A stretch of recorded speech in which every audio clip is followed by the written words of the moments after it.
Sa gitna ng unos, hindi ka natitinag.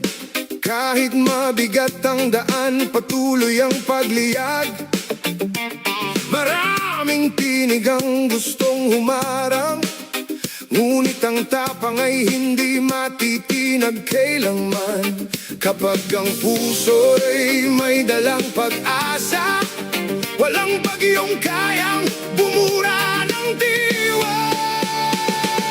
Laban, agila ng bayan, lumipad ka sa bughaw na kalangitan. Huwag bibitaw sa bawat laban, pag-asa ang dalang ilaw ng sambayanan. Oh, laban, agila ng bayan, tatag ang puso, taas ang dangal. Ano man ang unos na hadlang, bukas ay sisikat sa bagong umaga.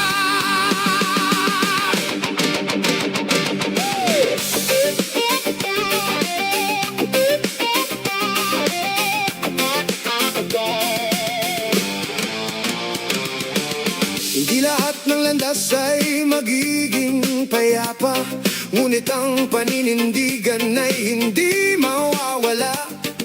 Sa bawat hakbang ay may bagong aral, katotohanan pa rin ang tunay na dangal. Kapag ang puso'y may dalang pag-asa, walang bagyong kayang bumura ng diwa. Laban, agila ng bayan, lumipad ka sa bughaw na kalangitan. Sa bawat tibok ng pusong lumalaban, pag-asa'y ingatan hanggang wakas.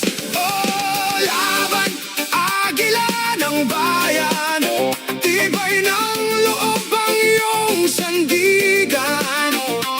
Hanggat may araw na muling sisilang, may pag-asa pa rin ang ating bayan.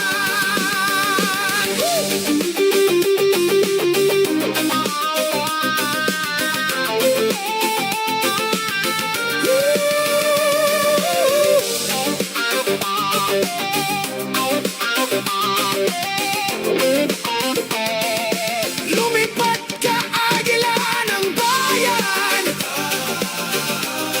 Oh, pag-asa'y hindi kailanman mawawala.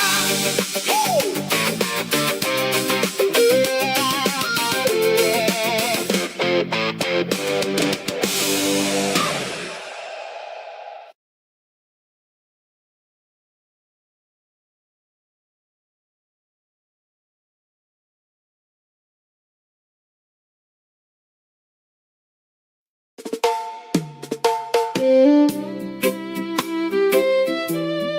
Oh, please pray for Jensan ug ang tibuok Mindanao.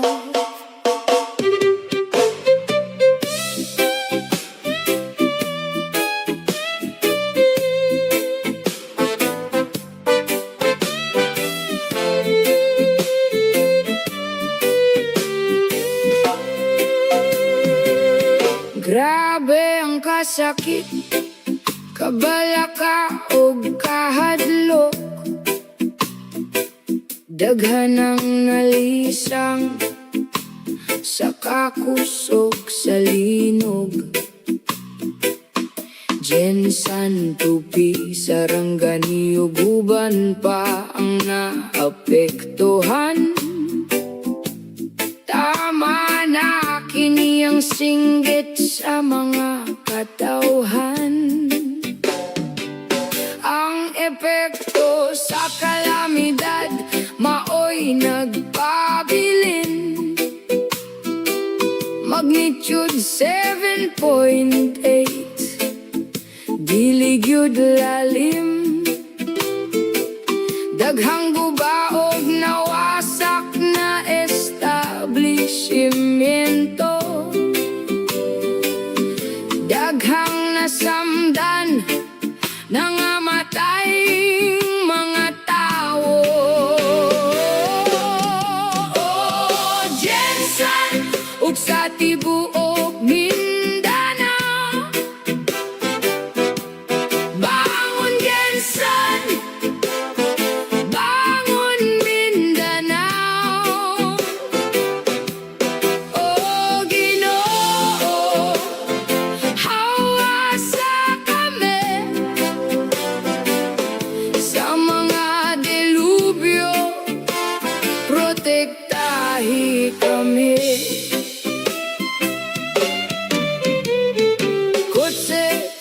tricycle, mga balay na nadamay.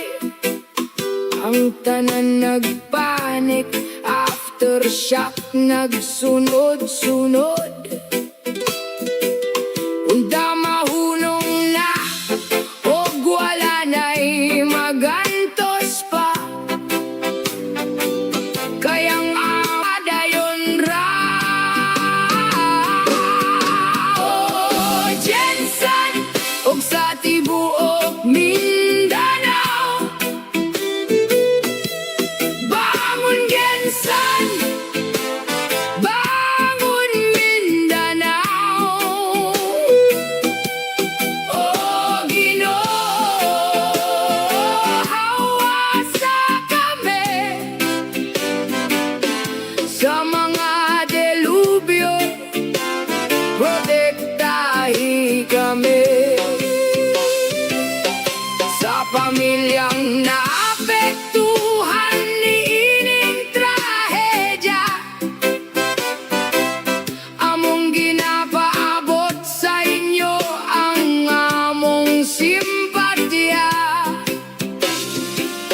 Hinaot mahuman na o ginamautro pa,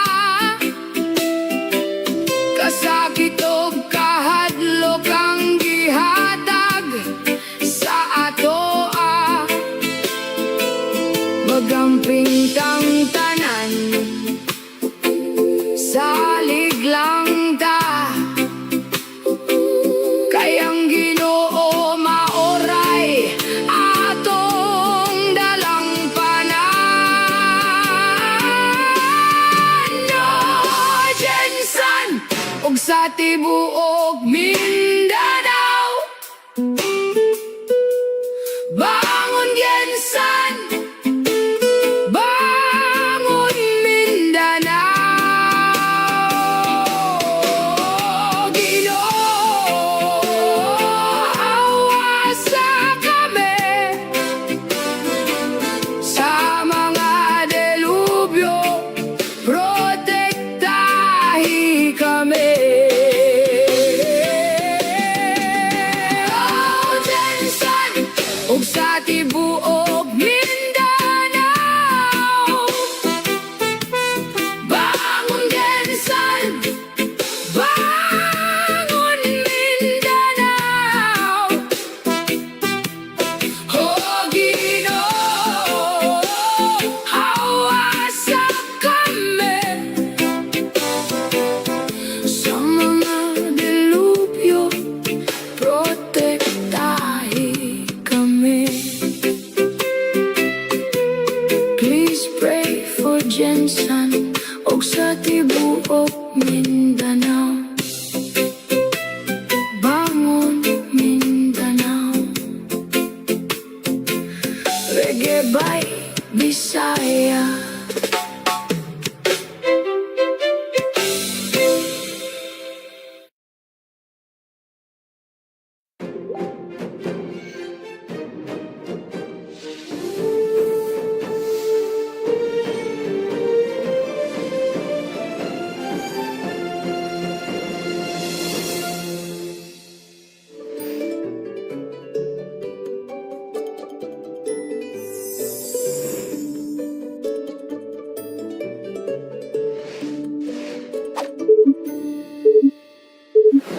Hi there, my grade 5 science learners.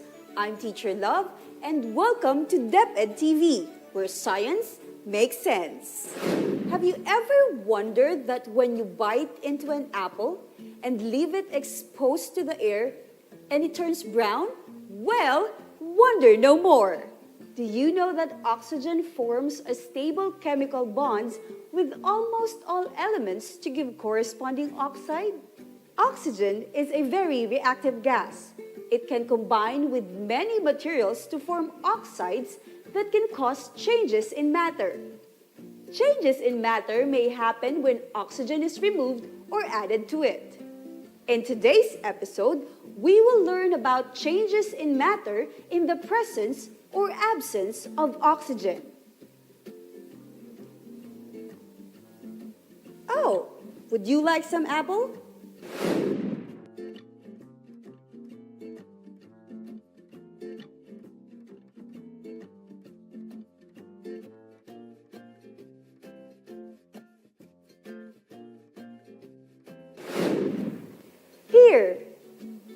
Did you know that apples are full of carbohydrates, which are essential to provide children with the energy they need to stay active every day?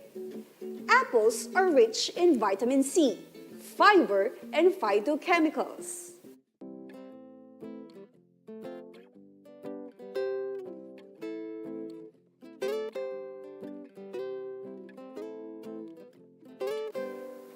What happened to the apple? Have you noticed the inner fleshy part of the apple? Did it change? A while ago, the inner part of the apple was clear. Now, it changes into what color? When we slice an apple, after a while, it turns brown. How does this happen? The changes in the color of the inner fleshy part of the apple is due to its exposure to oxygen. When the apple is cut, molecules of the oxygen in the air can react with the different enzymes present inside an apple cell. This process is called oxidation. Oxidation is the process of any chemical reaction that involves the moving of electrons. Just like how the enzymes from the apple reacts when exposed to oxygen. The same phenomena could also be observed to banana, potato, and eggplant.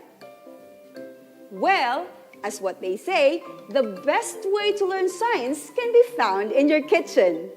What time is it? It's Science Lab time! For the given activities, observe and study the situations, then answer the follow-up questions. Activity 1 is called Fire Out. Have you seen a fire or flame? If not, let's observe this. Warning! Please ask your parents or guardian for assistance. Can you tell me how does the fire start?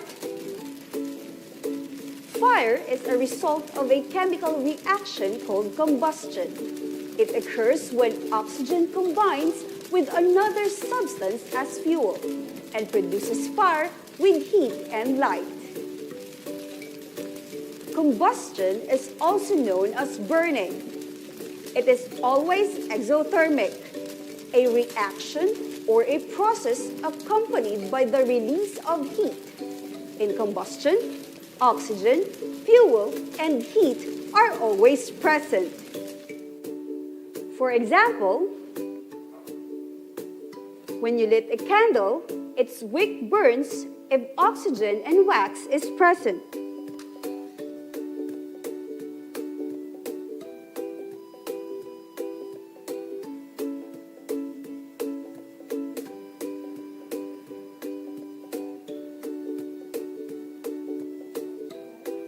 Will the fire continue its flame in the absence of oxygen? Make a guess. Is it a yes or no? Let's find out. We will cover this lighted candle with a glass. Take a look.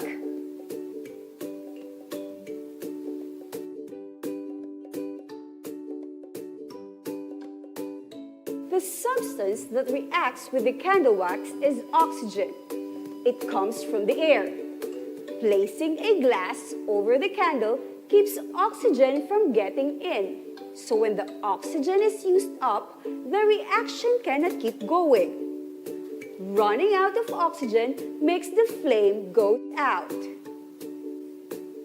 Again, the flame will go out due to the absence of oxygen. Amazing, right? Based on the activity, what are the 3 important things needed for combustion to occur? Oxygen, fuel, and heat are needed. Again, the 3 important things needed for combustion to occur are oxygen, fuel, and heat. Combustion is another change in materials when oxygen is present. Let's continue. Activity 2 is called fish kill. A fish pond owner reported that there had been a fish kill in the pond. The Bureau of Fisheries investigated the incident, only to find out that the fish pond was overly populated.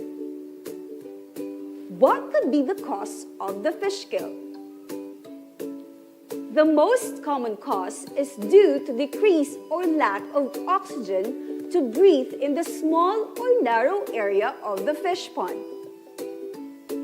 That is why it's important to have an aeration device or a bubbler. What is needed in the overpopulated pond? An overpopulated pond should have a good supply of oxygen. The fish needs more oxygen than the pond is producing. And that eventually will lead to some of the fish to die. Fish kill is an example of a change in material which happens due to the absence or lack of oxygen. Activity 3 is called rusting. Observe the rusted iron nails. What do you think causes the formation of rust? Rust is an iron oxide, a usually reddish-brown oxide formed by the reaction of iron and oxygen in the presence of water or air moisture. Rusting is caused by the reaction of iron with oxygen present in the air. The amount of rust formed in an iron depends on the moisture and humidity of the surroundings. What shall we do with the iron nails to minimize or prevent it from rusting? That's right! Avoid exposure to moisture or coat it with oil or anti-liquid to keep it dry. What are the two factors that influence the formation of rust in the iron nails? The two factors that influence the formation of rust in the iron nails are the oxygen and the water. Rusting happens due to the presence of oxygen. These undesirable changes given undergo chemical change. What have you learned from our discussion? I want to find out if you learned something new today. Complete the paragraph below by supplying the statements with the missing word or phrase. Choose your answer inside the box. Take note, children, the answers for number 2 and 3 may not be in correct order, as well as the answers for number 4, 5, and 6. I'll give you 3 minutes to answer them. Timer starts now.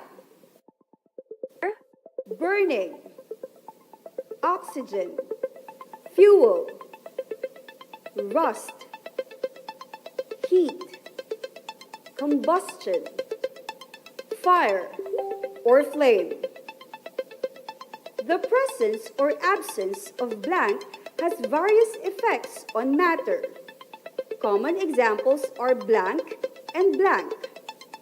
Fire will continue its flame provided that there is continuous supply of blank, blank, and blank.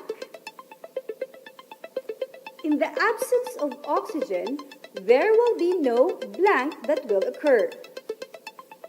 An example of change in the material when oxygen is present is rusting. Blank is formed when iron and oxygen react with water or air moisture.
Time's up! Are you done? Let's see if your answers are correct. The presence or absence of oxygen has various effects on matter. Common examples are combustion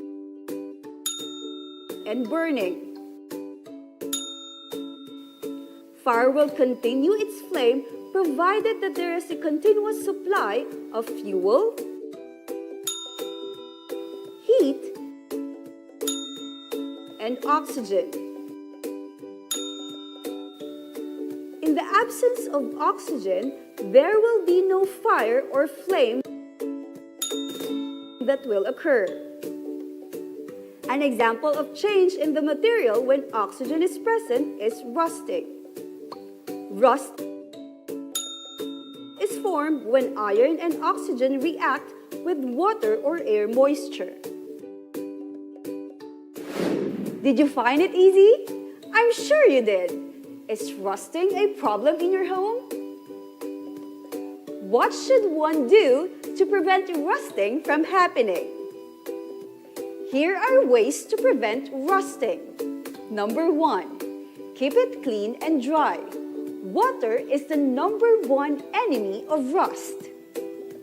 Number 2, prevent scratches or cracks in the metal.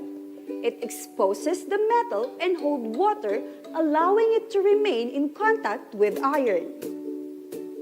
Number 3, apply a protective coating such as metal conditioner or if necessary, a new coat of paint.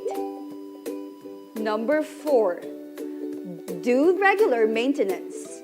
Because rust spreads quickly, it's important to scrape it off as soon as it appears. And number 5, store properly. Store metal parts or products in a low moisture area to significantly slow down the rust. Now, you have an idea on how to prevent rusting. Hope this will help you too. And now, let's do a recap. We learned something about a process called oxidation. Oxidation is the process of any chemical reaction that involves the moving of electrons.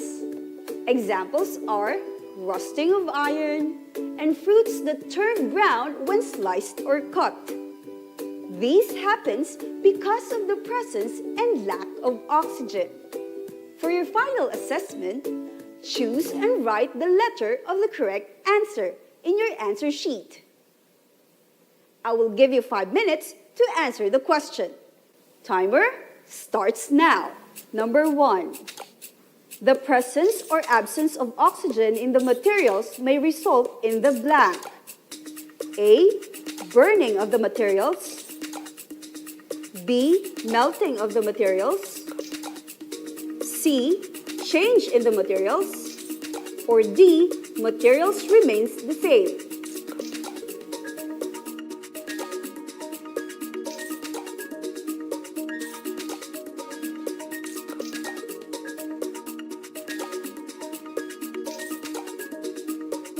Number 2. Iron, nails, cans, and other metals with iron when exposed to moisture may develop. A. Dust. B. Rust. C. Heat. Or D. Fuel.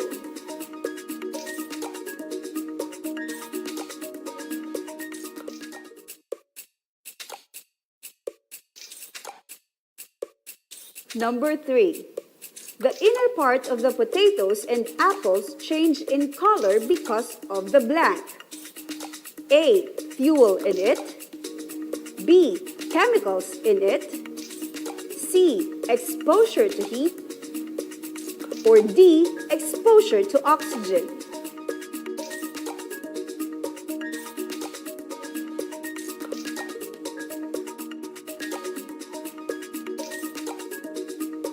Number 4. The Bureau of Fisheries investigated that fish kill incident was due to A. Lack of oxygen supply. B. Hot summer temperature. C. use of illegal fishing methods, or D, lack of carbon dioxide supply?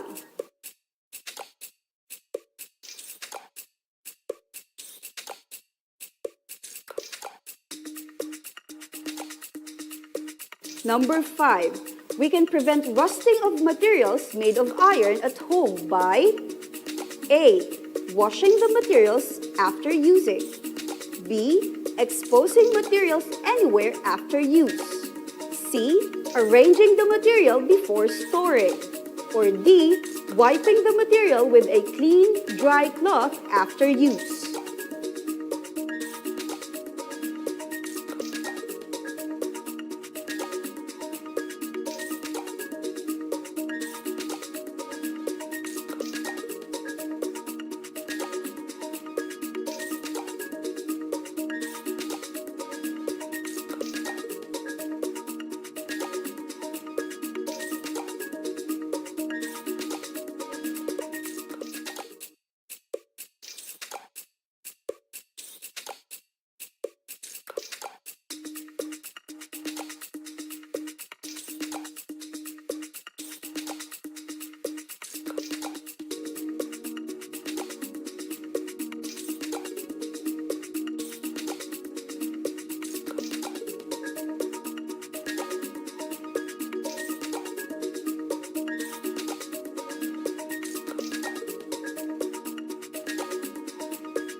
Time is up! I hope you finished answering them.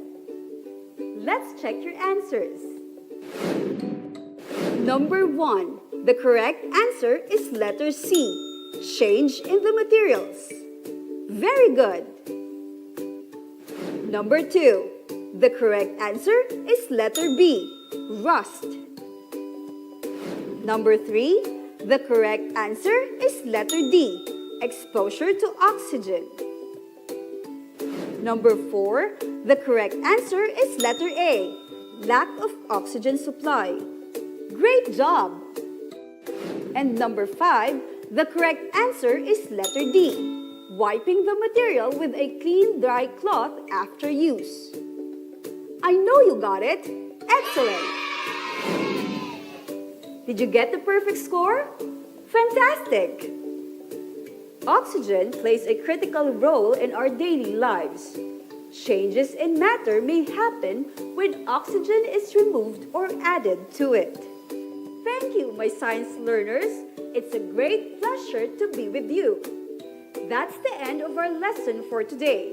This has been your grade 5 science teacher, Teacher Love, reminding you that in life, science makes sense.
Hello to our awesome viewers out there, to our young scientists. Welcome back to another exciting learning adventure. I'm so happy you're here, ready to explore, discover, and have fun while we learn together. Get comfy, open your curious minds, and let's dive right in because today's lesson is going to be packed with knowledge, energy, and a whole lot of smiles. So for this week, we're going to discuss digestive system. So what about the digestive system? So we have here our lesson objectives. So you're going to identify from pictures and labeled diagrams the parts of the digestive system as mouth, gullet, stomach, small intestine, and large intestine, and describe how they work. So first, we need to identify the parts of the digestive system. Okay, in pictures and labeled diagram, describe the functions of each part of the digestive system. Trace the path of food through parts of the digestive system. And for your output, you're going to create a model or presentation that demonstrates the journey of food through the digestive system. Okay, so let's have our day 1. So are you ready to explore our digestive system? So let's get into it. Okay, but first, let's have a short review. Okay, so we have here 2 truths and a lie. So we're going to read the following statements and we're going to identify 2 truths and 1 lie about the digestive system. So we have here 2 sets of boxes. So first, for the first box, food enters the body through the mouth. Number 2, the chewed food travels down a muscular tube called the esophagus. Number 3, the large intestine stores and breaks down food with stomach acid. For box number 2, or for set 2, esophagus connect the mouth to the stomach. Number 2, large intestine is the largest organ in the digestive system. And number 3, waste products leave the body through the anus. Now, which among these statements for each set, have 2 truths and 1 lie? Okay, so for the answer for box 1 or for set A, for the 2 truths, we have food enters the body through the mouth. And the chewed food travels down a muscular tube called the esophagus. And for the lie, the large intestine stores and breaks down food with stomach acid. So what is the purpose of the large intestine? Okay, so the purpose of the large intestine is to absorb water and salts from the material that has not been digested as food and get rid of any waste products left over. So by the time food mixed with digestive juices reaches your large intestine, most digestion and absorption has already taken place. Okay, so let's have our box number 2 or our set 2. Okay, for the 2 truths, number 1, esophagus connect the mouth to the stomach. And number 3, waste products leave the body through the anus. And for the lie, large intestine is the largest organ in the digestive system. The liver is in fact the largest organ in the digestive system, while the intestines as the longest. Okay, so do you have, kumbaga medyo nalilinawan ka na ba unti-unti sa ating lesson for this week? Okay, so allow me from time to time to speak in Tagalog or in Filipino. Okay, I will adjust, from English to Filipino so that we can further explain the process or the functions and the parts of the digestive system. So para mas maunawaan natin mabuti kung ano ba ang kahalagahan at ginagawa ng digestive system at ang mga parts nito sa ating katawan. Okay, so let's have our lesson purpose. So have you eaten already, class? Have you ever wondered what happened to the food you have eaten? Where do you think that food goes after you swallow it? And does the food just disappear? Or does it go on a secret adventure inside your body? Okay, so believe it or not, there's a whole amazing factory inside you called the digestive system that takes care of your food. So today we'll explore this fascinating journey and discover what happens to the food you eat to give you energy. So as we all know, the food that we eat gives us energy to do work. 'Diba? Kapag tayo ay gutom, parang hinang-hina tayo, wala tayong kagana-gana, parang hindi tayo makapagtrabaho, hindi tayo makapag-aral ng mabuti. Parang hindi ka makapag-focus sa lesson mo. So that's how important food is, especially eating breakfast in the morning. Hindi ba? So the food fuels us up, okay, to work, to study, and to do the things that we need to do for the whole day. So every time you eat your favorite meal, your body goes on an amazing journey. The food you chew doesn't just disappear. It travels through a special system in your body called the digestive system. This system works like a team with different organs helping to break down food into nutrients your body can use for energy, growth, and staying healthy. So today we're going to explore each part of the digestive system, learn what it does, and discover how your body turns a bite of food into the fuel you need every day. Okay, so now without further ado, let's have our first activity. So match A to B. So what is ingestion, propulsion, digestion, absorption, and defecation? So these are some of the terms that we may come across while we discuss the functions and the parts of the digestive system. Okay, so let's try to answer this one. Number one is ingestion. So it's letter D. It's the taking of food through the mouth. So ito yung process ng pagsubo natin ng pagkain sa ating bibig. So this is the first step of the digestion. So through the mouth. Number two is propulsion. It is the movement of food through the alimentary canal. Number three, digestion. It's the breakdown of food. For absorption, the taking in of nutrients from the digested food into the cells of the body. Saan ba saang bahagi ba ng proseso ng digestion na absorb ng katawan yung mga vitamins, nutrients, minerals mula sa pagkain na ating kinakain. And number 5, defecation, the excretion or release of waste materials that are not absorbed by the body. So meaning to say, ito yung proseso ng paglabas ng ating waste materials, no, yung ating pag-poop, na kung saan ito yung mga materials na hindi na-absorb ng ating katawan or excess na sa ating katawan. Ibig sabihin, na-absorb na lahat ng nutrients and na kailangan mo sa isang kailangan mo or kailangan ng iyong katawan, and then yung mga sobra, yung mga hindi na kailangan ay ating nilalabas as waste product during pooping. Okay. So now, okay, let's have some explicitation. So what happens to the food in the mouth? And how does it prepare for the next step? So when you chew down, two fascinating things kick off the digestion party.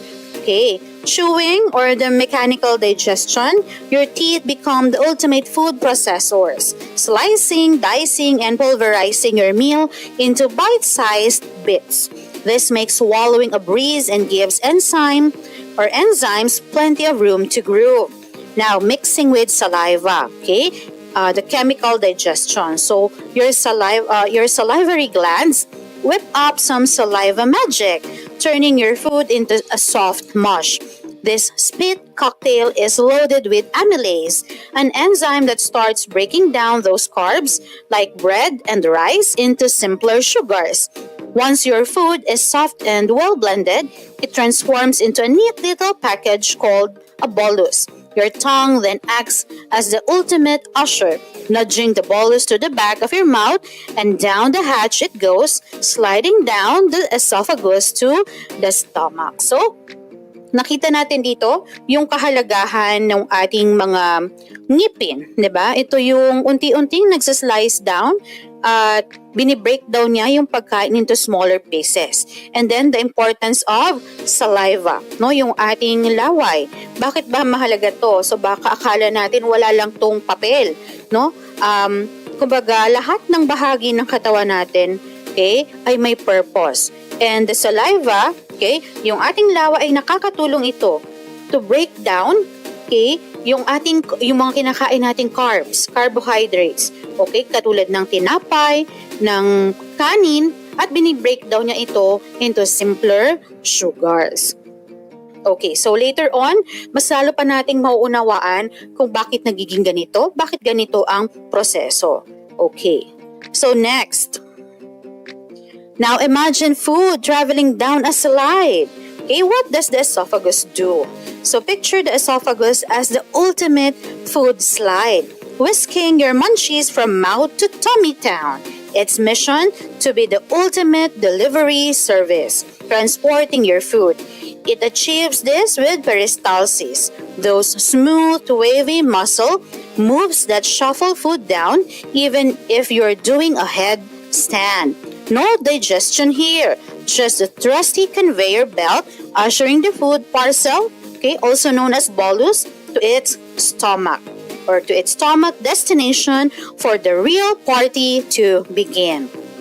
Meaning to say, no, pag dumaan na sa esophagus, hindi pa doon nagkakaroon ng digestion. So what is the real score within the esophagus? It is a large, okay, it's not a large, it's a slide or anong sabi natin dito? It's a trusty conveyor belt. Okay? So siya yung nagtatransfer ng food from the mouth. Okay, dumadaan siya sa ating esophagus to slide down papunta sa ating stomach where, sabi nga, the real party begins. Okay, now this muscular sac churns and mixes food. What do you think it adds to the food? Okay, so the stomach throws a splash party with its gastric juices. So here's the guest list. So ano ba yung mga gastric juices na mayroon sa ating stomach? First, we have the hydrochloric acid. Okay, this is the bouncer taking down germs and breaking food apart. We also have the pepsin, the protein-busting enzyme DJ, spinning those proteins into bits. And we also have the mucus, the VIP lounge. Okay, shielding the stomach walls from the acid waves. So with a mix of churning moves, the stomach transforms the food into a smooth, soupy concoction called chyme, all set for its journey into the small intestine. So from the stomach, tinutulungan ng mga gastric juices, no, yung food from the mouth, okay, through the esophagus, papunta sa stomach. Kapag nasa stomach na, nagpa-party-party na sila.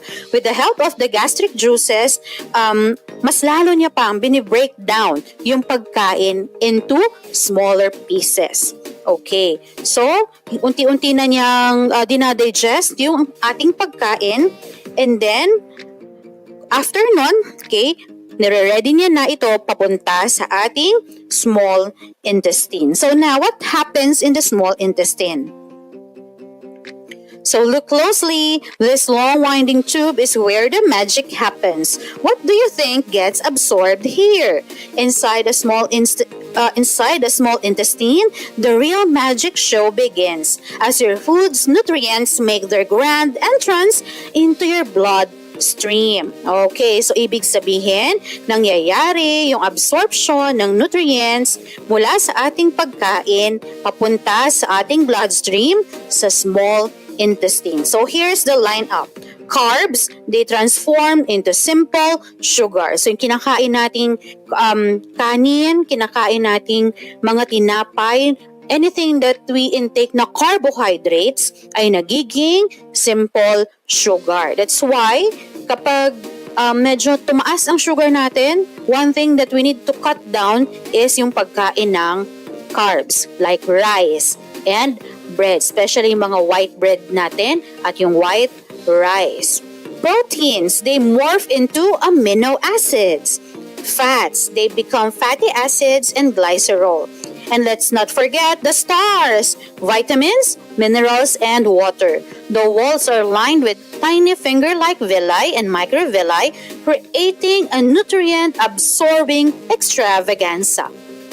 Okay. So, sa kaya lagi 'di ba sinasabi, mag-colon cleanse kasi kapag masyadong makapal or natatakpan itong mga villi na ito na nag-absorb ng minerals at vitamins sa katawan, hindi na-absorb maigi ng katawan yung ating nutrients. Okay? That's why diyan papasok yung importance ng pagkain ng mga vegetables.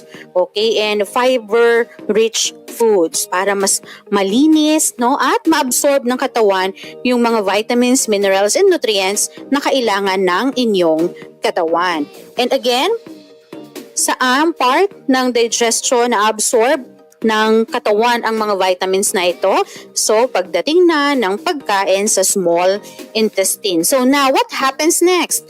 Kapag na-absorb na ng katawan at may mga sobra na, okay, ano kayang mangyayari doon? So, let's find out.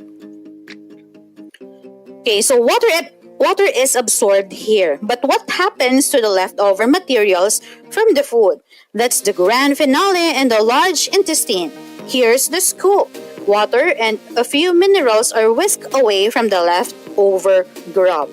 What's left? Stuff your body can't break down.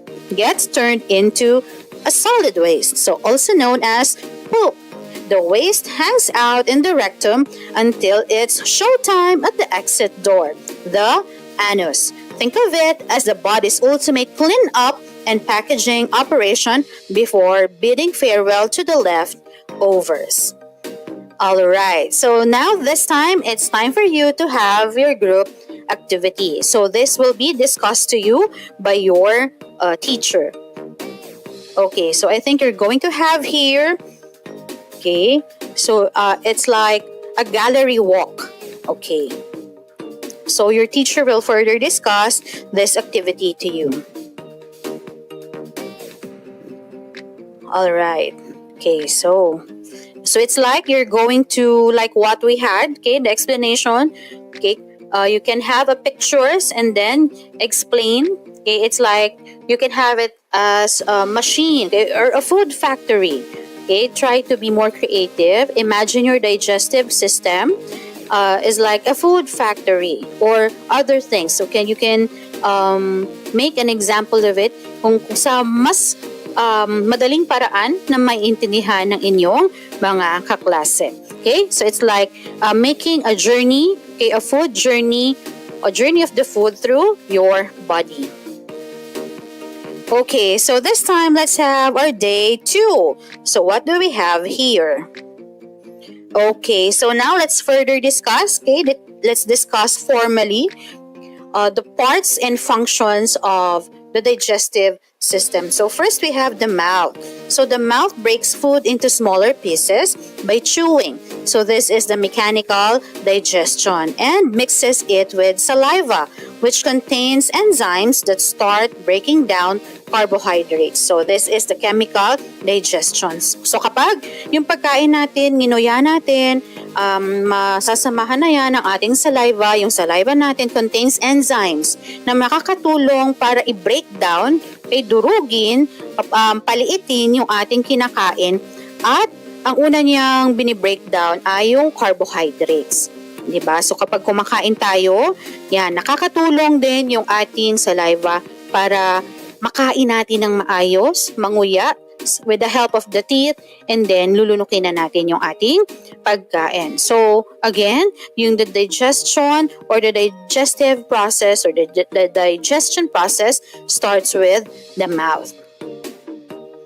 Okay, next we have the esophagus. It is a muscular tube that moves food from the mouth to the stomach through peristalsis. It's a wave-like muscle contraction. So, kapag lumulunok tayo with the help of the peristalsis, tinatransport niya yung pagkain natin, okay, from the mouth to the stomach. So, siya yung nagtatransport, no? Tumutulong siya para mapunta yung ating kinakain papunta sa ating stomach or sa ating tiyan.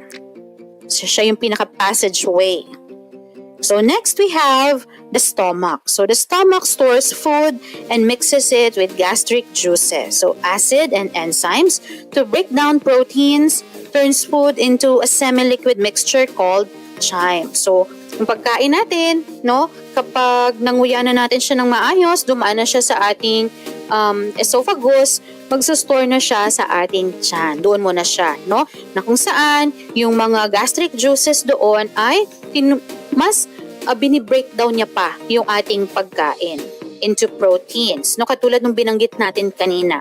And hanggang sa maging semi-liquid na yung ating kinain at tatawagin na itong chyme.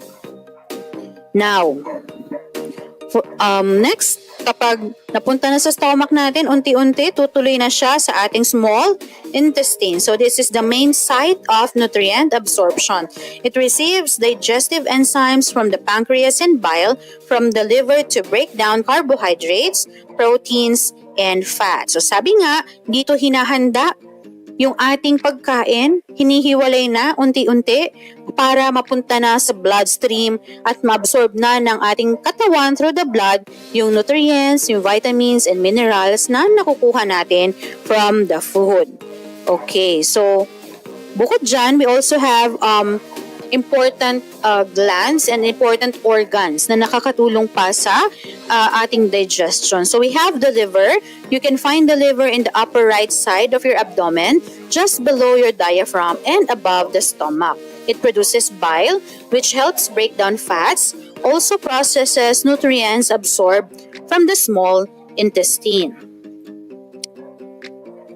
We also have the gallbladder. The gallbladder is a small pear-shaped organ located just under the liver on the right side of your abdomen. It's tucked beneath the liver where it stores and releases bile to help digest fats. Stores and releases bile into the small intestine when needed. And we also have the pancreas. The pancreas is located behind the stomach, stretching across the back of your abdomen. It produces digestive enzymes and bicarbonate to neutralize stomach acid. Enzymes help break down carbohydrates, proteins, and fats. So now, after the absorption of the nutrients, from the food that we eat, what happens to the leftover food? Now, it goes down to the large intestine. So, large intestines absorbs water and minerals from leftover food, forms and stores solid waste or the feces. Okay, so we also have the rectum and the anus. The rectum is the last part of the large intestine. It stores the solid waste, yung feces or yung poop, until your body is ready to get rid of it through the anus. Okay, the anus is the opening at the end of the digestive system where the feces leave the body. It has muscles, we call them sphincters, that control when you release the waste. Okay, so we have here some posters. We have the major parts and functions of the digestive system. We have the major part, mouth, esophagus, stomach, small intestine, and the large intestine. We also have the accessory organs like the liver, the gallbladder, and the pancreas. And then we have the rectum and the anus. So we can also see here, the poster or the diagram, of the digestive system. So the food you eat is broken down, and this is called digestion. So from the mouth, through the esophagus, pupunta sa stomach, ang i-break down nila dyan with the help of the gastric juices and enzymes, from the liver, the gallbladder, and the pancreas. And then after that, kapag na-settle na, nakuha na, yung mga nahiwa-hiwalay na yung mga nutrients na yan, pupunta na yan sa small intestine. Wherein, sa small intestine, unti-unti nang ma-absorb ng katawan through the blood, dadaloy na yung mga nutrients sa bloodstream, and then i-deliver na yan ng blood sa different parts of the body. And then, after that, after the absorption of nutrients, yung mga hindi na na-absorb ng katawan na nutrients, and minerals or the food, yung excess will go down to the large intestine, wherein kumbaga yung large intestine, nag-absorb pa din siya ng water and minerals. Pero kumbaga after that, nagiging solid waste na siya, and then yung tinatawag na nating poop, and then pupunta na siya sa ating rectum. So, antay na lang if we are now ready to release it through the anus. Okay, so digestion is what happens to the food in the body. Food starts to be digested as soon as it enters the mouth. It is broken down into smaller and smaller pieces as it travels the digestive system. The digestive organs include the stomach, the small intestine, and the large intestine, as well as the mouth, okay, the pancreas. Although the pancreas, gallbladder, and liver, we call them the accessory organs, which also helps in digesting of food. Okay, so next we have the simulation of the digestive system. So this is another activity for you. Okay. So now, okay, with the help of your teacher, okay, you can have this, okay, inside your classroom. So think about the foods you eat. How might the size and texture of food affect how easily it's broken down in your digestive system? We used warm water in the small intestine. What do you think? Why do you think it's important to stay hydrated for proper digestion? So, in the process of digestion, mahalaga na umiinom tayo ng tubig. Okay? So, kapag umiinom tayo ng maraming tubig or enough water, no, 8 glasses a day or more, mas nagiging mabilis yung ating digestion. Mas mabilis na nadadigest yung pagkain natin, na-absorb ng katawan ng nutrients, at hindi tayo nahihirapan na mag-excrete ng waste natin or ng poop. Diba? Kapag nahihirapang mag-excrete ng waste, kailangan uminom ng maraming tubig para ma-push down siya. Or we need to eat fibrous food para makatulong siya sa pag-excrete ng ating waste product. Okay, now let's have our day 3. So for day 3, we have different activities. You can answer your activity sheets or your worksheets. Okay, so for day 3. So we have tracing the path of food. So follow the journey of a bite of your favorite food as it travels through the digestive system. Write down the order of events, what happens during the digestion of the food. Indicate all the structures that are involved. Alright, so you can have this as your guide. Okay, you can write down your favorite food. So if we have 5 events, okay, so number 1, chewing in the mouth. You bite and chew your favorite food like spaghetti into small pieces. Saliva mixes in and starts breaking down carbohydrates. Now swallowing and traveling down the esophagus. The chewed food, we call the bolus, moves down the esophagus through squeezing movements called peristalsis. Now, event 3, churning in the stomach. The stomach muscles mix the food with gastric juices, breaking down proteins and turning it into a soupy mixture called chyme. Absorption in the small intestine. This is the 4th event. Okay, the chyme moves to the small intestine, or the chyme or chymes. Okay, it moves to the small intestine where the bile from the liver and the gallbladder and enzymes from the pancreas break it down more. Nutrients are absorbed into the blood here. And for event 5, waste removal. Leftover parts go to the large intestine where water is absorbed. Solid waste is stored in the rectum and released through the anus.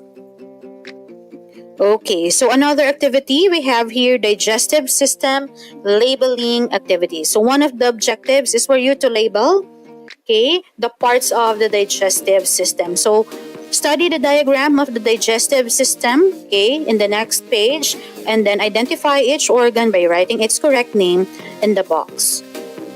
Okay, so we have here your diagram, okay, in your worksheet, and we have here the diagram, okay, that we had a while ago. Okay, so you can just try to identify which one is the mouth, okay, the liver, gallbladder, pancreas, small intestine, large intestine. You also have the rectum and anus. So don't forget the esophagus, okay, the stomach, and the liver. Okay, so another activity.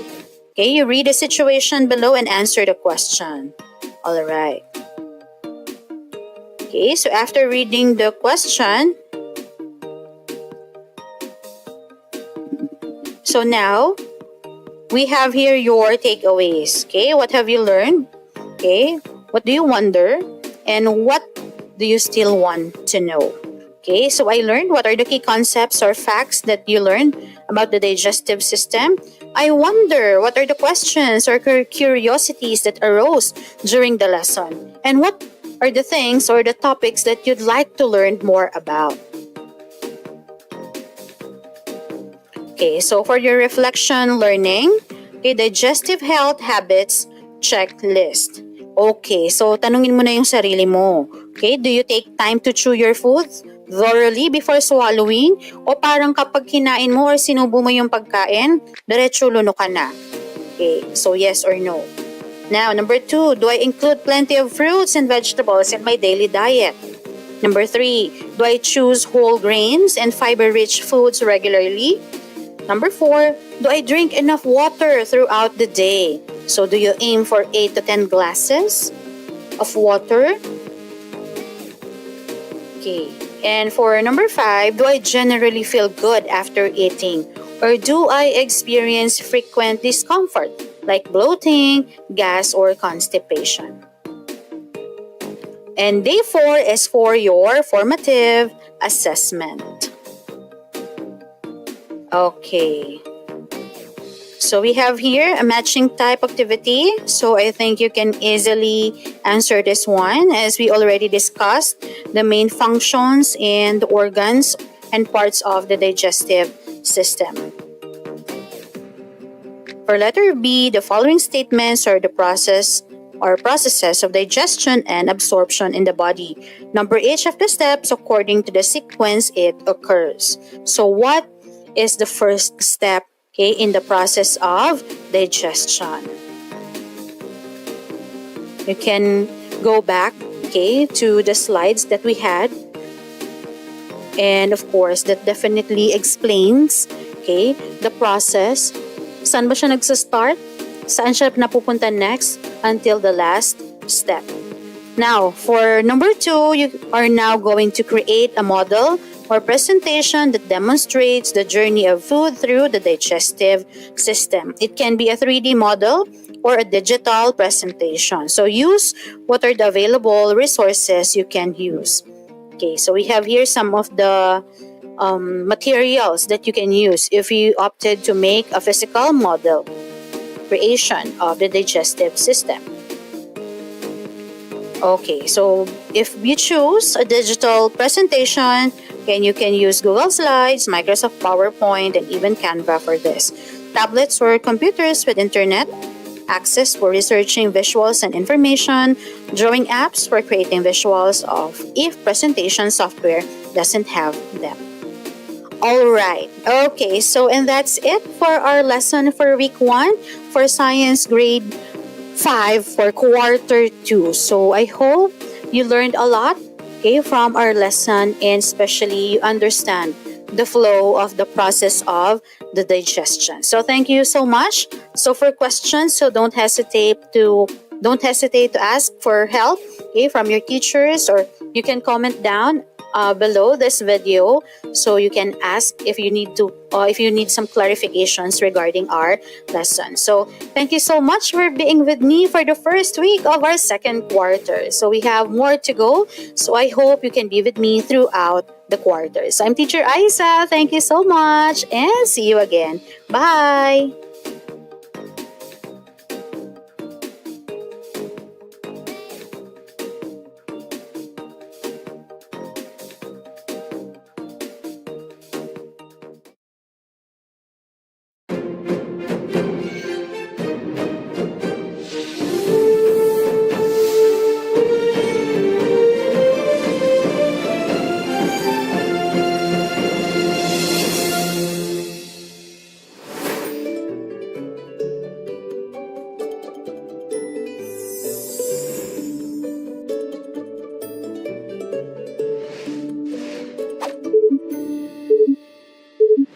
Good day, science-minded learners. Welcome to another fun and exciting learning with me, Teacher Kiz, your science chum.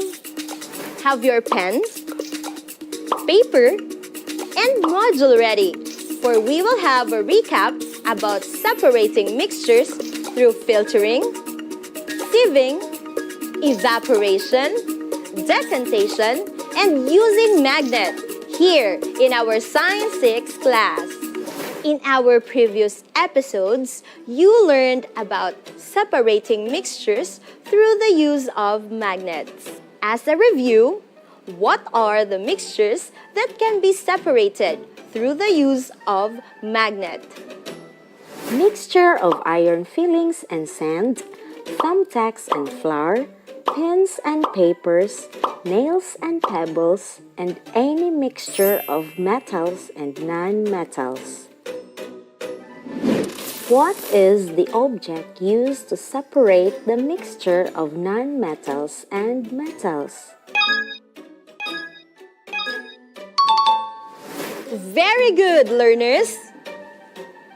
Magnets can be used to separate mixtures of non-metals and metals. Put a check if the mixture can be separated using a magnet, and put an X if it does not. Write your answers on your paper. Number 1. Scrap iron and dried leaves. The correct answer is check.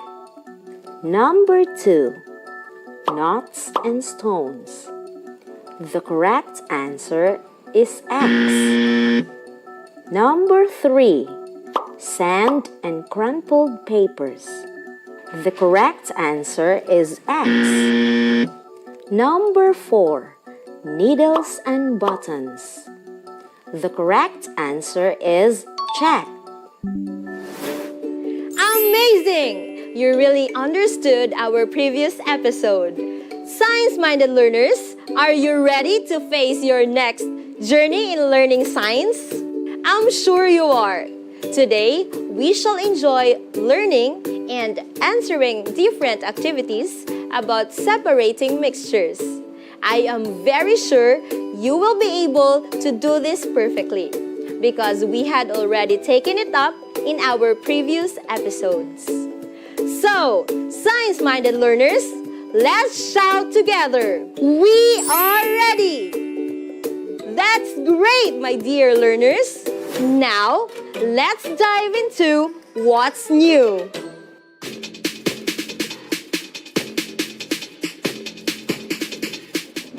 Arrange the jumbled letters to form the correct word. Write your answers on your paper. Very good. Evaporation.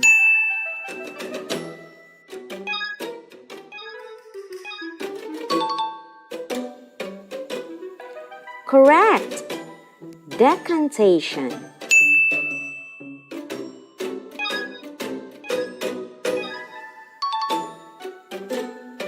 Great! Magnetizing.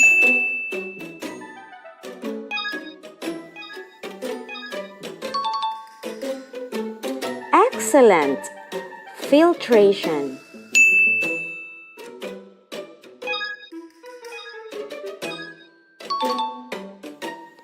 Very good! Sieving. Well done, my dear learners! You got it correctly.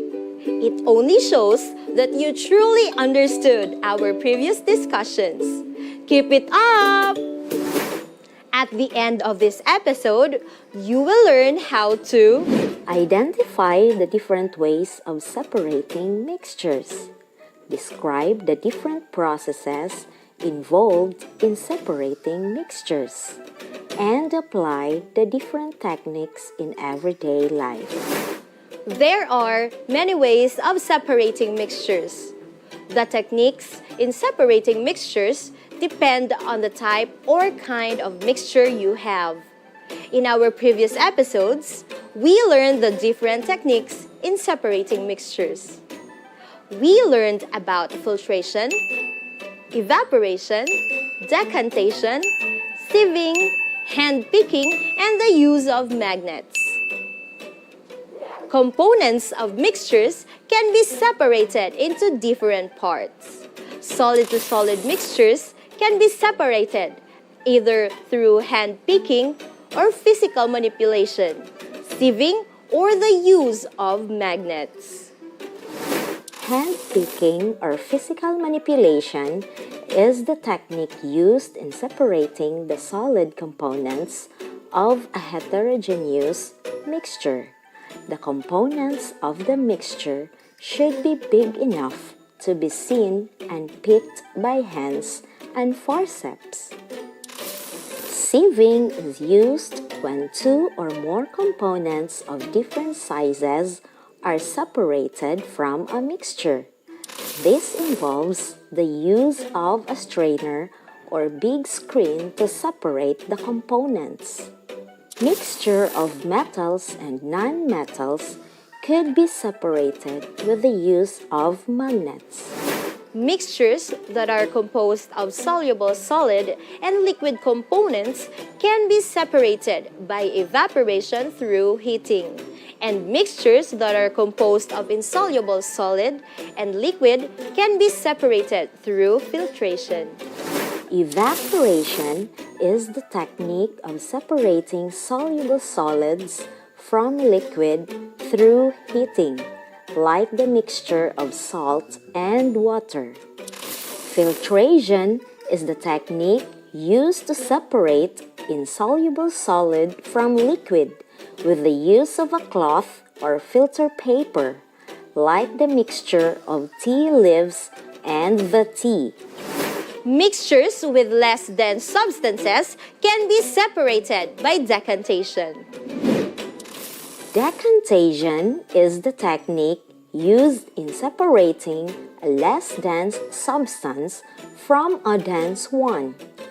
In the process of decantation, the mixture is left undisturbed. When the components are separated, the less dense substance can be removed by slowly pouring out the less dense substance. The oil in the water could be removed using the decantation technique. So, my dear learners, do you remember all of the techniques? That's great! Now, let's have our activity time.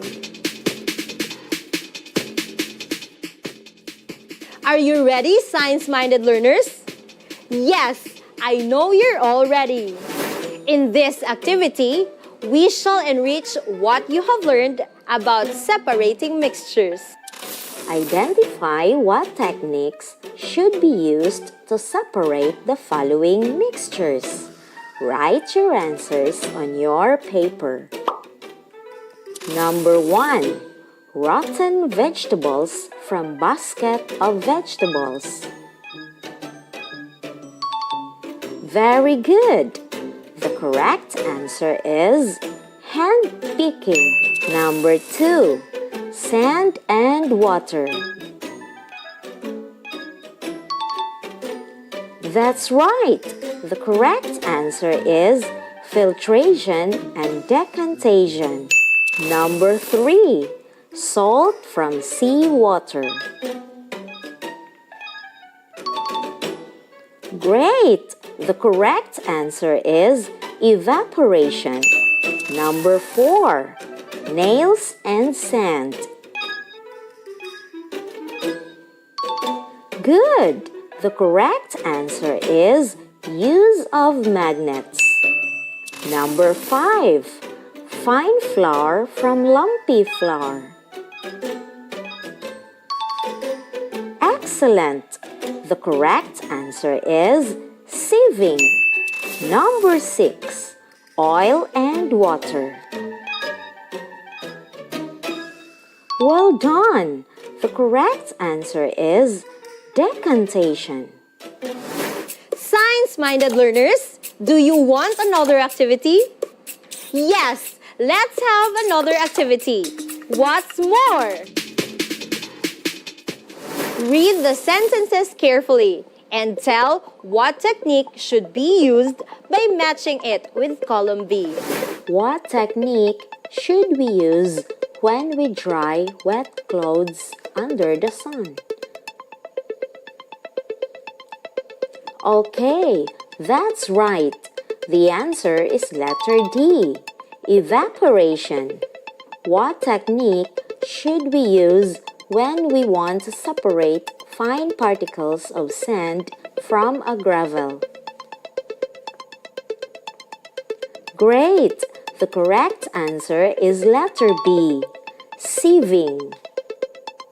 What technique should we use when we need to separate the pins from the mango seeds? Very good! The correct answer is letter E, through the use of magnets. What technique should we use when we need to separate the coconut milk from the coconut meat? Good! The correct answer is letter A, filtration. What technique should we use when we want to separate grapes from a basket of apples? Very good! The correct answer is letter C, hand picking or physical manipulation. Very good, science-minded learners! You did a good job today. Excuse me. Hello, Teacher Keys. Oh, hi, Sissy. It's nice to see you today. What can I do for you? Teacher Keys, I am very happy that I am almost done answering my modules. Oh, that's good, Sissy. You're doing great. So, where are you now in answering your science module? Teacher Keys, I have here a puzzle about techniques in separating mixtures. Can you help me with this puzzle, teacher? Sure, Sissy. I am willing to help you, and our science-minded learners too are very eager to help you always. Thank you, Teacher Keys. And science-minded learners, Identify the techniques in separating mixtures. Circle the word of the correct answer. What technique in separating mixtures do you find in vertical position in the word puzzle? Very good! We have sieving. What else, learners? Very good! We have magnet. How about in horizontal position? That's right! We have decantation. What else? That's correct! Evaporation. What's more? Excellent! We have filtration. Okay, we still have one more. That's right! We have hand picking. Yay! Well done, science-minded learners. Our friend Sissy is very happy because you are always there ready to help her. Hopefully, you will not get tired of helping someone like Sissy. Now, let's go to what I have learned. Complete the following paragraph. Write your answers on your paper. I learned that there are many ways of separating mixtures. The techniques used in separating mixture depend on the type or kind of mixture you have. Solid to solid mixtures can be separated through blank, blank, blank. Soluble solids can be separated through blank, and insoluble solids can be separated through blank. Mixtures with less dense substances can be separated from denser substances through blank. That's right! There are many ways of separating mixtures. The techniques in separating mixture depend on the type or kind of mixture you have. Solid-to-solid mixtures can be separated through hand picking, the use of magnets, and sieving. Soluble solids can be separated through evaporation, and insoluble solids can be separated through filtration. Mixtures with less dense substances can be separated from denser substances through decantation. Science-minded learners, are you ready for our next activity? What I can do? In your paper, write true if the statement is correct and false if not. Number 1. Mixtures of sand and gravel can be separated by hand picking. The correct answer is false. Number 2. Mixtures of oil and water can be separated by decantation. The correct answer is true. Number 3. The drying of a wet blanket under the heat of the sun undergoes the evaporation process. The correct answer is true. Number 4. Sieving is the technique used to separate dried leaves from sugar. The correct answer is true. Number 5. Needles can be separated from the sand by the use of magnets. The correct answer is true. Well done, science-minded learners! Indeed, you really understand our lesson in this episode. I hope that you will not forget what you learned today. Now, science-minded learners, are you ready for our assessment? That's great!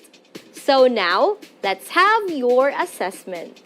Choose the letter of the correct answer. Do it on your paper. Number 1. What method is used to separate a less dense substance from a denser one? Letter A. Decantation. Letter B. Evaporation. Letter C. Filtration. Letter D. Sieving. The correct answer is letter A. Decantation. Number 2. Which of the following mixtures can be separated through hand picking? Letter A. Mixed nuts. Letter B. Sugar and salt. Letter C. Salt and water. Letter D. Water and oil. The correct answer is letter A. Mixed nuts. Number 3. What will happen to a less dense substance in a mixture? Letter A. It will blend. Letter B. It will disappear. Letter C, it will float. Letter D, it will sink. The correct answer is letter C, it will float. Number 4, what method is used to separate milk from grated coconut? Letter A, decantation. Letter B, evaporation. Letter C, filtration. Letter D, hand picking. The correct answer is letter C, filtration. Number 5, what method is used to separate metals from non-metals? Letter A, evaporation. Letter B, filtration. Letter C, hand picking. Letter D, use of magnets. The correct answer is letter D, use of magnets. So, how do you find our assessment, science-minded learners? Is it easy? Yes, I know that it is very easy for you because you participated actively in our lesson in this episode. Well done, science-minded learners! To catch up with our next lesson on benefits of separating mixtures, let's stay tuned to learn more, only here on DepEd TV. Always remember, our Almighty God is always with us, and the virus will not stop us from learning. Once again, I am Teacher Kids, leaving a message: it's better to learn slowly than to not learn at all. Goodbye!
Vigde Sukatan cover.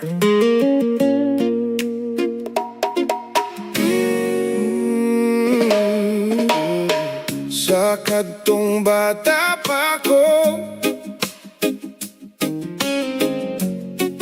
imo kong giati man og maayo. Ako agi pasagdan mo, yeah. Gipa eskwela o gipanggam mo, unya karon dako nako. Kusog na kay ko mo sukol nimo, kung kasaban mo mutubag nako. Pasaylo ako sa nabuhat ko, nagmahay ko nganong ni sukol ko nimo. Di na ko madawat karon ng tanan, di na ko malimtan. Palangga ko ikaw akong amahan.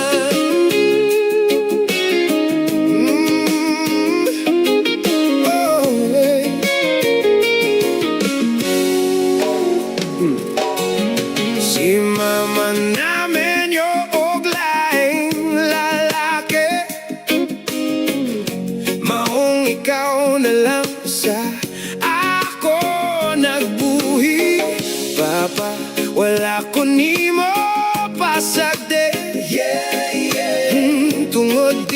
katao nga irresponsable ang tanan gibuhat mo.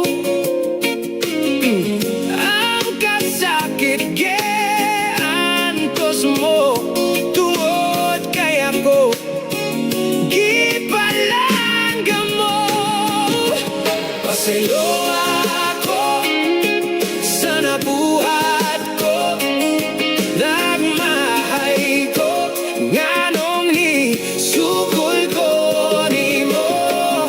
Di na ko madawat karon ng tanan, di na ko malimtan.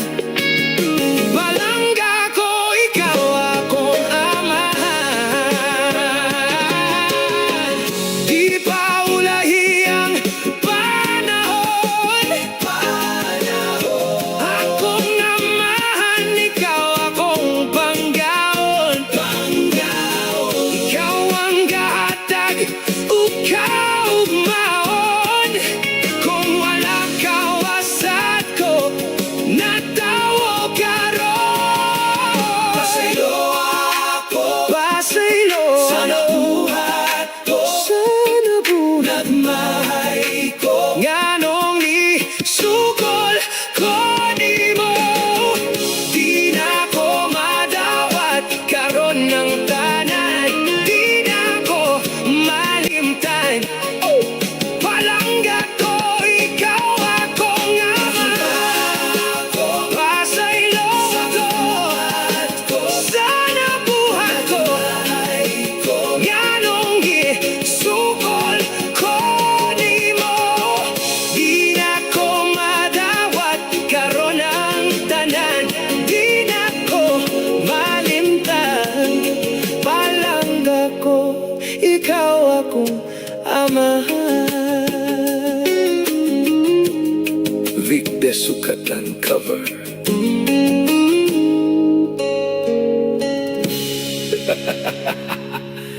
Vic de Sukatan cover.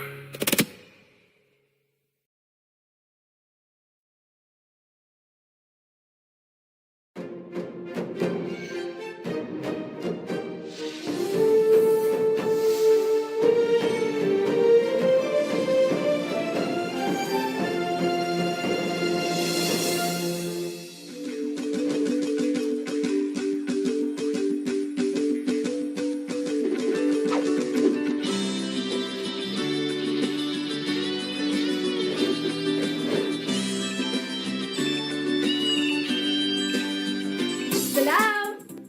Assalamualaikum warahmatullahi wabarakatuh. Greetings of peace, mercy, and blessings, science-minded learners.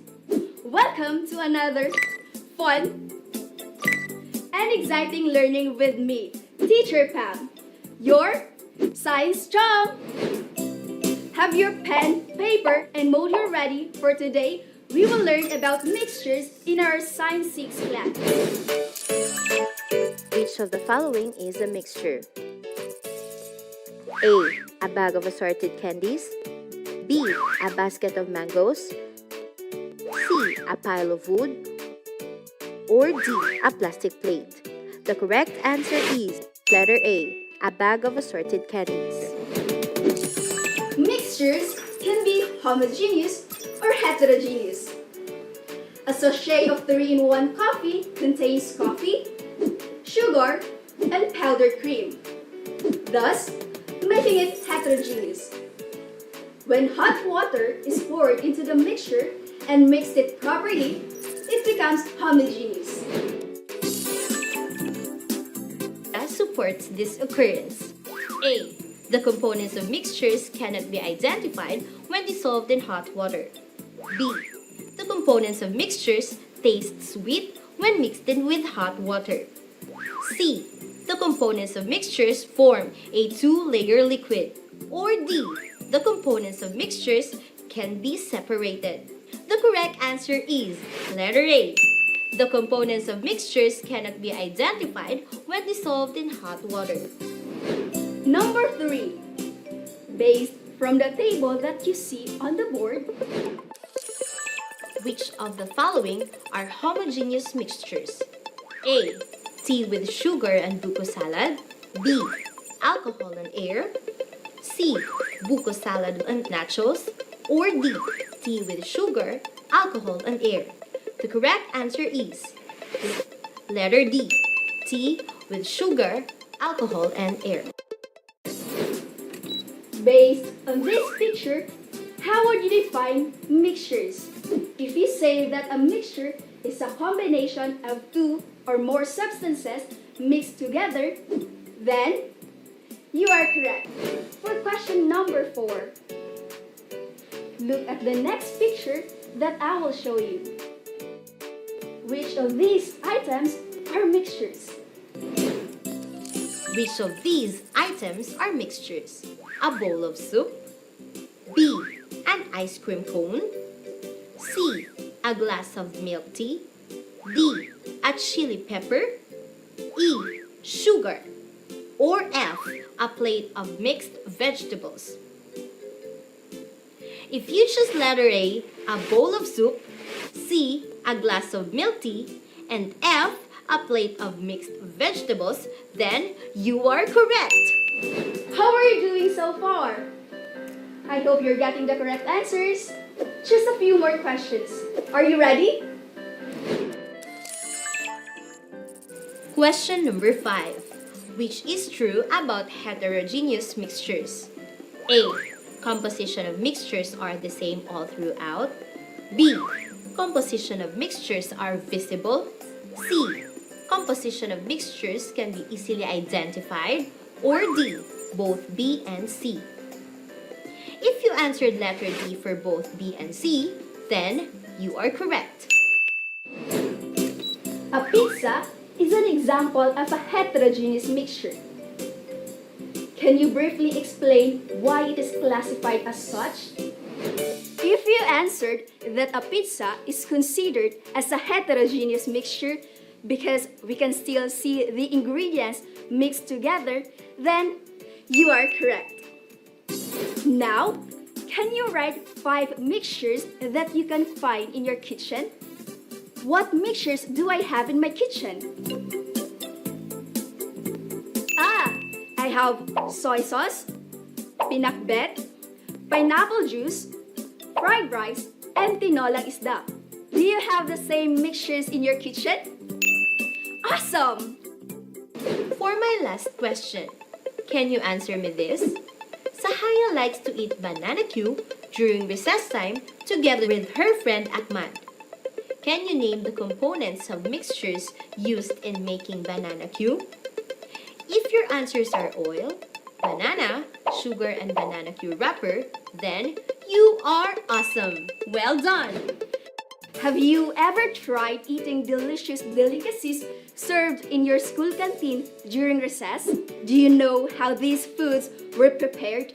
In such a way that various ingredients were mixed to make it delicious and healthy? Just like the different ingredients combine together to form the food we eat, the combination of several components or elements produce a useful product that can be utilized and consumed for our advantage. I have 3 items here with me: rock, water in a container, and a humidifier. The illustration of particles of matter in a rock. As a review, what is the state of matter of the rock? Yes, it is solid. Now draw the arrangement of the particles of the water inside the glass.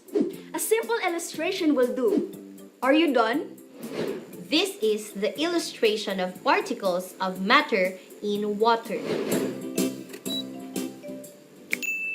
Can you tell me what state of matter is in this glass? Right! It is liquid.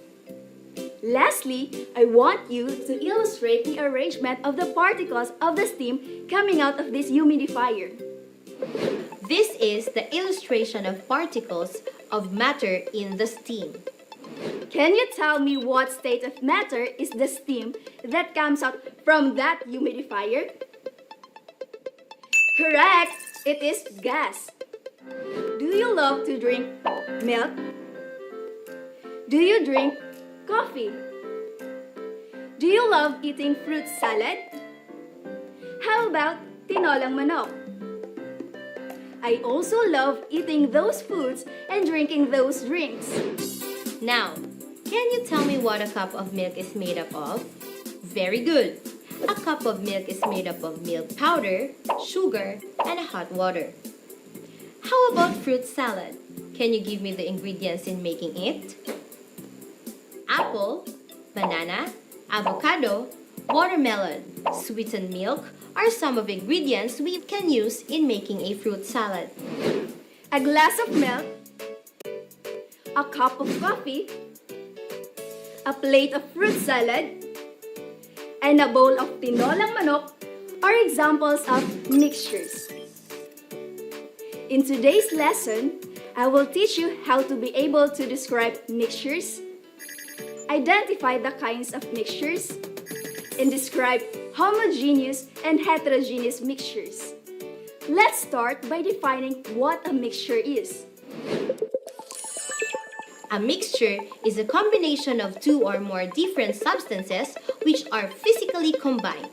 It is classified as homogeneous and heterogeneous. Take a look at what I am holding. What can you see? Right, there is a juice inside the glass. What is the color of the juice? Excellent! It's orange.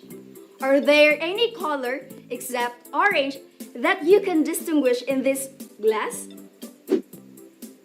There's none.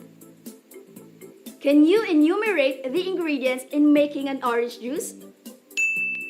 Right. The ingredients of this orange juice are powdered orange juice, sugar, and water. Can you still distinguish the sugar in this juice? No, you can't.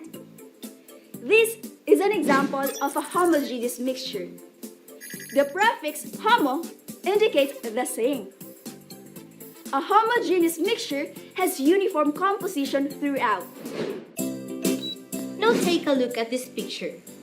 What do you see? Yes, it is a pizza pie. Can you distinguish the ingredients in this pizza pie? This pizza has cheese, meat, sliced onion, black olives, green bell pepper, tomato sauce, and mushrooms placed on the top of the dough. Since we can still distinguish the ingredients of the pizza pie just by looking at it, and because the composition of its ingredients do not blend together, a pizza pie is considered a heterogeneous mixture. The prefix hetero indicates difference. Heterogeneous mixtures are not uniform in proportion where combined substances are not evenly spread or mixed. Now, let's review what we just learned. Number 1. What is a mixture? Mixture is a combination of two or more different substances that are physically combined with each other. Number 2. What are the two types of mixtures? The two types of mixtures are homogeneous and heterogeneous mixtures. Number 3. Match the column A with the correct answer in column B.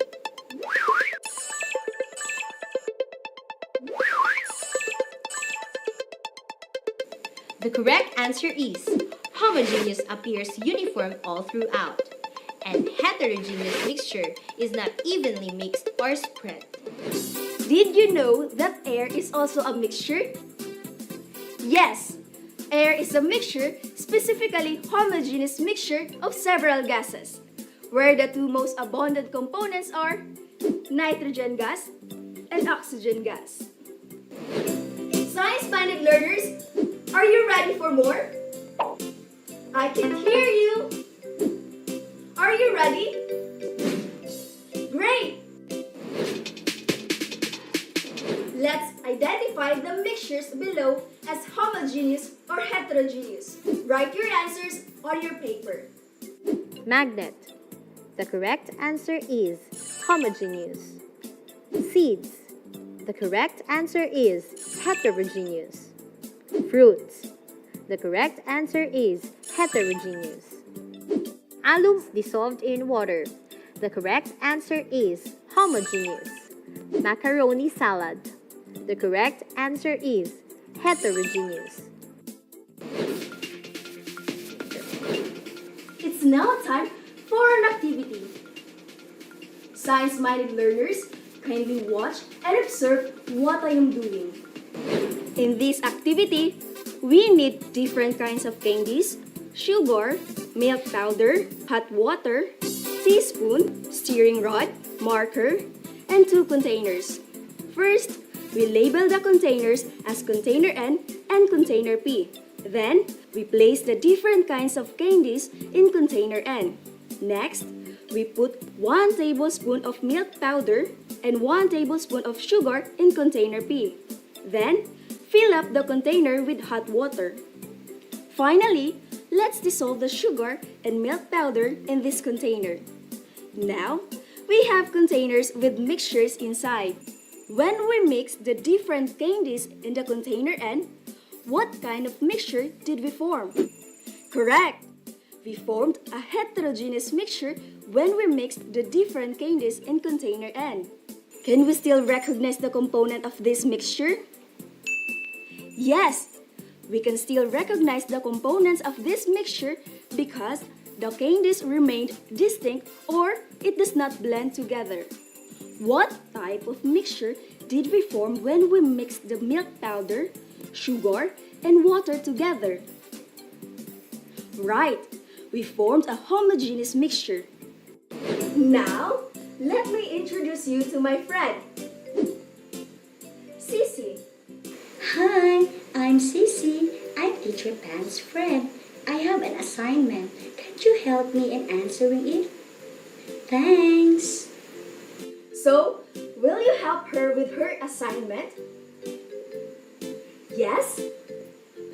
That's good to know. This is her assignment. We have to classify the following mixtures in their proper column. Where should we put smoke? Should we put bok choy in homogeneous column? No. Where should we put it? How about spaghetti? What mixture is halo-halo? How about bleach? Now, let's see what we have learned so far. Complete the paragraph by writing your answers on your paper.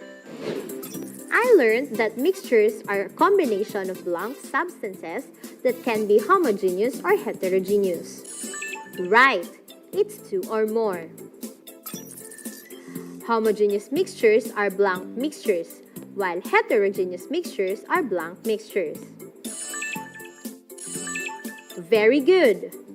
Homogeneous mixtures are uniform mixtures, while heterogeneous mixtures are non-uniform mixtures.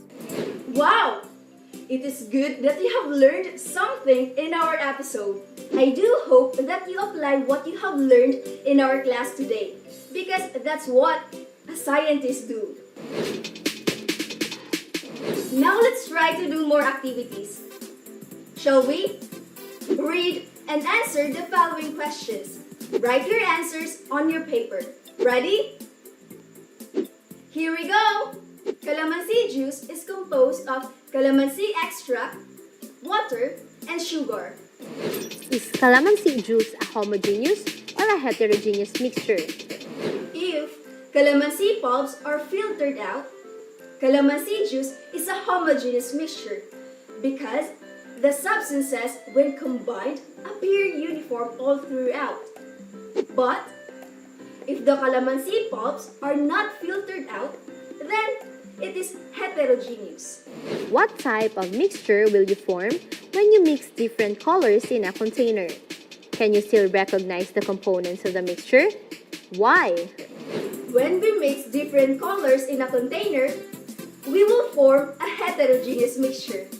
Yes, we can still recognize the components of the mixture because the substances are not evenly spread or mixed. Amazing! I really think you learned a lot today. So now, let's go to the assessment part.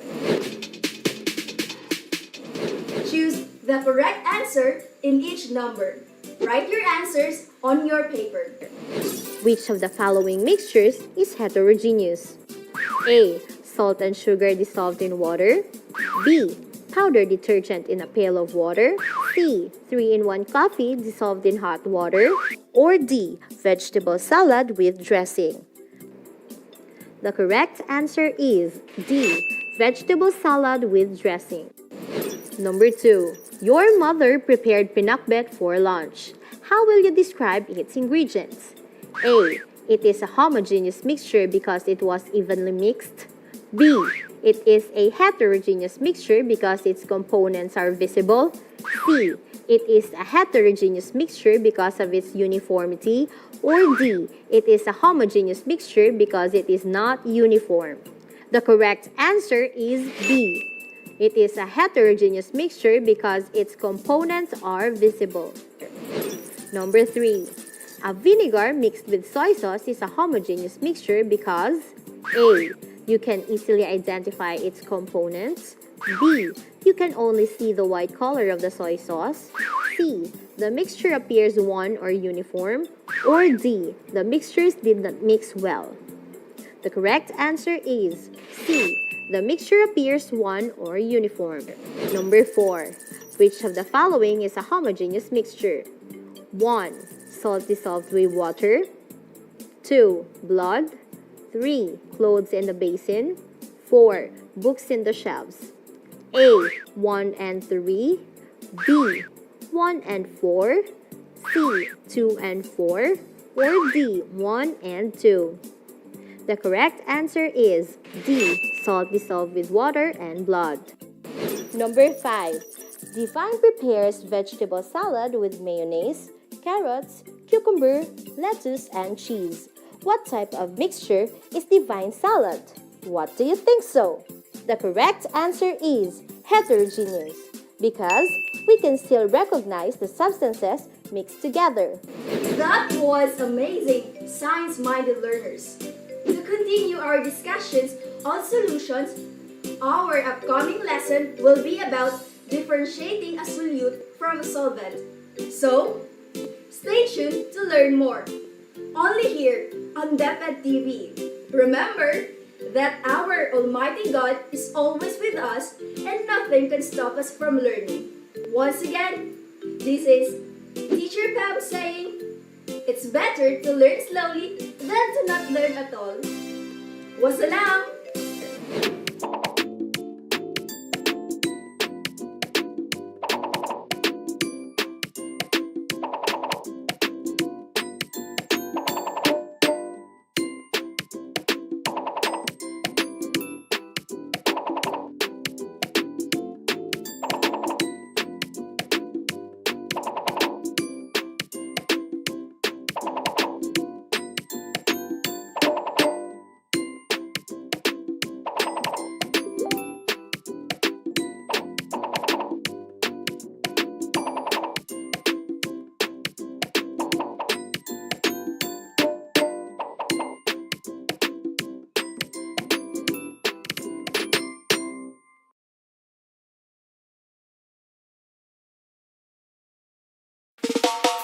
Whoa, yeah.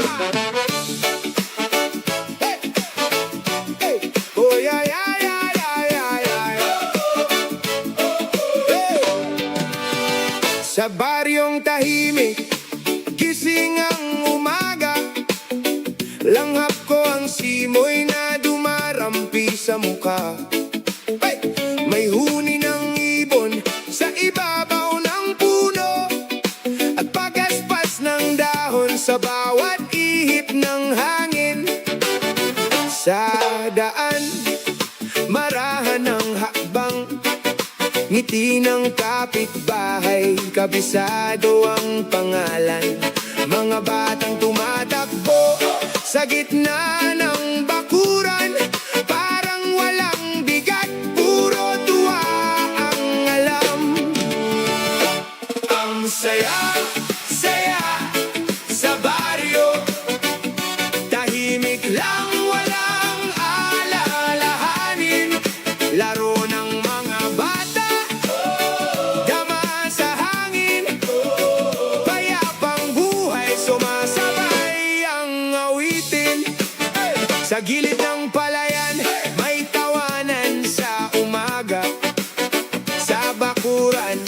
naglalaro ang mga bata, tandang sumisigaw, aso'y nagmamasid, samantalang ang araw ay dahan-dahang dumudungaw.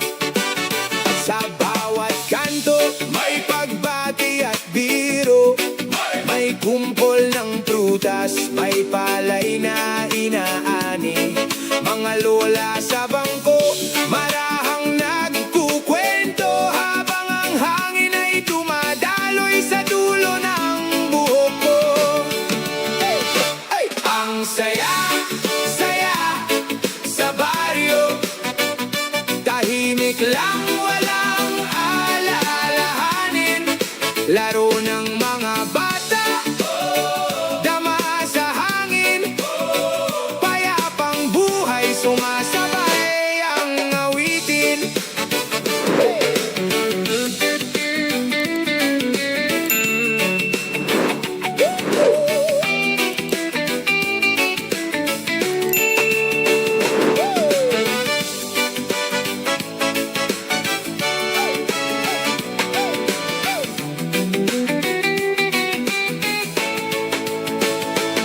Kung malayo man ang ingay ng bayan, dito sa atin, sapat na ang umaga. Bawat ngiti, parang pista sa dibdib.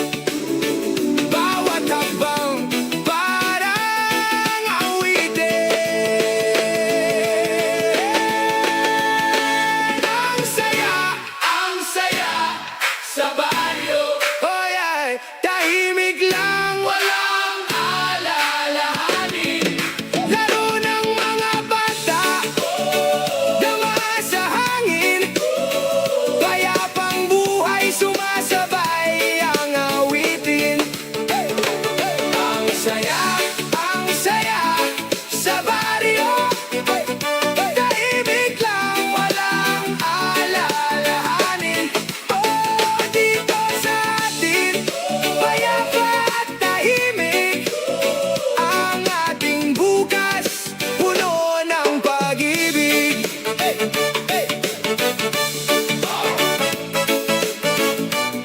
Oh, yeah, yeah, yeah, yeah, yeah, yeah.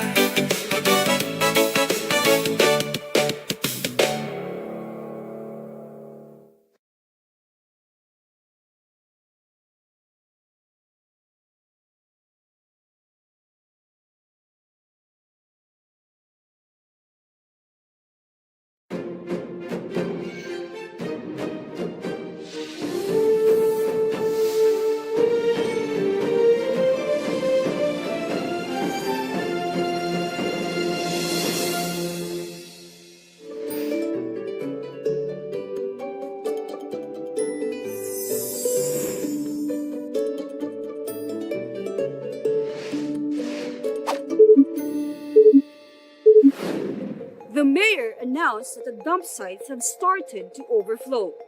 Despite the efforts to find a suitable location for a new landfill, the garbage crisis has not been resolved.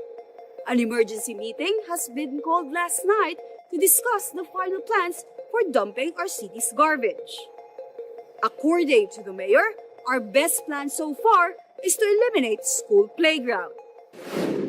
I know what you're thinking. It's impossible. And yes, it's true. This is just a make-believe story news. But it could happen. The question is, what can you do today to stop it from happening? Hi there, learners! This is Teacher Love, and let me take you on a journey that will help you understand the real world through science.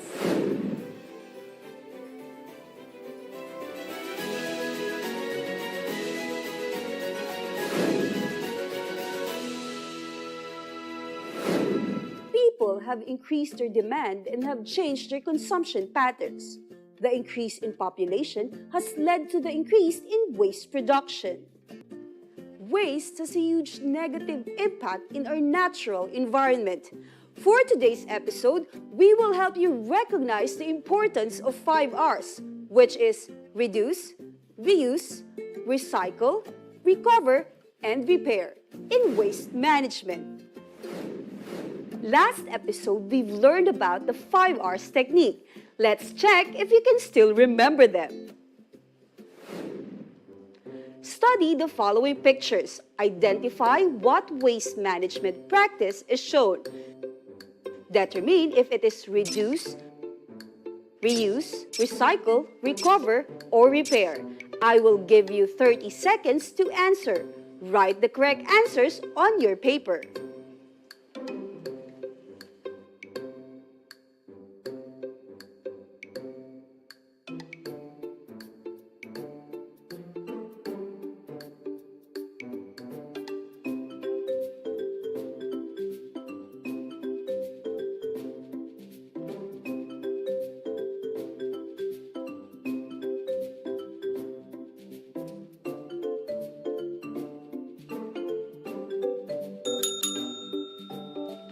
Time's up.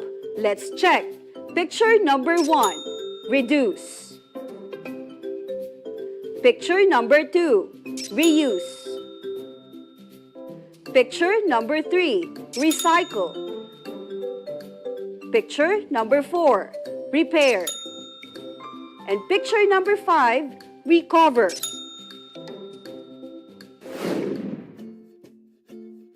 This garbage dump is what happens to land when we throw things out. It's usually sent to a place like this, called landfill. Landfill, also known as garbage dump or dumping ground, is a site for disposal of waste materials. However, this landfill, when not properly managed, can contaminate our groundwaters and eventually leads to water, land, and air pollution. Environmental pollution is one of the most serious global challenges any country is facing. Pollution is dangerous for all living organisms, whether it be humans, plants, and animals. As our planet is experiencing a tough time with global warming, climate change, and plastic pollution, mankind needs to take responsible action to stop the destruction of Mother Earth. All our contribution is valuable. We need to protect our home. Let's go somewhere less smelly to learn more about the importance of managing our waste. Just like what we learned from our previous episode, one of the best ways to reduce pollution is to practice the 5 R's techniques. Reduce, reuse, recycle, recover, and repair. To practically apply these techniques, let's start somewhere we are all familiar with, inside our home.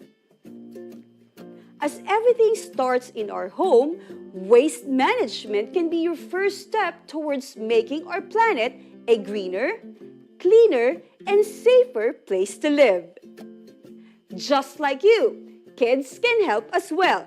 By managing waste at home with your family members, we can all make a big difference.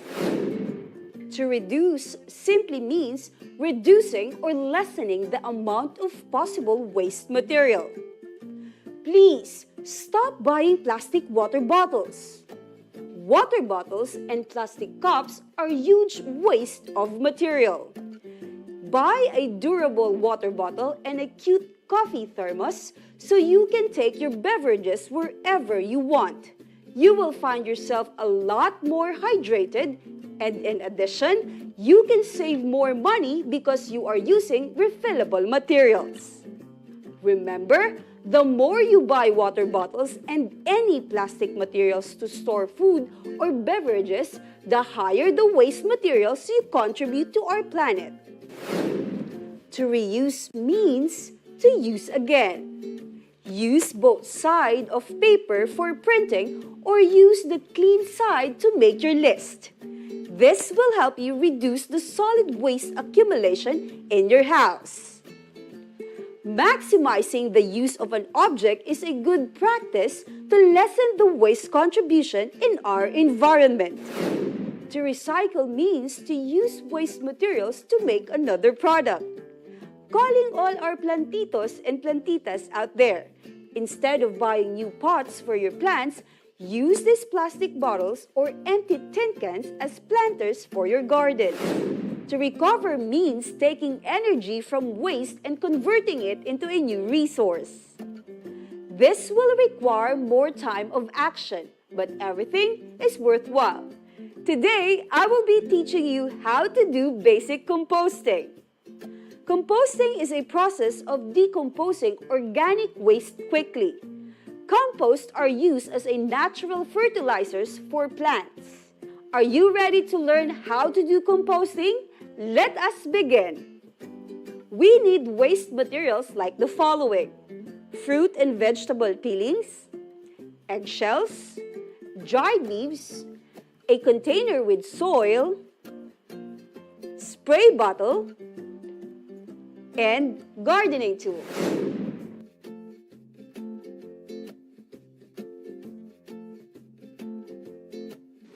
Rinse out the bottle or the container. Then, place a layer of soil at the bottom of the container.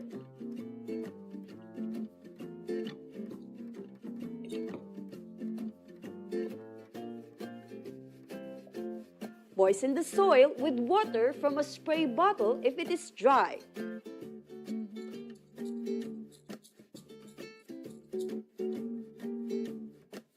Add a thin layer of fruit scraps.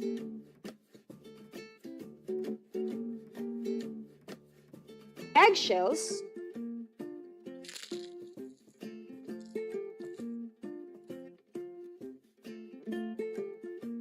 And dried leaves.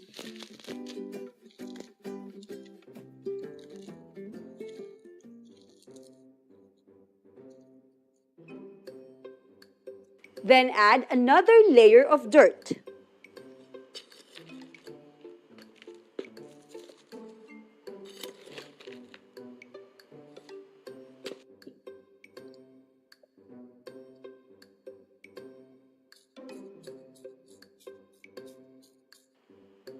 Continue adding layers until the container is almost full. Place it in a sunny location.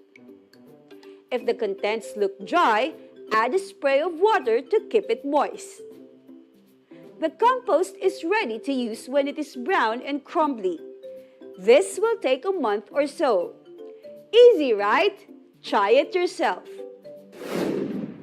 To repair means fixing or restoring broken items so that these will be used again. Learn to repair rather than discard. Fixing a hole in your favorite jeans or reattaching a broken button can extend the life of the piece rather than throwing it in the garbage and buying a new one, which is better for the environment and for your wallet. Money is important. Let us learn how to prioritize things. We need to put in consideration our daily contribution of waste materials so that we can help lessen the garbage collected daily. Even small changes can make a difference. Practicing 5 R's techniques every day at home, work, and play is an easy and rewarding practice. By adopting more environmental habits, we can reduce pollution, save resources, and better help our community fight climate change. I prepared some exercises for you to ponder. I will give you 3 seconds to answer each question. Number 1. Renee has started to compost her food scraps, leaves, and yard trimmings. When it all breaks down into soil, she will use it for her garden as natural fertilizer.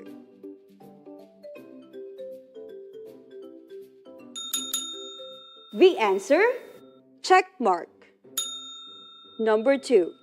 Serena has grown older, so her mother decided to donate her used clothes to the victims of the typhoon in Bicol.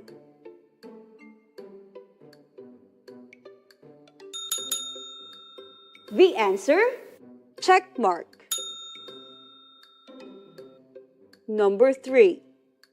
The grade 5 pupils are fond of throwing paper in the trash can.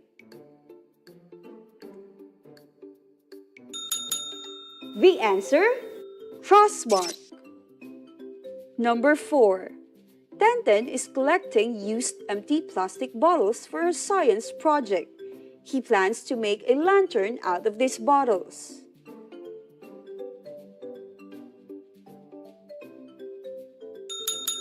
The answer, check mark. Number 5. My older sister kept on throwing away used cooking oil.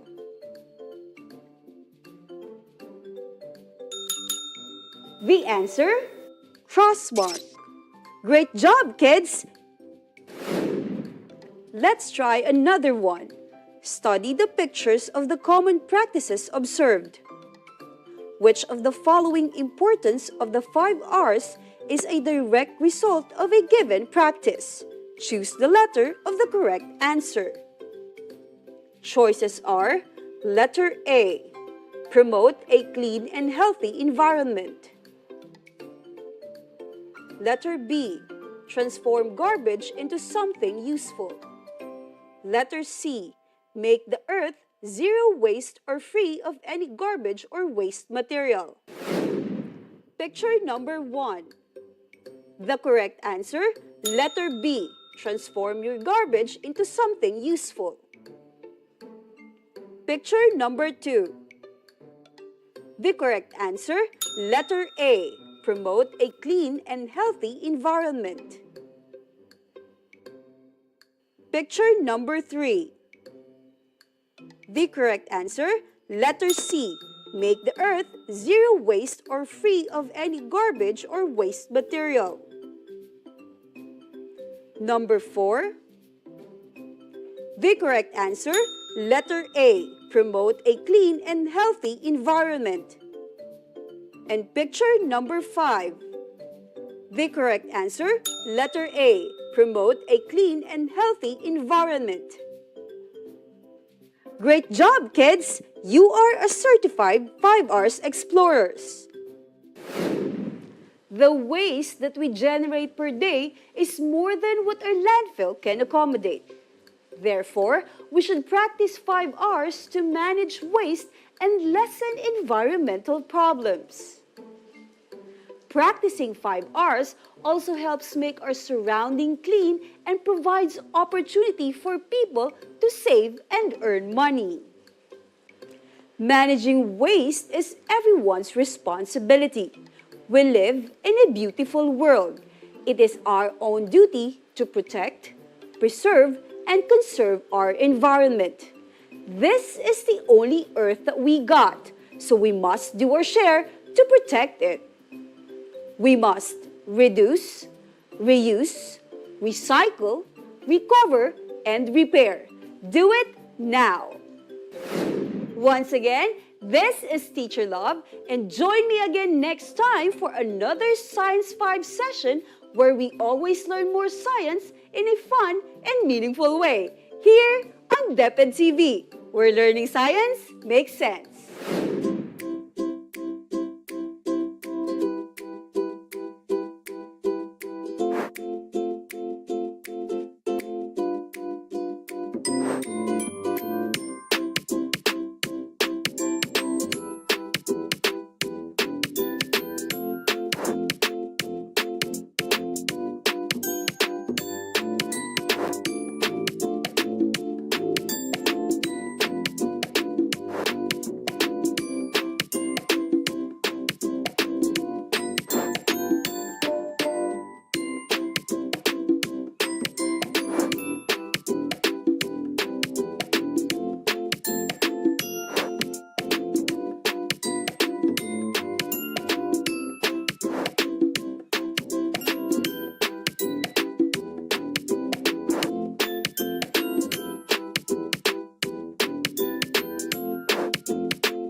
day to you kids.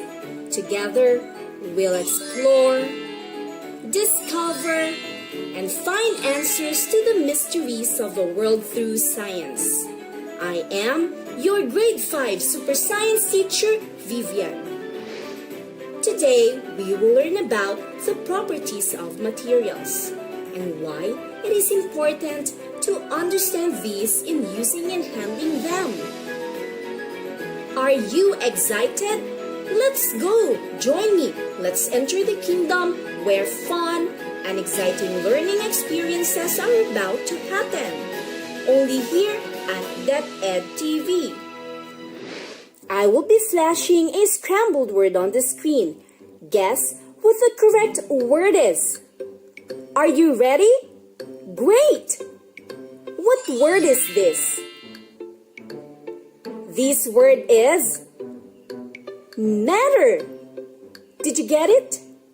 Very good. Can you still remember what is matter? Let's recall.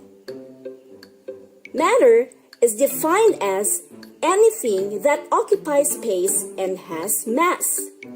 All objects that we deal every day are all matter. They take up space and they also have mass. As discussed in your Science 3, matter comes into different phases, which can be solid, liquid, and gas. Other phases of matter will be discussed in your higher science subject. Oops! Where do you think are we now? We are in a kitchen.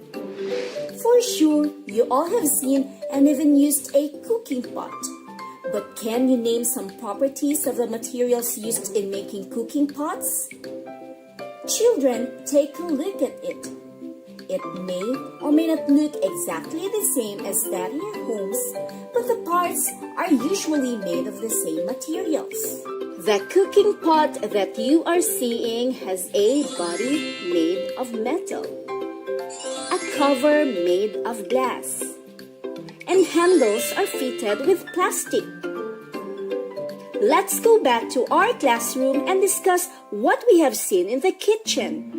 But before we go to the properties of the materials used in making cooking pots, I'd like you to think of the answers to the following questions. Number 1. Why are most cooking pots made of metal? Number 2. What will happen if the cooking pot is made of wood, plastic, or paper? Number 3. What will happen if the cooking pot is made of concrete, which is a mixture of cement, water, and sand? Number 4. Why are the handles of the cooking pot fitted with plastic? Number 5. Why is the cover of the cooking pot made of glass? I know you have your own answers in mind. Before we check, let us know first what properties mean and its two kinds. Properties are the external and internal characteristics of an object. There are two kinds of properties of matter. First, we have the physical properties that refer to the characteristics of matter that can be observed or measured without changing its composition. Some examples are malleability, flexibility, brittleness, elasticity, waterproofness, and thermal conductivity. The second one is the chemical properties that refer to the internal composition of matter that can be measured and observed when matter undergoes change to become an entirely different substance. Some examples are toxicity, reactivity, flammability, and combustibility. Did you get it? More of that as we continue with our discussion. Let's check your answers and watch out for the terms that relate to the properties of materials. Are you ready? Let's go back to question number 1. Why are most cooking pots are made of metal? Most cooking pots are made of metal because unlike wood, glass, or plastic, metals can be hammered into different shapes without breaking. This property of metals that makes them easy to shape, such as the cooking pot's body, is called malleability. Cooking usually involves water as an ingredient, and metal, like glass and plastic, are waterproof. This property that enables the metal cooking pot to prevent the liquid ingredients of what is being cooked from leaking refers to its waterproofness. Let's discuss your answer for question number 2. What will happen if the cooking pot is made of wood, plastic, or paper? If the cooking pot is made of wood, plastic, or paper, it will burn because when cooking pot is used to cook food, it is placed over fire. While cooking pots which are made of metal do not easily burn, it can withstand the heat.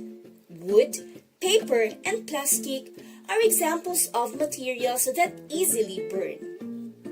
The property of materials that determines whether or not they will easily burn is called combustibility.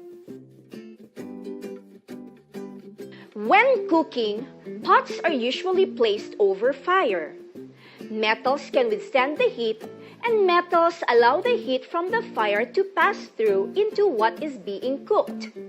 The property of materials that determines whether or not heat can easily pass through the material is called thermal conductivity. A related but different property, which is differentiated from combustibility in terms of the ease with which a combustible material can be ignited, is referred as flammability. How about the answer for question number 3? What will happen if the cooking pot is made of concrete, which is a mixture of cement, water, and sand? The answer is no. It will take a longer time to cook the food because heat cannot easily pass through it. Concrete is not as good a thermal conductor as metals. Another important consideration in cooking is to make sure that the material of the cooking pot does not react with the ingredients of the food of being cooked.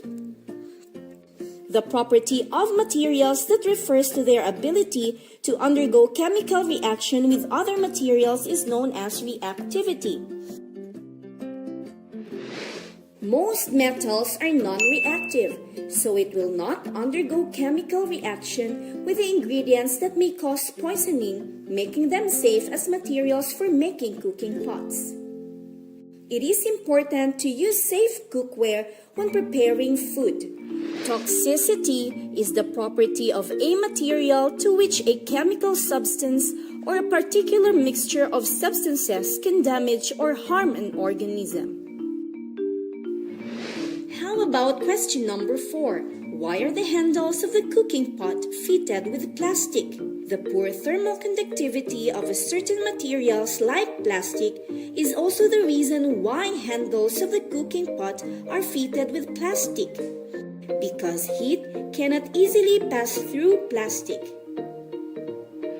In some cooking pots, rubber is used.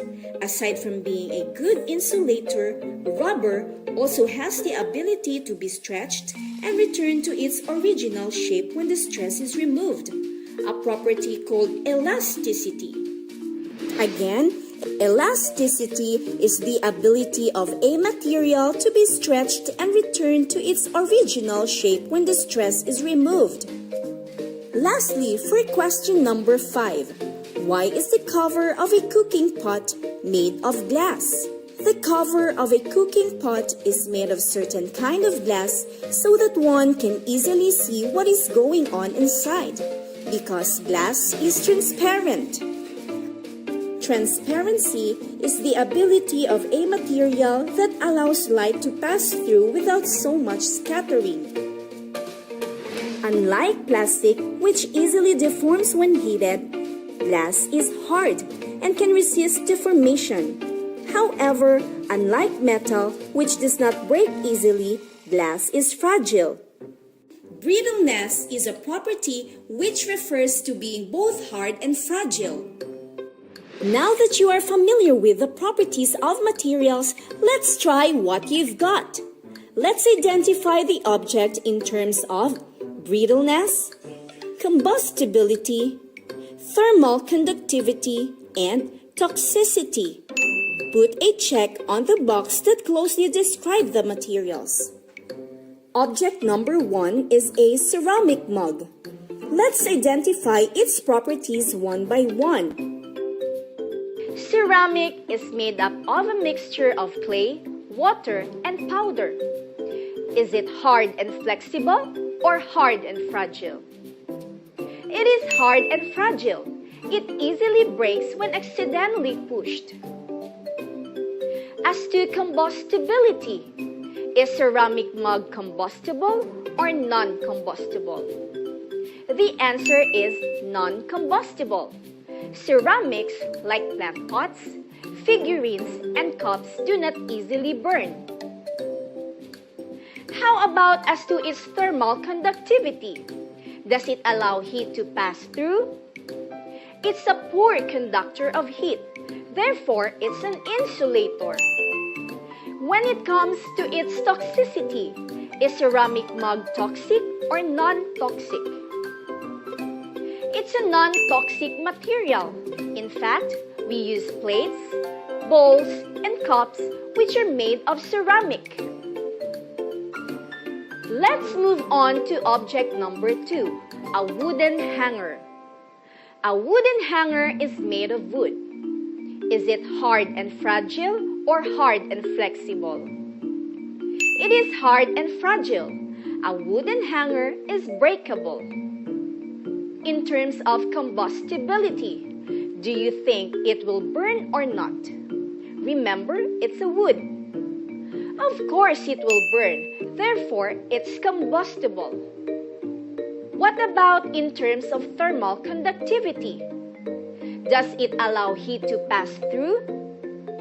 No, it's not. Therefore, it's an insulator. How about its toxicity? Is it toxic or non-toxic? Wood is non-toxic. In fact, some of our kitchen utensils are made of wood. And for the last object, we have a mineral plastic bottle. Is it hard and fragile or hard and flexible? It is hard and flexible. It does not break easily. When in terms of combustibility, is it combustible or non-combustible? It is combustible. Plastic is an example of a combustible material. Does it allow heat to pass through? It is not a good conductor of heat. Therefore, it's an insulator. That is why handles of a cooking pot are fitted with plastic. Next, is it toxic or non-toxic? It is a non-toxic material. We even used food containers which are made of plastic. Perfect! Are you still with me? Good! Based on the properties mentioned a while ago, let's identify the physical properties and the chemical properties. The following are the common physical properties of materials. We have hardness, brittleness, flexibility, elasticity, waterproofness, thermal conductivity, and malleability. They showed characteristics of matter that can be observed or measured without changing its composition. How about the common chemical properties? We have combustibility, flammability, toxicity, and reactivity. This group of properties are observed or measured when matter undergoes change to become an entirely different substance. Now, I want you to sit back, listen, and relax for a moment. I have a friend named Maria. Are you excited to meet her? Lend me your ears and eyes as I begin to introduce her. Maria is a grade 5 learner. Let's say hi, Maria. Hi, Maria. Do you know what Maria needs? Maria is here to ask help from us. She needs help in making her assignment. I want to help Maria. Would you want to help her too? Is it a yes? Very good. Her assignment goes this way. If you were to make a toy, what would you want to make and what materials would you use so that it will be safe to play and durable at the same time? Make a drawing of this toy and explain why would you use the materials that you have identified. Do you have an idea, children? Let's see what Maria wants. Oh, I guess she wants a doll. Children, let's bring it on. Let's help Maria. Maria's doll is made of rubber. It is safe to play because it is soft, flexible, and durable. It does not break easily as well. The head and shoes of Maria's doll is made of plastic. It is flexible and waterproof. The dress of Maria's doll is made of cloth, which is soft so that when it tears, she can just sew it. When it's dirty or has stain, she can just wash it. Now, let's give this to Maria. How was that, children? Did you enjoy helping Maria? If you are, give me a smile. Before we end this lesson, let's try to test yourself. Read each question carefully and choose the letter of the correct answer. Number 1. Which common property is evident when crown caps or tenson can be hammered into sheets to make a doormat or an improvised tambourine? A. Elasticity. B. Flexibility. C. Hardness. D. Malleability. Number 2.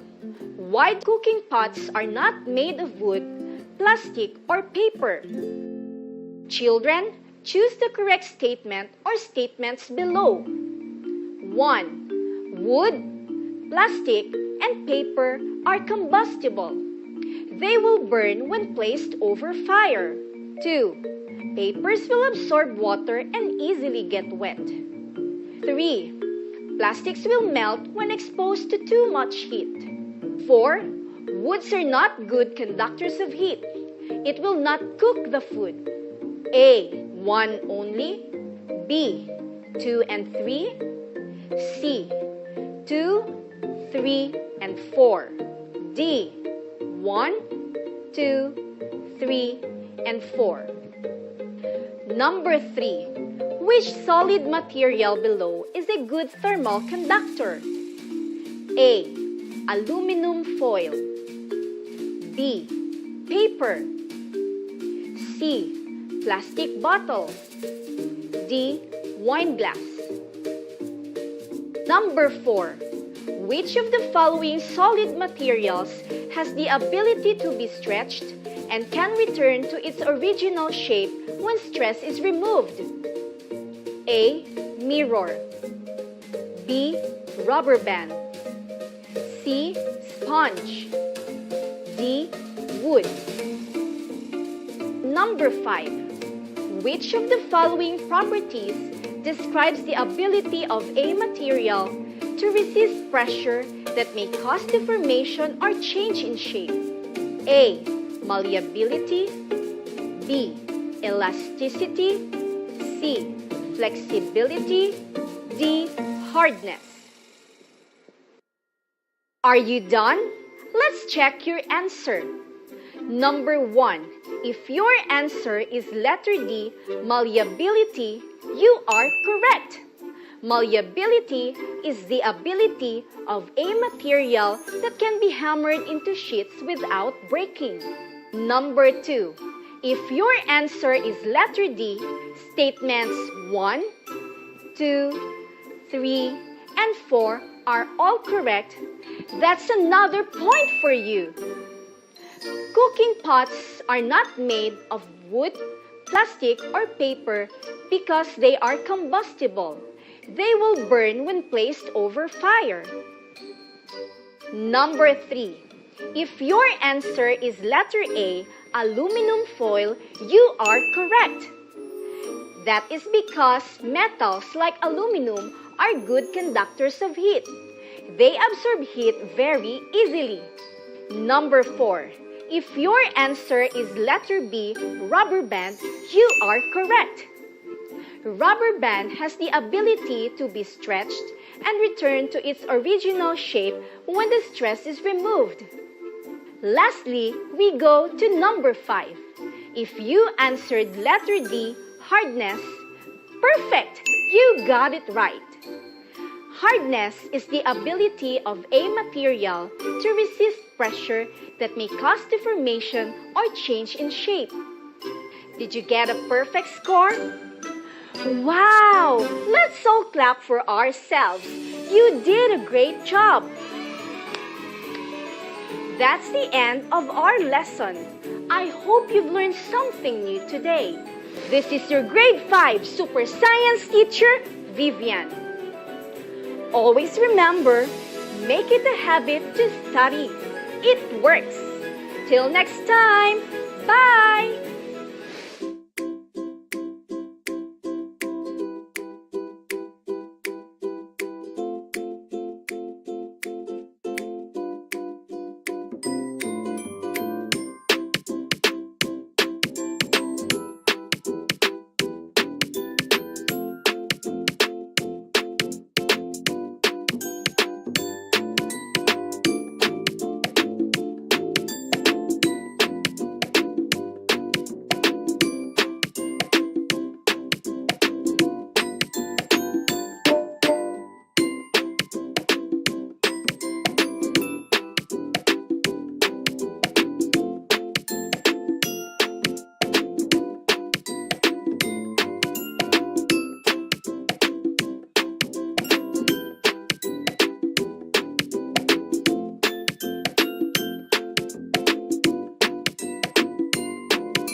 Matatag Curriculum, Science Grade 4, Quarter 1, Lesson 5. Materials and their uses. Harmful effects of changes in materials.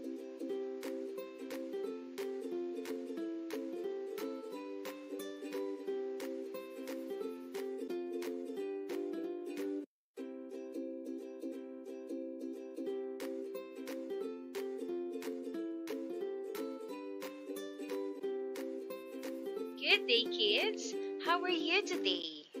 Are you ready to learn new lesson in Science 4? If yes, then let's start. Our topic for today is about materials and their uses. Harmful effect of changes in materials. This is Teacher Aika, your online teacher.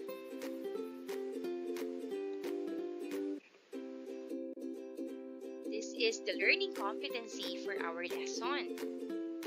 Demonstrate ways to minimize harmful changes in materials, such as restriction of burning of waste materials and care in handling reactive materials. For today's objectives, first, determine useful and harmful changes in materials.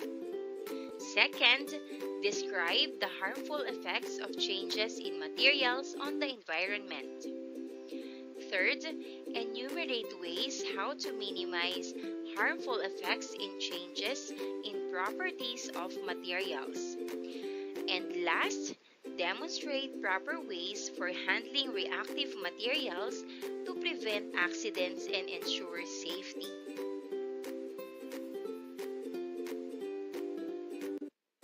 Before we start a new lesson, let's have a short review. Identify whether a given scenario represents a physical or chemical change. Number 1. You tear a piece of paper into small pieces.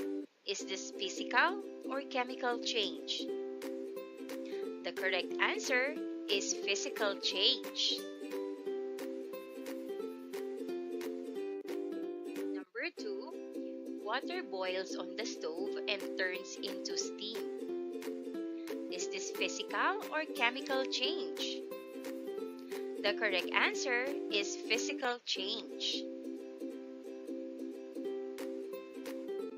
Number 3. Iron nails left outside begin to rust. Is this physical or chemical change? The correct answer is chemical change. Number 4. Mixing vinegar and baking soda together causes fizzing and bubbling. Is this physical or chemical change? The correct answer is chemical change.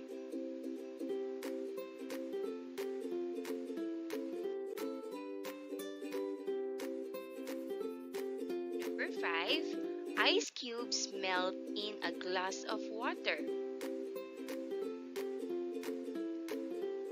Is this physical or chemical change? The correct answer is physical change.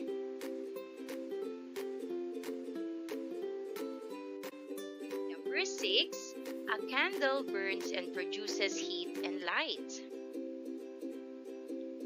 Is this physical or chemical change? The correct answer is chemical change.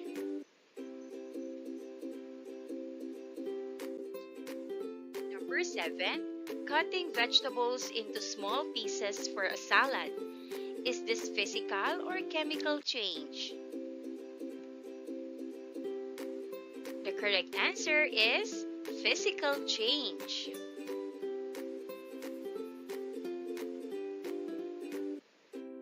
Number 8. Mixing salt into a glass of water until it dissolves completely. Is this physical or chemical change?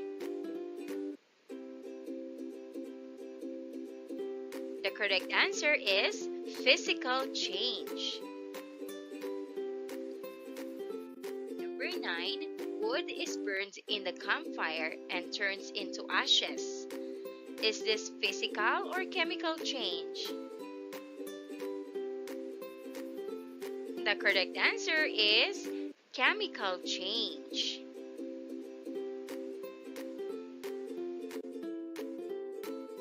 Number 10. Milk curdles after adding lemon juice. Is this physical or chemical change?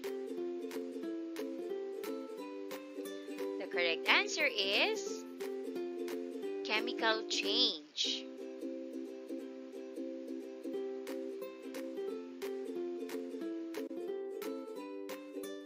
Last week, you learned that matters undergo various changes when exposed to changes in temperature, which can be classified as either physical change or chemical change. In the next phase of the lesson, you will be able to know and understand how some changes in matters can have harmful effects on us humans and our environments. You will also be learning how we can minimize the harmful effects of these changes and how to properly handle reactive materials.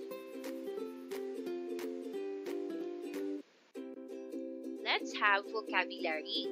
Rearrange the letters to create a word corresponding to the word given by the teacher. Number 1. It is the natural home or environment of a plant, animal, or other organism. It provides the organisms that live there with food, water, shelter, and space to survive. What is the answer? Correct. The answer is habitat. Number 2, it is the introduction of harmful materials into the environment. The correct answer is correct, pollution.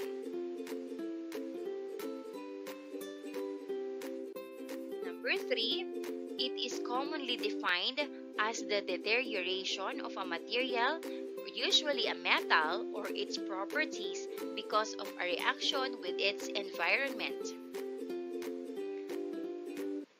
The correct answer is corrosion. Number 4, it is a geographic area where plants, animals, and other organisms, as well as weather and landscape, work together to form a bubble of life. The correct answer is ecosystem. Number 5, it is the chemical reaction that occurs between substances when materials burn. The correct answer is combustion. Good job, kids! Now, let us talk about harmful effects of changes in materials.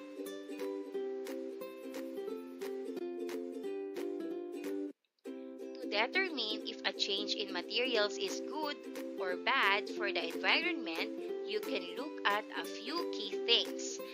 If the change leads to pollution like dirty air or water, it's usually harmful.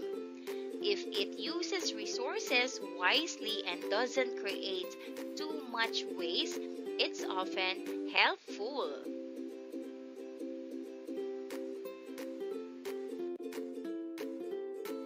Changes that protect animals and plants are good, while those that destroy their homes are harmful.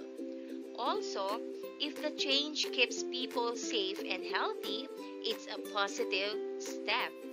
For example, using reusable bags is good because it helps reduce waste and pollution, while single-use plastics can harm wildlife and clutter landfills.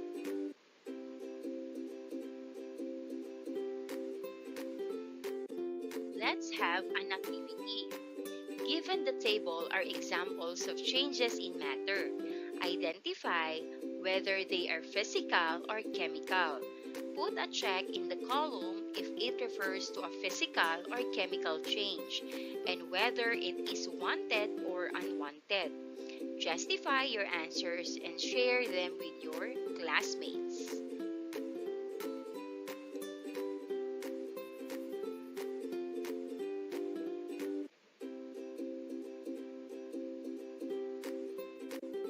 Let's start with number 1. Melting ice cream. Physical change. Number 2. Rusting of iron nails. Chemical change. Number 3. Boiling water. Physical change. Number 4. Burning wood in a fireplace. Chemical change. Number 5. Dissolving sugar in water. It is physical change. Number 6. Chopping vegetables. Physical change. Number 7. Cooking eggs. Chemical change. Number 8. Mixing baking soda and vinegar.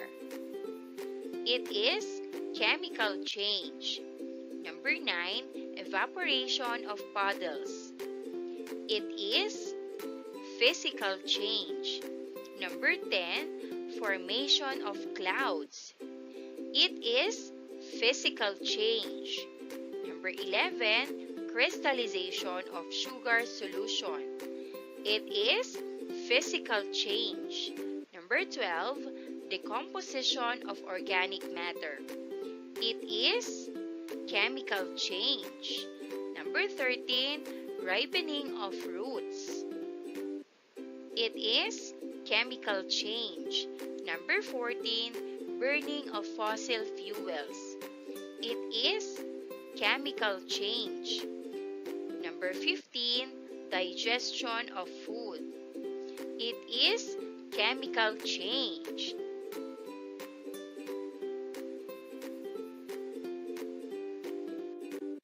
Justification of answers. Number 1, melting ice cream is physical change. It changes from solid to liquid without altering its chemical composition. Number 2, rusting of iron nails is chemical change. Iron reacts with oxygen to form a new substance which is called rust. Number 3, boiling water is physical change. Water changes from liquid to gas but remains H2O or water. Number 4, burning wood in a fireplace is chemical change.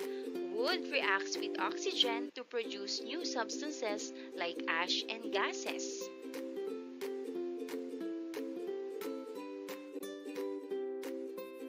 Number 5, dissolving sugar in water is physical change.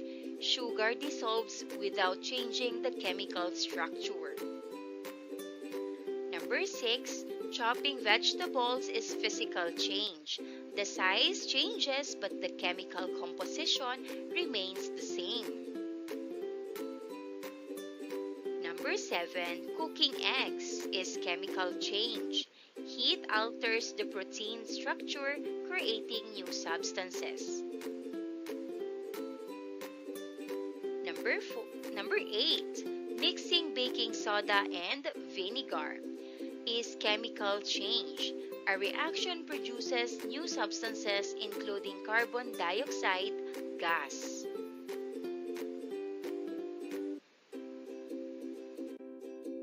Number 9, evaporation of puddles is physical change.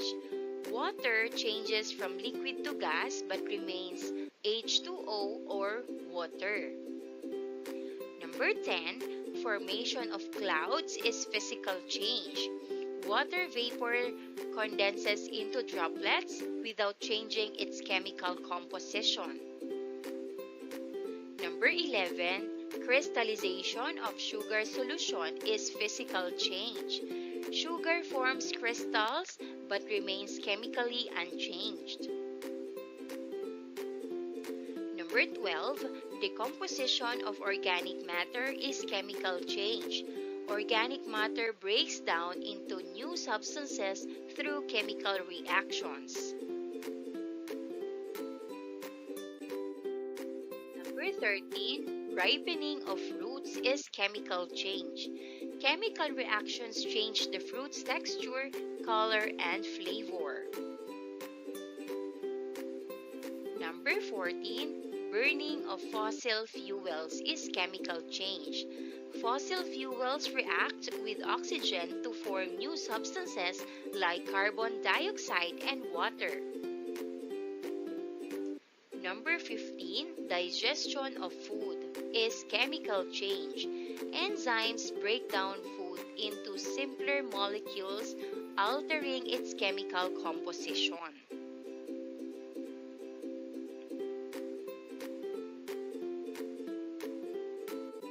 Now, let us talk about harmful effect of changes in materials.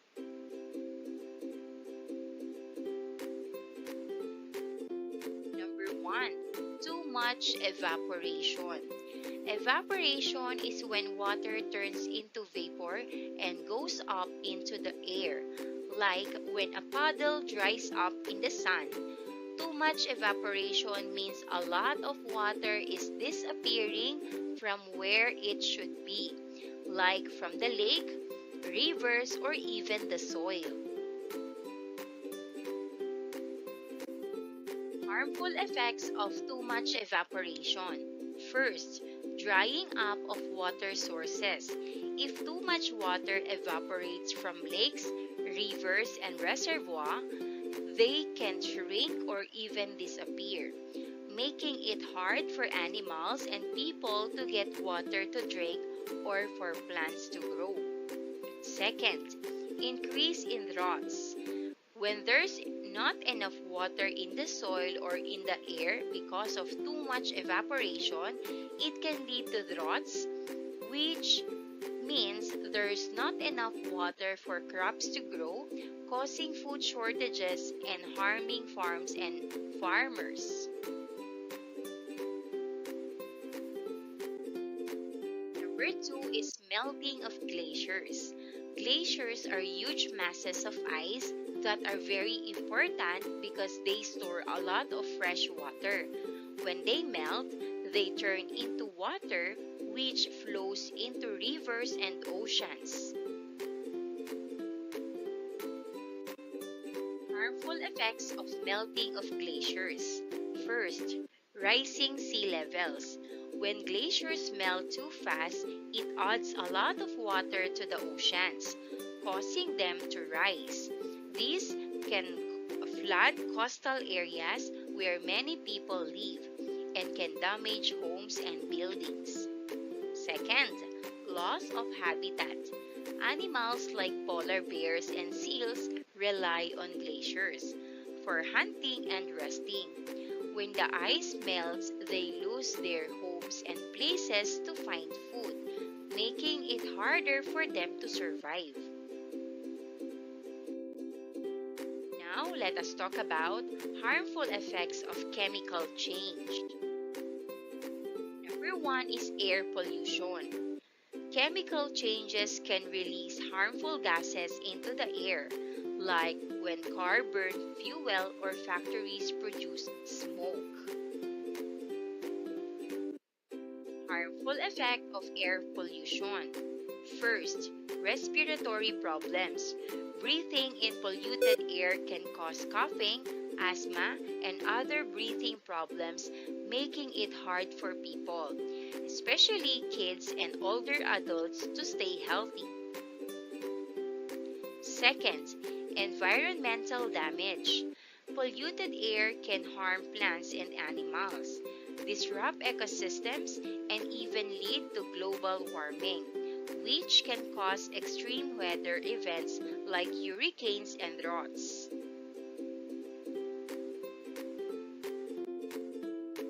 Second is water contamination.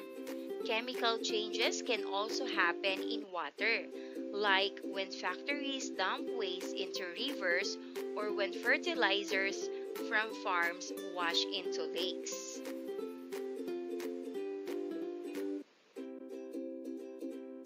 Harmful effects of water contamination. First, health risk. Contaminated water can make people sick if they drink it or swim in it. It can cause stomach aches, diarrhea, and even more serious illnesses. Second, harm to aquatic life. Chemicals in water can harm fish, frogs, and other aquatic animals, disrupting their habitats and causing population declines. This can affect the balance of ecosystems and reduce biodiversity.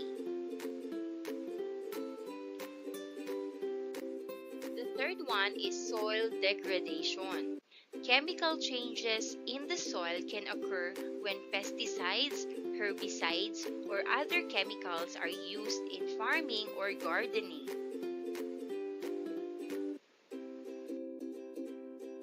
Harmful effects of soil degradation. First, loss of fertility. Chemicals in the soil can kill helpful organisms like earthworms and bacteria. making it hard for plants to grow. This leads to poor crop yields and reduces the amount of food that can be grown. Second is contamination of food. If plants absorb chemicals from the soil, they can end up in the food we eat. Eating food contaminated with harmful chemicals can cause health problems over time.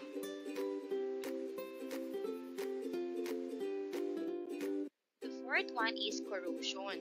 Corrosion is a chemical change that happens when metals react with substances in the environment, like oxygen or water. Harmful effects of corrosion. First, damage to structures. Corrosion can weaken metal structures like bridges, buildings, and pipelines, leading to collapses, leaks, and other accidents. Second, costly repairs. Fixing or replacing corroded metal objects can be expensive and time-consuming, especially if they are critical infrastructure or equipment.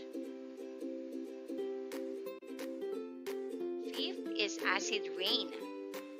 Chemical reactions in the atmosphere can produce acids that fall back to the earth as rain, snow, or fog. Harmful effects of acid rain. First, damage to ecosystems. Acid rain can harm plants, trees, and aquatic life by leaching nutrients from the soil, damaging leaves and needles, and making bodies of water too acidic for fish and other organisms to survive. Second is deterioration of buildings and monuments. Acid rain can erode and corrode buildings, statues, and monuments made of stone or metal, leading to their deterioration and loss of cultural heritage. Sixth is groundwater contamination. Chemicals from industrial spills, landfills, or agricultural runoff can seep into the ground and contaminate groundwater sources. Harmful effects of groundwater contamination. First, health risk.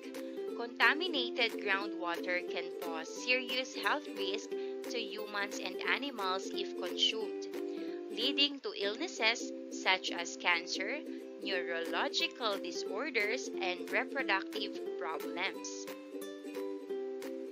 Second, long-term environmental damage. Once groundwater is contaminated, it can be difficult and costly to clean up, posing long-term risks to the environment and public health.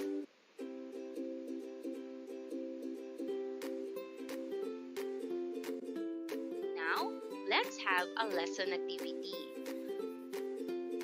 So this is a group activity.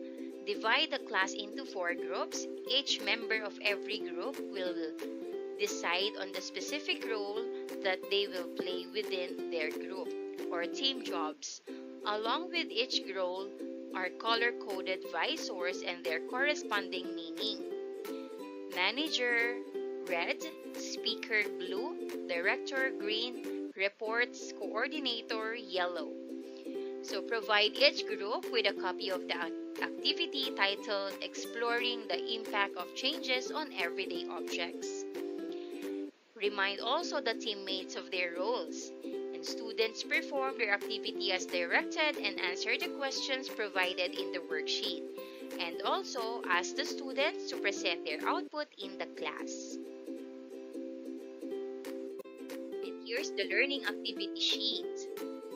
Title: Harmful Effect of Changes in Materials.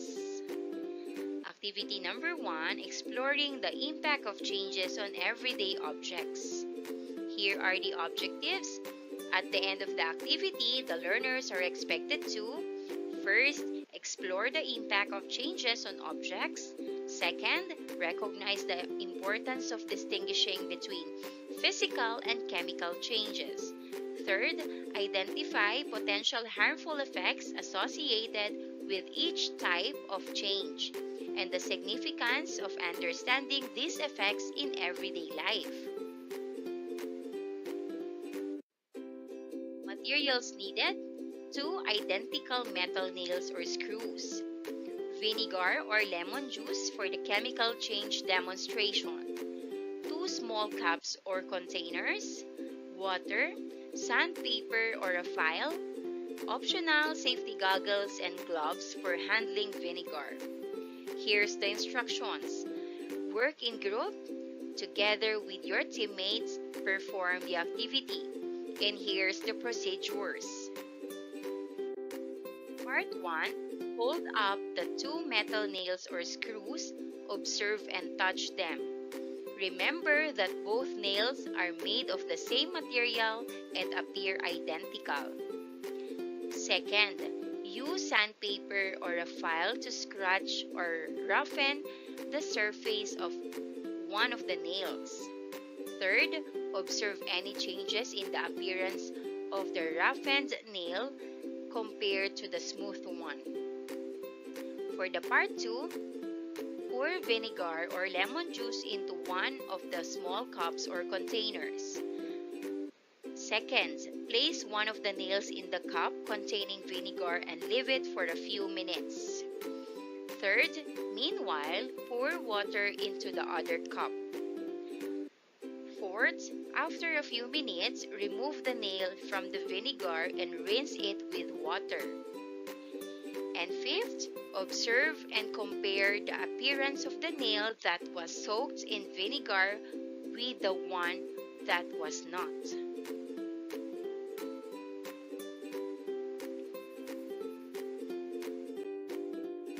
Based on your observations, answer the following questions. A. What changes did you observe in the nails during the activity? B. Can you describe the differences between the nail that underwent a physical change and the one that underwent a chemical change? C. How did the appearance of the nails change after each part of the activity? Why do you think it's important to understand the differences between physical and chemical changes? D. What harmful effects did we discuss regarding physical changes such as scratching the nail? Letter E. What harmful effects did we observe regarding chemical changes such as rusting in vinegar? F. How can we continue to raise awareness about environmental issues and encourage action within our school or community? G. Are there any additional environmental topics or issues you would like to explore in future activities or discussions? H. What steps can we take to ensure that our actions contribute to a cleaner, healthier environment for future generations?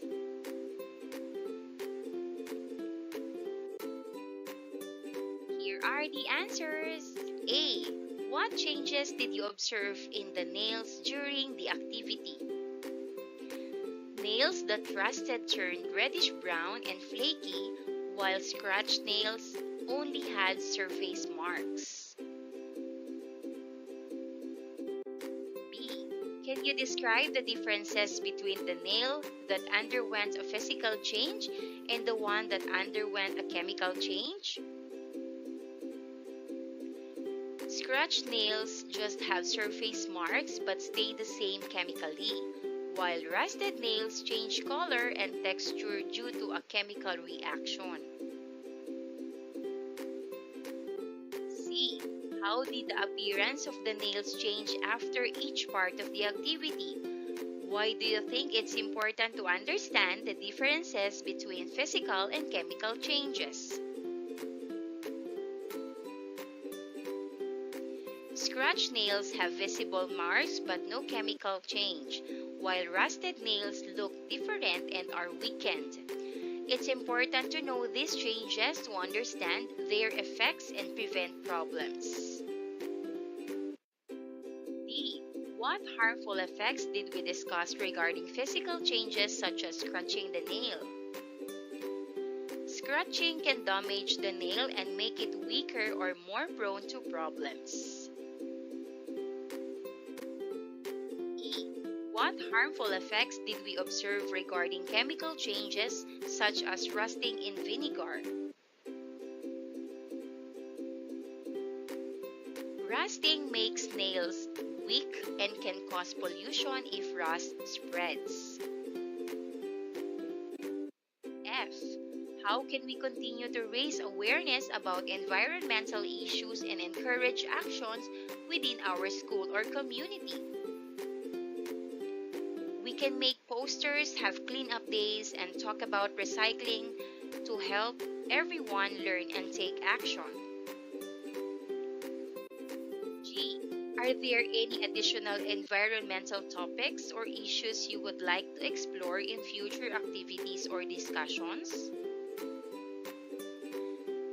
We could look at plastic waste, saving energy, or how to be more eco-friendly. H. What steps can we take to ensure that our actions contribute to a cleaner, healthier environment for future generations? We should recycle, use less waste, save energy, and teach others how to protect the environment. And that wraps up today's lesson. If you enjoyed this video and want to see more content like this, don't forget to hit the subscribe button and ring the bell so you never miss an update. Thanks for tuning in, and I'll see you in the next video. Thank you!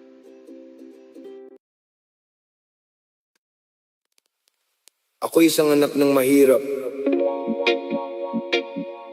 Wala akong apelidong kilala. Wala akong mana. Wala akong kayamanang may pagmamalaki. Pero may dala akong bagay na mas mahalaga. Pangarap. At hindi yon kayang nakawin ni numan.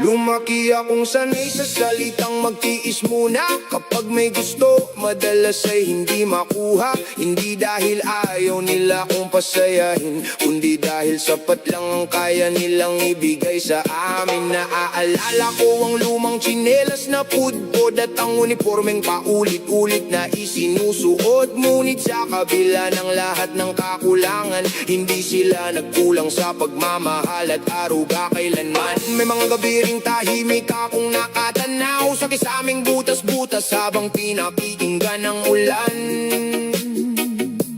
sa ibabaw.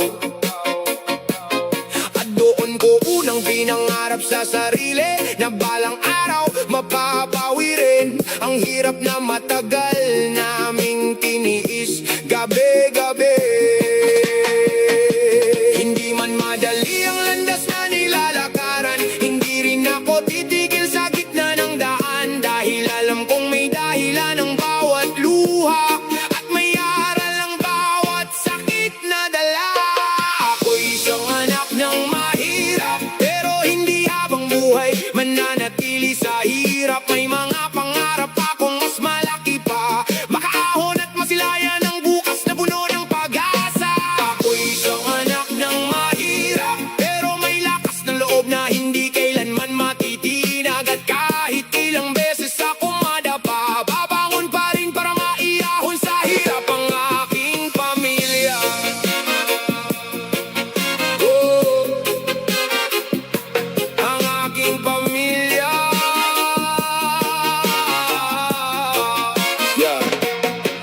Minsan naiisip kong napakabagal ng lahat, habang ang iba'y tila mabilis ang pag-angat. Ngunit pinapaalala ng buhay sa akin na hindi pare-pareho ang takbo ng bawat ngiti. May mga sugat na hindi nakikita, mga pagod na hindi na isasalita. Ngunit sa bawat umagang ako'y nagigising, may panibagong dahilan para ipagpatuloy ang lahat ng gawain. Dahil ayokong tumanda na puro pangarap na hanggang salita lang at hindi nabot kailanman. Gusto kong makitang araw na si nanay ay nakangiti at si tatay ay nagpapahinga na ng payapa sa gabi. Oo, anak ako ng mahirap pero hindi ako maliit. Hindi sinusukat ng kahirapan ang lawak ng panaginip. Maraming beses nang sinubok ang aking paninindigan, pero mas matigas pa roon ang aking pananalig at katatagan. Kapag nadana pa, bumabangon ang marahan. Kapag nasasaktan,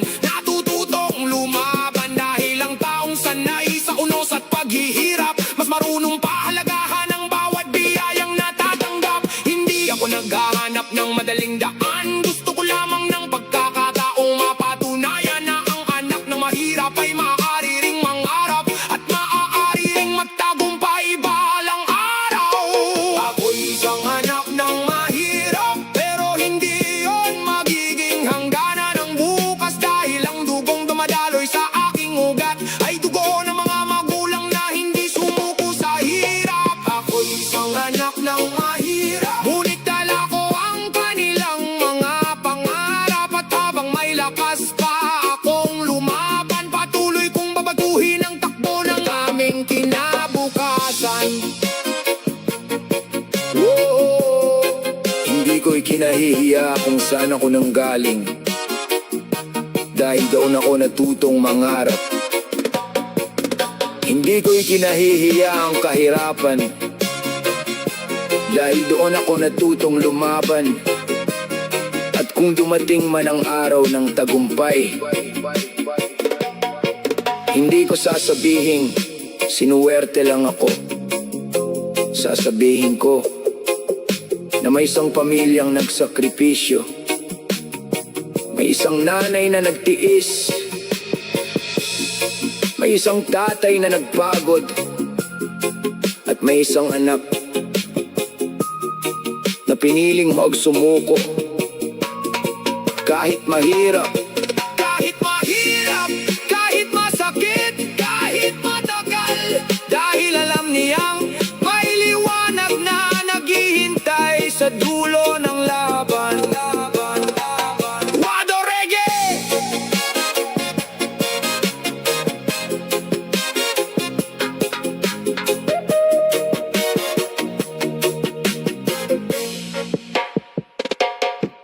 Wado Reggae.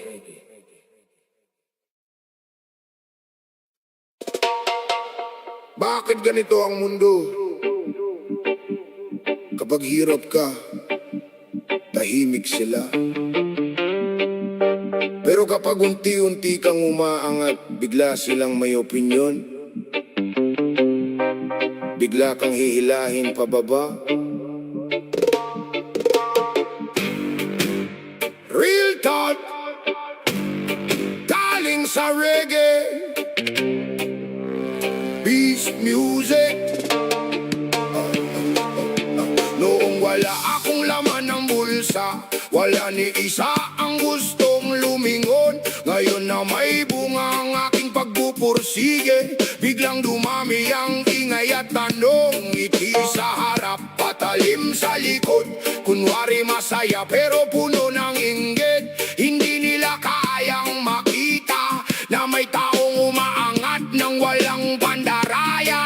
Pinagpaguran ko bawat patak ng pawis, hindi ito nahulog galing sa langit. Habang kayo'y abala sa paninira, ako'y abala sa pagtupad ng pangarap. Kapag umangat ka, hihilahin ka pababa. Yan ang ugali ng taong walang magawa. Imbes na sumabay sa pagangat, mas piniling maging babigat. Maraming eksperto sa paninira, pero bagsak naman sa sariling laban. Madaling humusga sa tagumpay ng iba, pero takot ayusin ang sariling buhay. Hindi lahat ng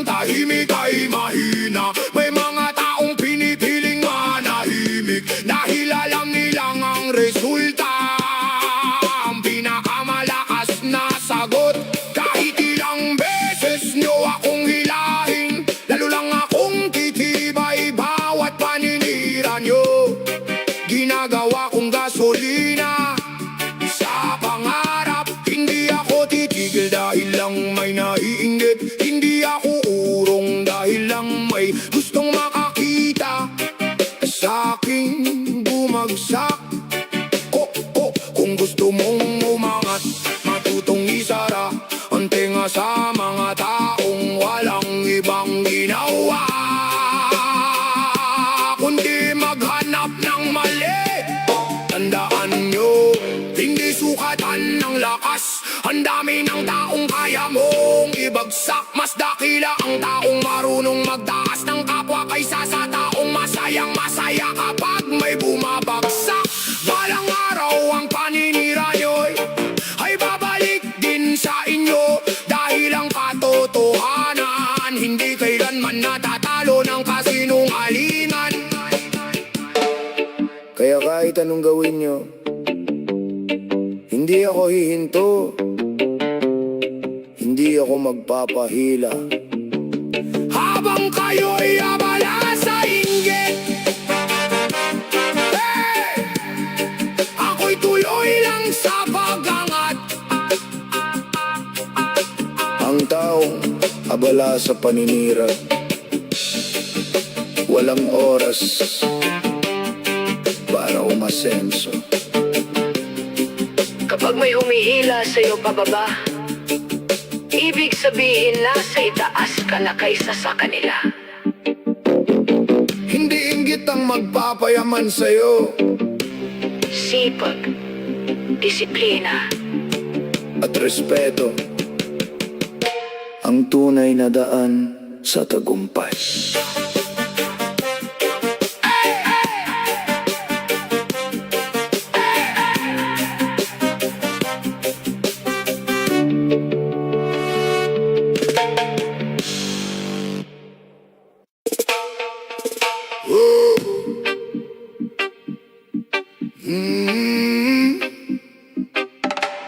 Na na na na na na na.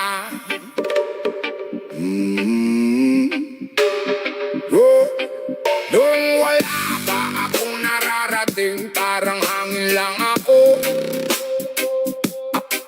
Hindi makita, hindi marinig, wala man lang sumasalo. Pero nang unti-unting tumibay ang aking pangarap, biglang dumami ang matang gustong ako'y ibagsak. May ngiti sa harap, patalim pala sa likod, palakpak sa umpisa pero inggit ang kasunod. Hindi nila kayang tanggapin na may inaabot ka, kaya pilit kang hinihila pababa. Pero tandaan mo, hindi sukatan ng ingay, mas malakas ang gawa kaysa sa puro sad-sad lang sa buhay. Habang sila'y abala sa paninira ng kapwa, ko'y abala sa pagbuo ng sariling biyaya. Oh, sariling biyaya.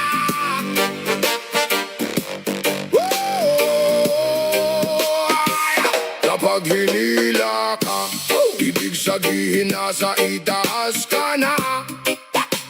Hindi ka naman hihilahin kung pareho lang kayo ng pwesto, diba? Yan ang patunay na may nakikita silang liwanag sa'yo, na kahit anong gawin nila, hindi nila kayang pantayan ng apoy mo. Hindi ko kailangan ng approval ng mapanghusga. Ang mahalaga, malinis ang konsensya at may direksyon ng paa. Hindi ako titigil dahil ang sasalita ninyo. Ang pangarap ko hindi kontrolado ng opinyon ninyo.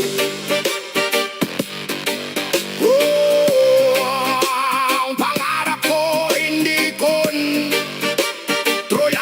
ng opinyon ninyo.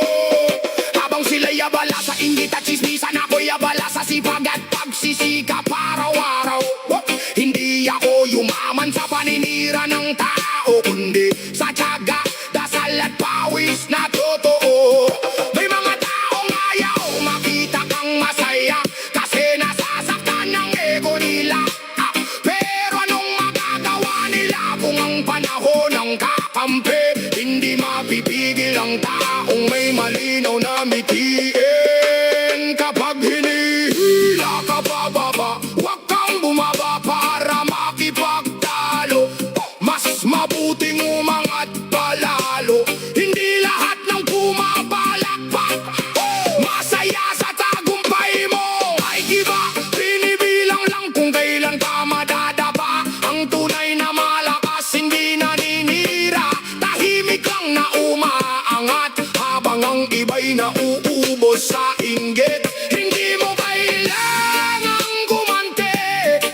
marami ang humihila sa'yo.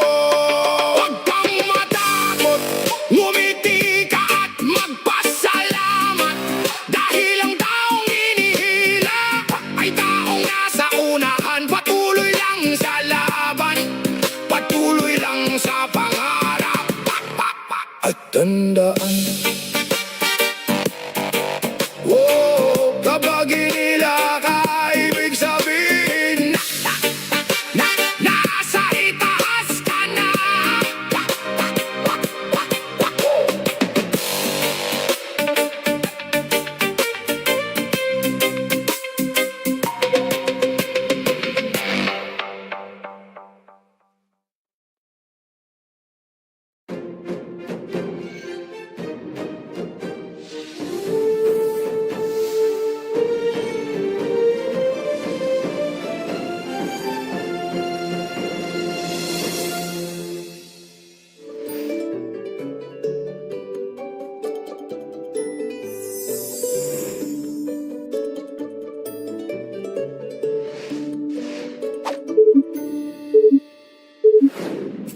I am your grade 5 science teacher, love.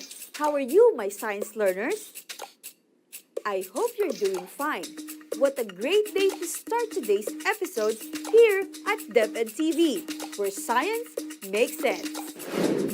Our topic for the day is changes in matter when applied with heat.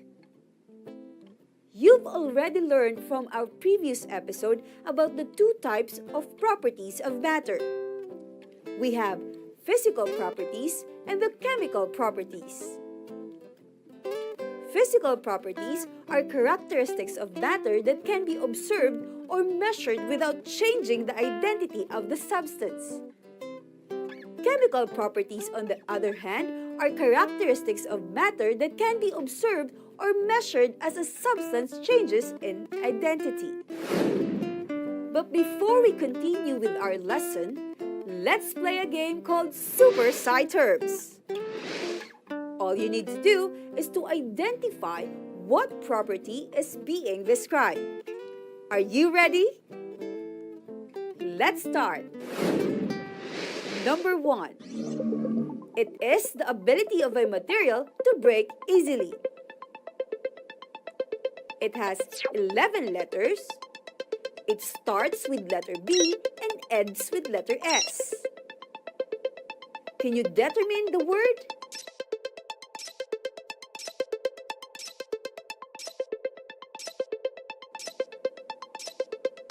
The answer? Brittleness. Very good. Number 2. It is the ability of a material to be decomposed by microorganisms. It has 16 letters. It starts with letter B and ends with letter Y. What word is it?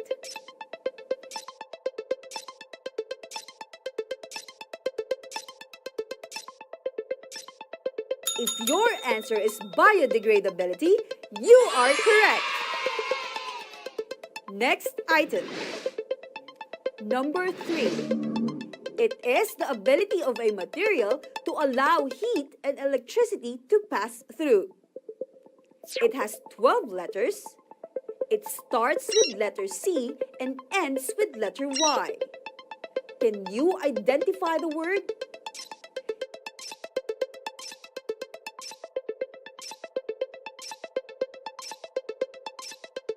If your answer is conductivity, you are awesome. Number 4. It is the ability of a material to be stretched and returned to its original shape. It has 10 letters.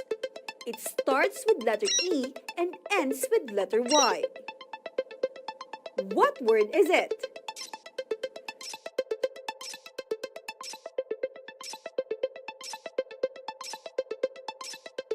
The correct word? Elasticity. How was that? Wow! Down to the last item, number 5. It is the ability of a material to resist pressure that may cause deformation.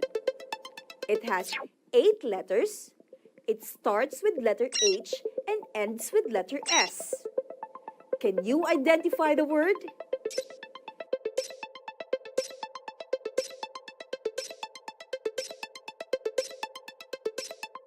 If your answer is hardness, correct!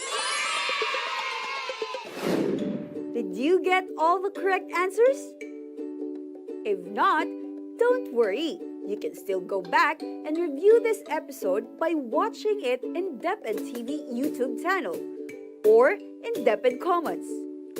Brittleness, conductivity, elasticity, and hardness are examples on how we can describe the physical properties of matter, while biodegradability is an example under the chemical property of matter.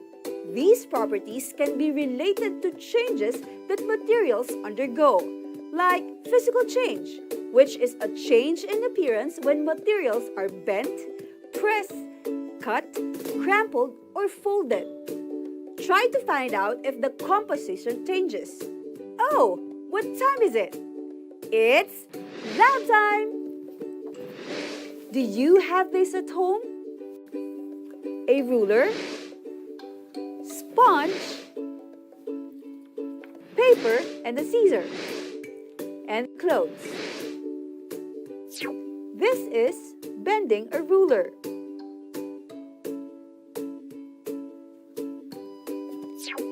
Squeezing a sponge.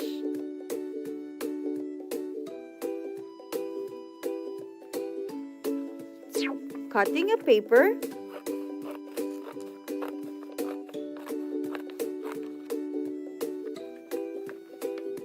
And crumpling a paper.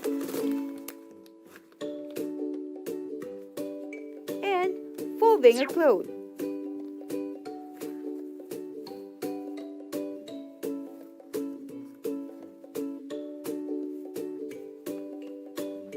What are the changes occurred? The paper changes its shape and size, but the composition remains the same. This type of changes is called physical change.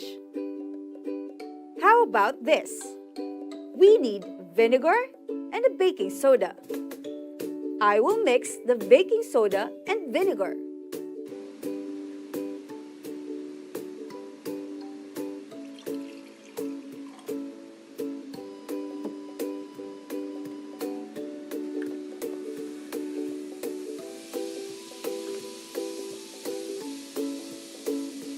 The reaction that happened to the baking soda and vinegar produces carbon dioxide.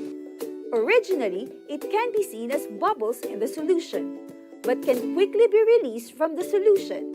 This activity has a change in composition. A new substance is formed in the presence of bubbles. This is called chemical change. Physical and chemical changes are around us.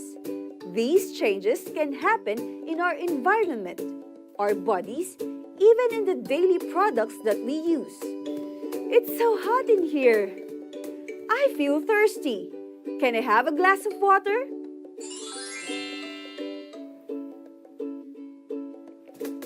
Finally, I feel good. Have you also experienced heat when you are outside? Where does heat come from? What is the largest source of heat? The largest source of heat is the sun, and it is also the reason why we feel hot. As discussed in your previous grade, heat is a form of energy that can be transferred from one object to another. We can identify how the heat from the sun affects the hotness of our atmosphere by using a thermometer. Let us discuss what heat can bring. Heat can change the physical characteristic in an object. How does heat cause physical change? Can you see the objects? I have a plastic ice wrapper and a water. Do you have any idea of what I'll be doing with it? See that? I put water into the ice wrapper. This time, I'll be placing it inside the refrigerator. Together, let's observe what will happen to it after a couple of hours. Oh, what happened to the water? The water became ice. It solidifies. Water is composed of tiny water droplets, which is called a water molecule. When water is placed inside the freezer, the water molecules move closely towards each other and they move less and less. When water turns into ice, this process is called solidification.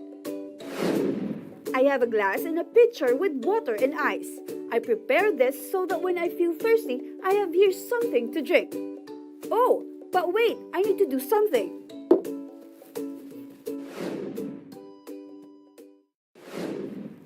Oh no, the ice has melted. I completely forgot about it. What do you think happened?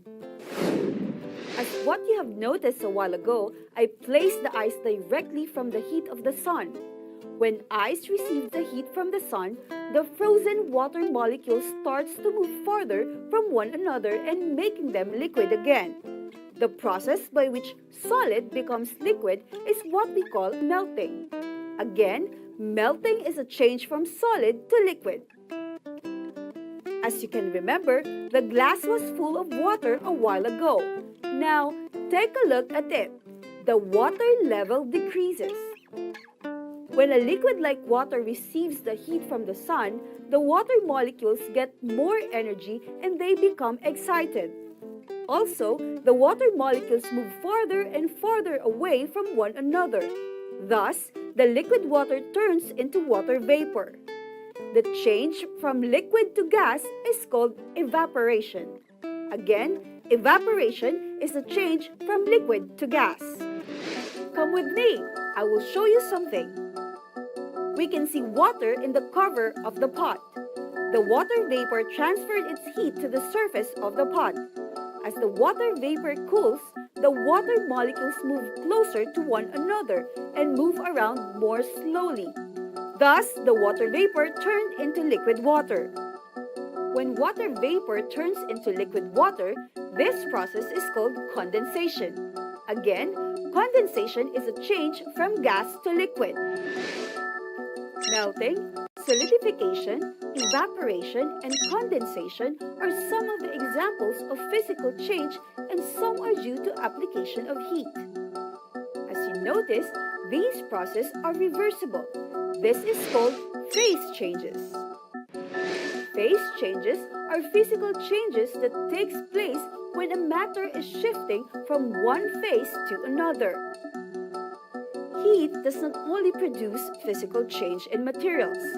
Sometimes, heating a material causes it to undergo chemical changes. The chemical changes caused by heat is irreversible. A change is called irreversible if it cannot go back to its original characteristic or look. One common example of these is cooked food.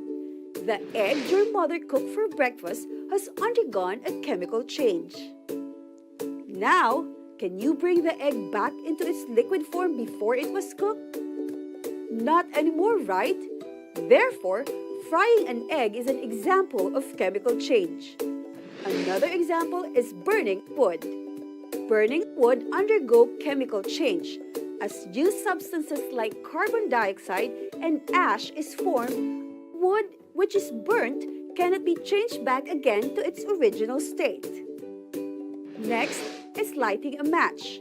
Before lighting a match, the body is made of pale colored wood and a red or black tip. After burning, the tip becomes black and charred. The pale color of the wood also becomes black. It is no longer the original wood. Lastly, we have a lighted firecracker. A firecracker is composed of flash powder. When it is lit, the flash powder is burnt and causes it to explode. Sound, heat, odor, and light are the effects and the great example of chemical change. Now, let's find out how far you are now in this discussion. Get a piece of paper and ball pen. Read the following sentences carefully. Write true if the statement is correct and false if not. Are you ready? Let's begin. Number 1. Melting ice cube, boiling water, and drying clothes are examples of physical change. Is it true or false?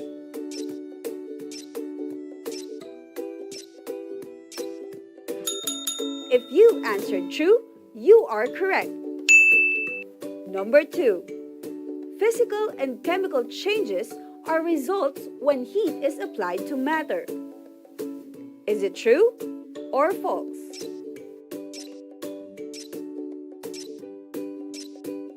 If you answered true, you are correct. Number 3. A vanilla ice cream melts when taken out from a refrigerator for a long time. Is it true or false?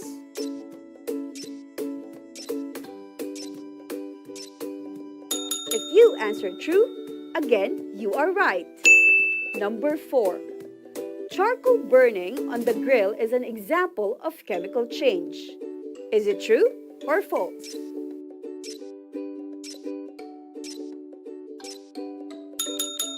If you answered true, you are fantastic. Number 5. When heat is applied to matter or materials, nothing happens. Is it true or false?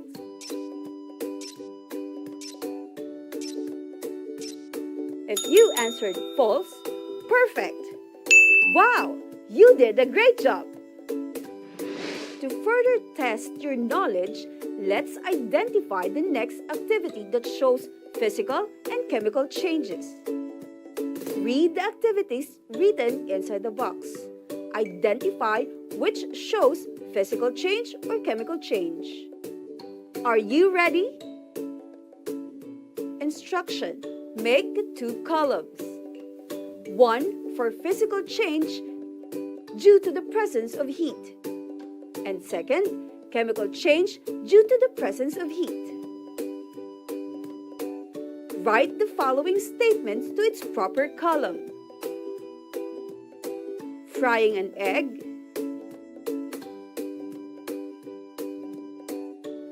boiling water,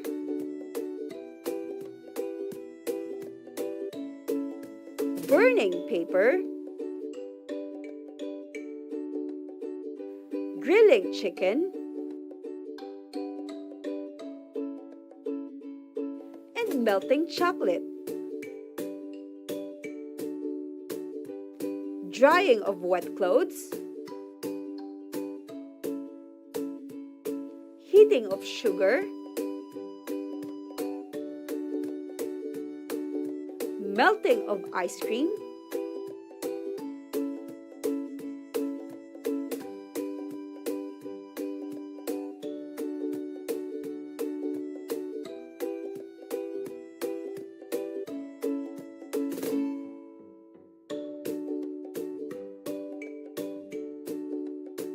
together, let's answer. First, frying an egg.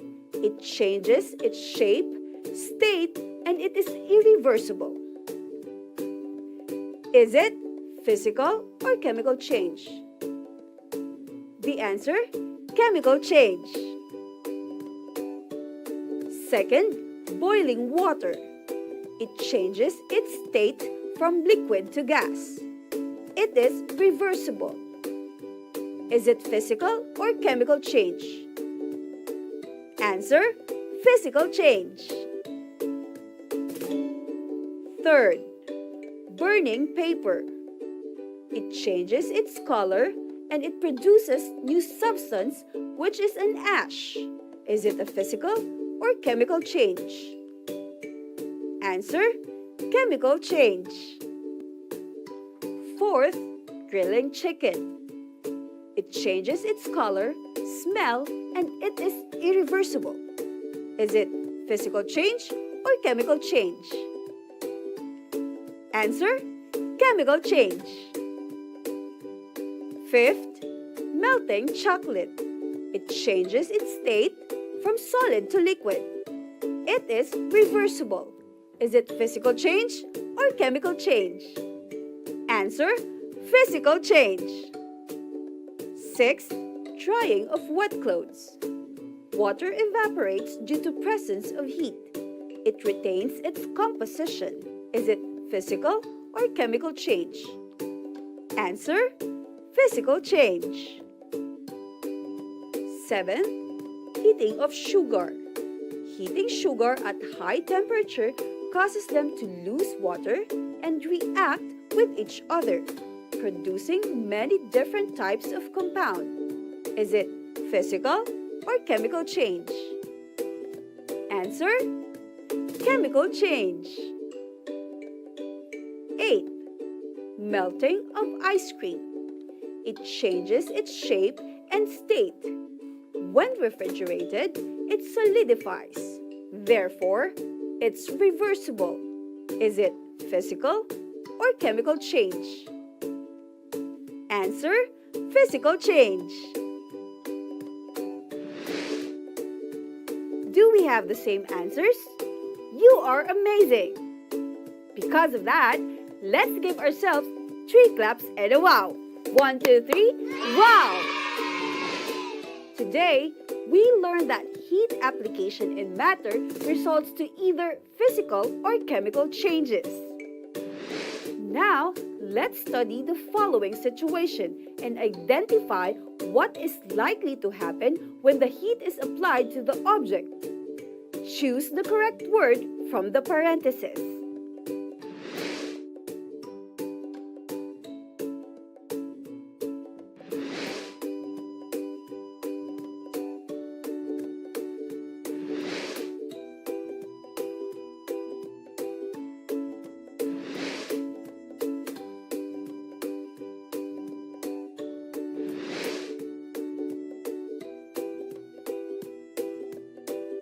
Now, let's see if we got all the correct answers.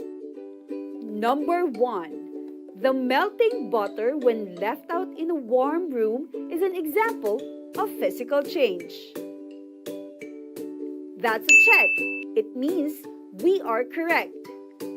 Number 2.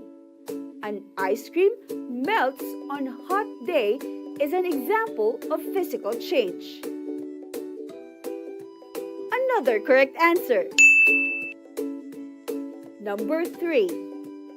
Charcoal burning on a grill is an example of chemical change. We got the correct answer again. That's great. Number 4. Frying an egg on heated pan is an example of chemical change. We're right once more. I hope we'll get the 5 correct answers. Number 5.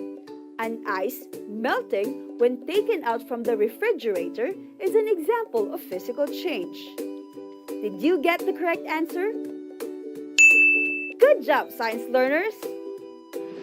This has been another fun learning episode for Grade 5 Science. I'm Teacher Love, and this is DepEd TV, where science makes sense.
Magandang buhay mga bata! Tara, samahan ninyo akong matuto kasama si... Teacher Aika, your online teacher. Please don't forget to subscribe, like, share, and hit the notification bell for more videos. Thank you!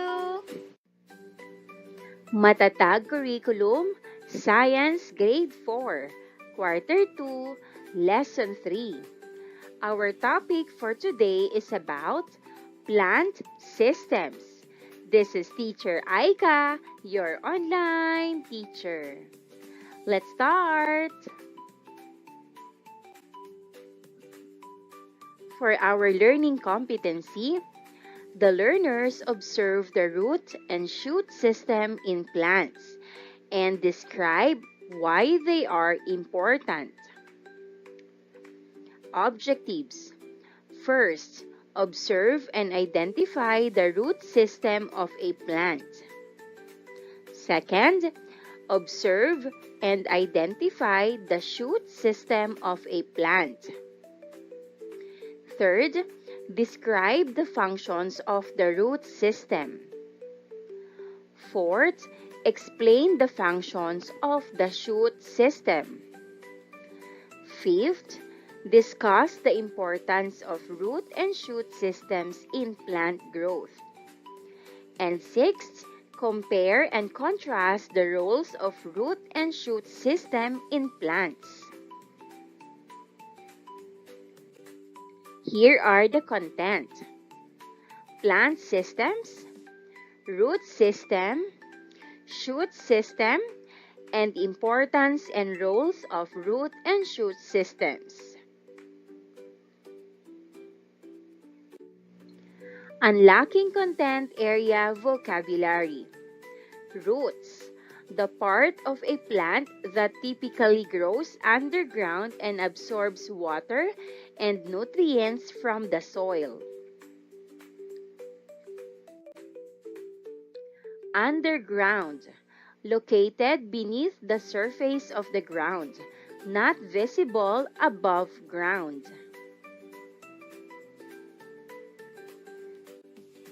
Anchoring, the process of securing or holding something firmly in place, such as how roots stabilize a plant in the soil. Absorption, the process of taking in substances, such as water and nutrients, through the roots.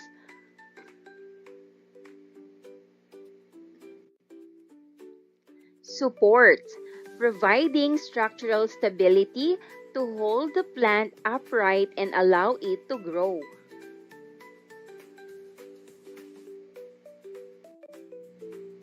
Storage, the process of keeping food and energy reserves in parts of the plant, such as roots.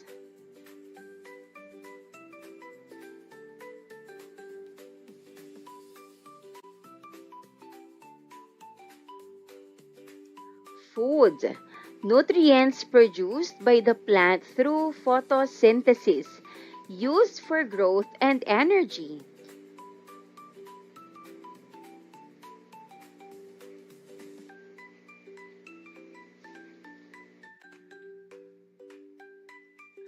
Water, a vital liquid absorbed by plants through the roots, essential for various biological processes.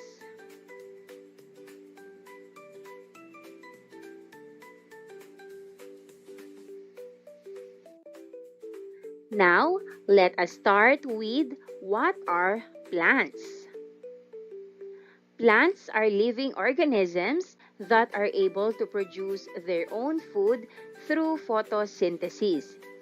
They come in a wide variety of shapes, sizes, and colors. They provide food and oxygen for many other living things.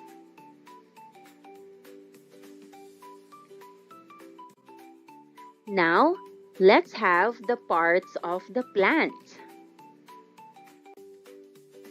These are the parts of the plant: leaf, stem, root, flower, fruit, and seed. Now, let's have them one by one. Roots. Roots are often found below the surface of the soil. They absorb water and nutrients from the ground. They also anchor the plant in place. Some roots store food and nutrients for the plant's growth.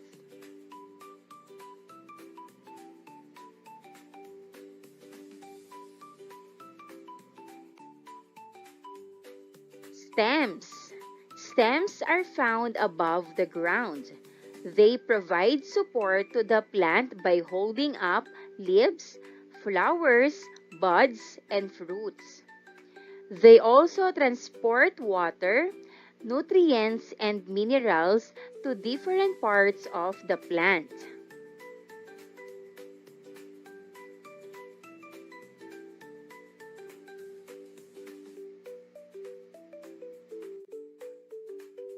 Leaves. Leaves are flat and thin structures attached to the stem of a plant. They produce food for the plant through the process of photosynthesis.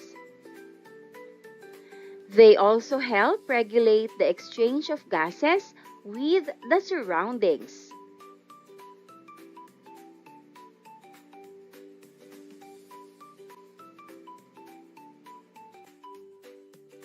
Flowers. Flowers are characterized by their colorful petals and sweet fragrance. They attract pollinators like insects and birds that help in the transfer of pollen from one flower to another. This transfer of pollen leads to seed production.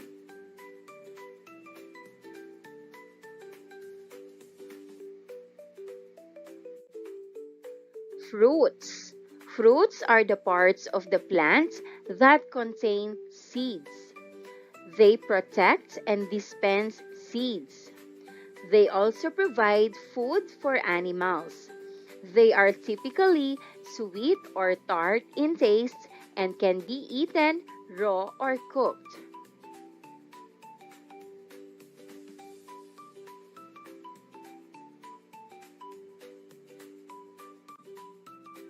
Seeds. Seeds are typically small, often protected by a seed coat, and contain a tiny, undeveloped plant embryo along with a supply of stored food.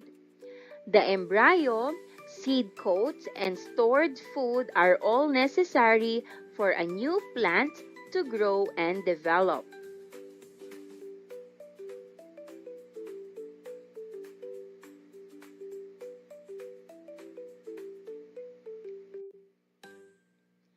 Plants are amazing because they provide us with oxygen to breathe, food to eat, and materials for clothing and shelter. They also make our environment beautiful. Let's appreciate and take care of plants because they are an essential part of our lives and our planet.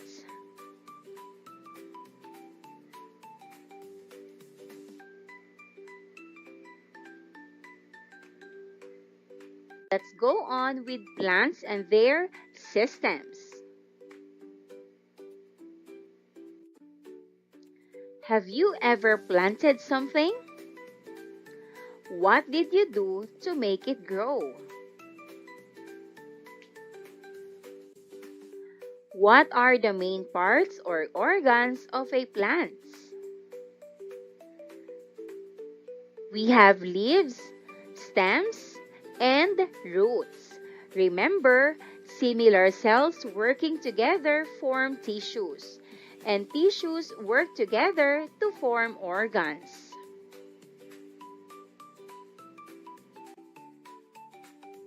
Plants have two main systems. Can anyone guess what these systems are? Here's the hint.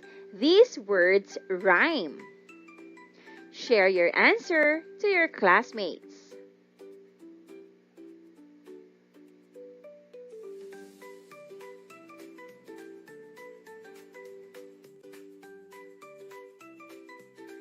Plants have two main systems. These are root system and shoot system.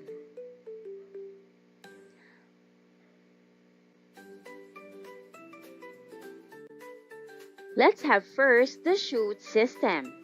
The shoot system is the aerial part of the plant, which grows or shoots upwards, while the root system is composed of the organs that grow beneath and into the ground.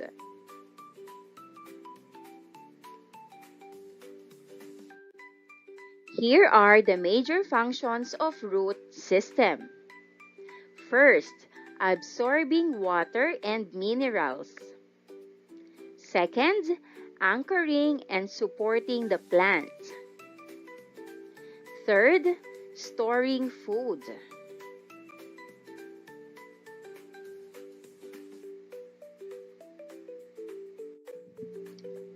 Roots grow down. First, the tip or root cap protects the roots as it goes down. It also helps the root sense gravity. Second, new cells are continually replenished via the root meristem. And third, thicker roots absorb nutrients less but stores fluids and food better.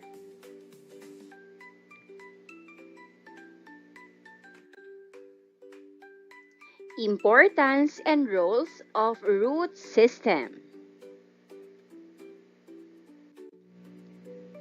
First is nutrient absorption.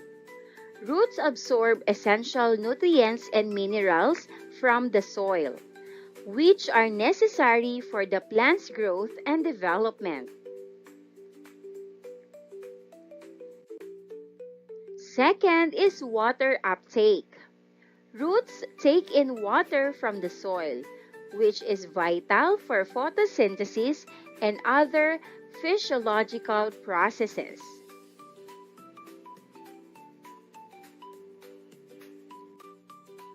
Third is anchorage.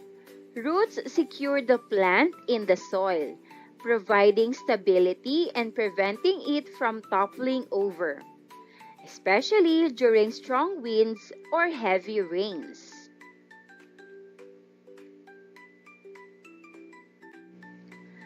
Fourth is storage. Some roots store carbohydrates and other nutrients, example, in carrots or potatoes, for later use during periods of low availability.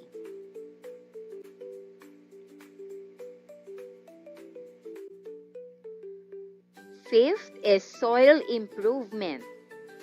Roots can help improve soil structure and prevent erosion by holding the soil in place.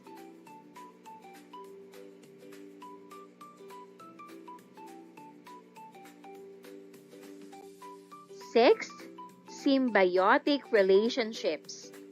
Roots often form symbiotic relationships with fungi or bacteria, enhancing nutrient availability.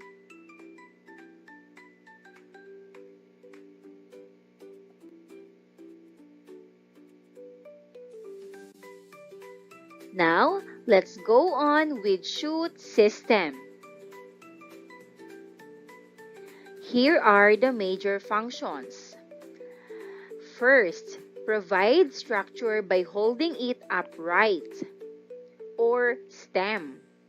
Second, transports fluids throughout the whole plant. And third, collect sunlight and make food by photosynthesis.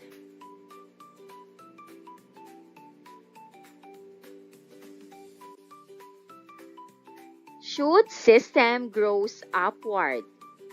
It shoots up towards the sunlight, which allows the system to facilitate photosynthesis in the leaves. The absorption of oxygen and sunlight happens here.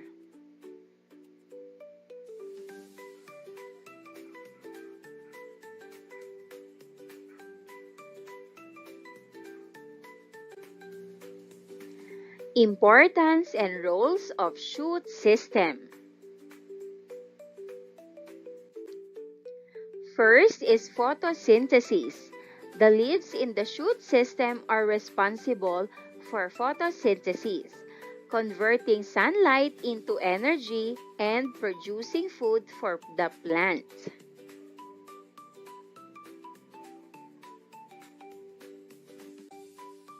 Second, growth and development. The stem supports the plant and allows for upward growth towards sunlight, which is essential for maximizing photosynthesis.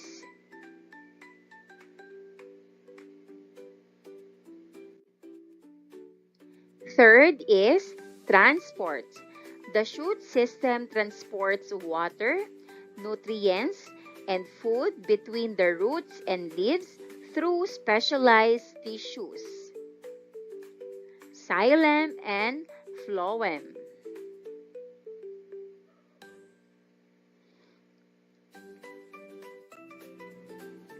Fourth is reproduction. Flowers and fruits in the shoot system are crucial for plant reproduction, attracting pollinators and facilitating seed dispersal.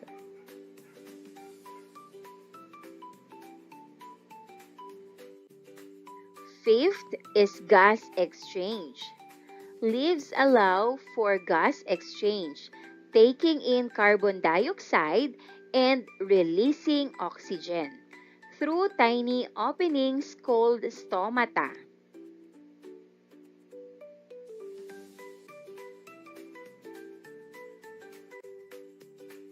Sixth is storage. Some stems, example in cacti, can store water, helping plants survive in arid environments.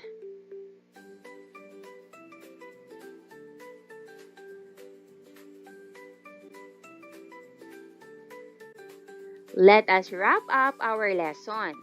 Plant parts are also called organs. Working together, they make up two systems. First is shoot system. It provides overall structure, collects and produces food through the leaves, and transports fluids through the stem. And the second one is the root system. It grows down because of gravity, absorbs water and nutrients, and stores food.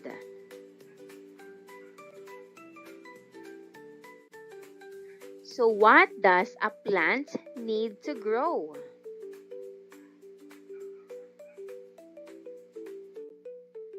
First is sunlight.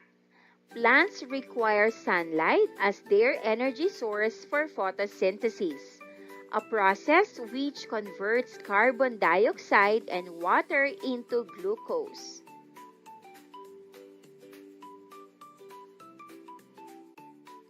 Second is air.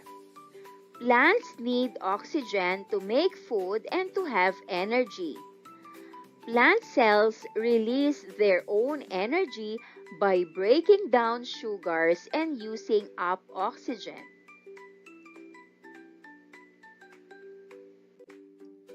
Third is soil. Soil holds the plants up. Roots grow down into the soil. Soil provides nutrients and water.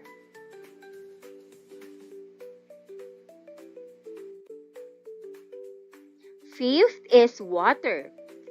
Water helps move nutrients from the soil into the plant. Too much water can cause a plant's roots to rot. Too little water can cause a plant to wilt or droop.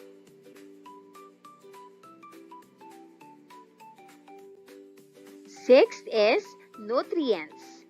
Plants need nutrients in order to germinate, grow, fight off pests, and reproduce. Plants and people.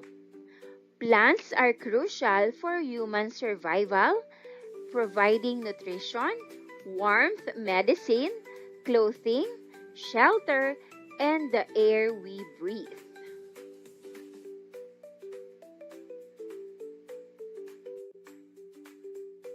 Here are the activity sheets with answers. Good luck! And that wraps up today's lesson. If you enjoyed this video and want to see more content like this, don't forget to hit the subscribe button and ring the bell so you never miss an update. Thanks for tuning in. Science 6, Quarter 2, Week 1, Milk Base. Let's learn about different organs of the body parts and functions of musculoskeletal system. Hello kids, it's me, Teacher Frel.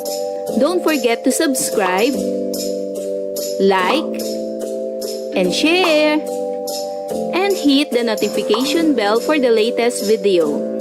You can also follow my Facebook page, Teacher Frel TV.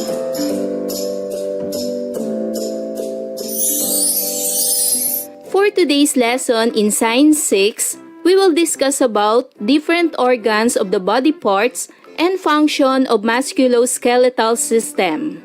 We are now in Quarter 2, Week 1. For most essential learning competencies, explain how the organs of each organ system work together.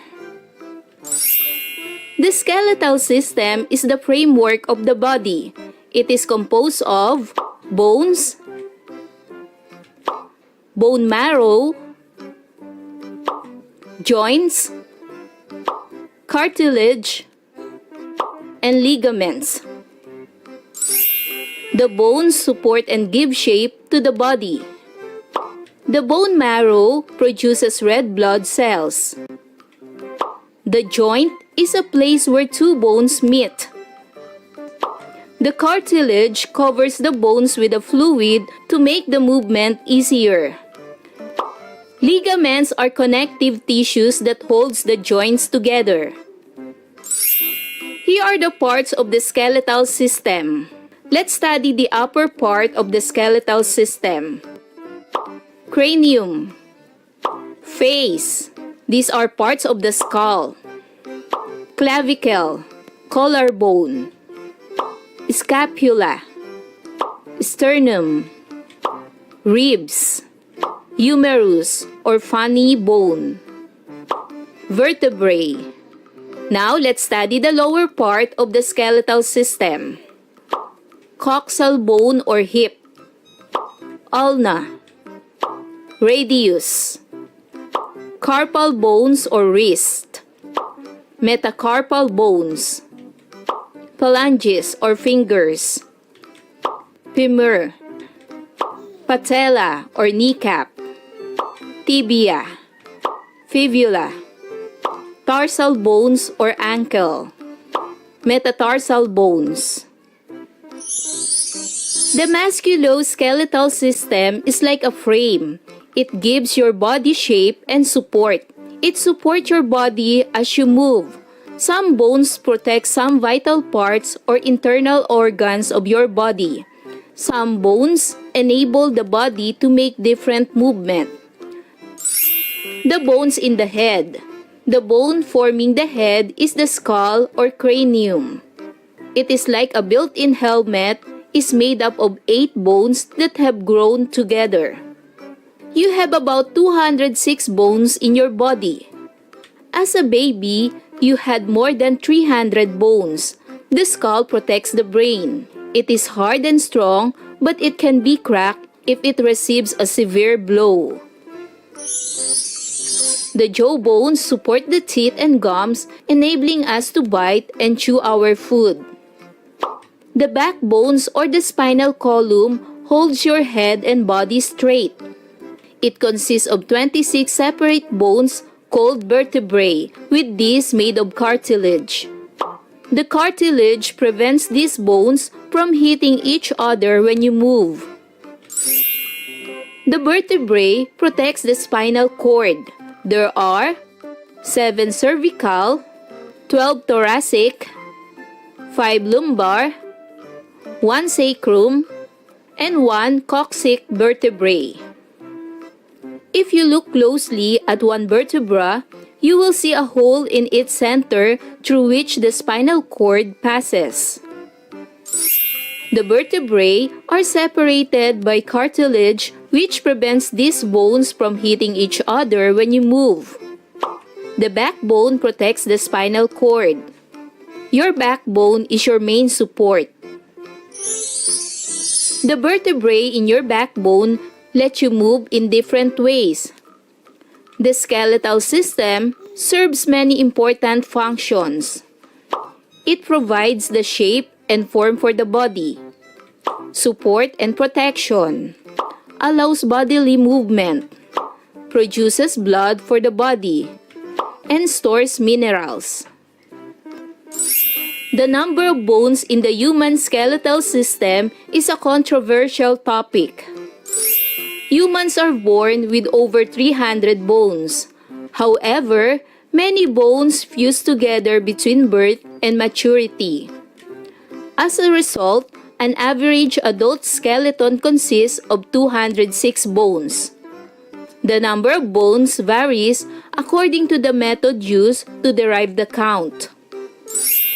While some consider certain structures to be a single bone with multiple parts, others may see it as a single part with multiple bones. There are 5 general classifications of bones. These are long bones, short bones, flat bones, irregular bones, and sesamoid bones.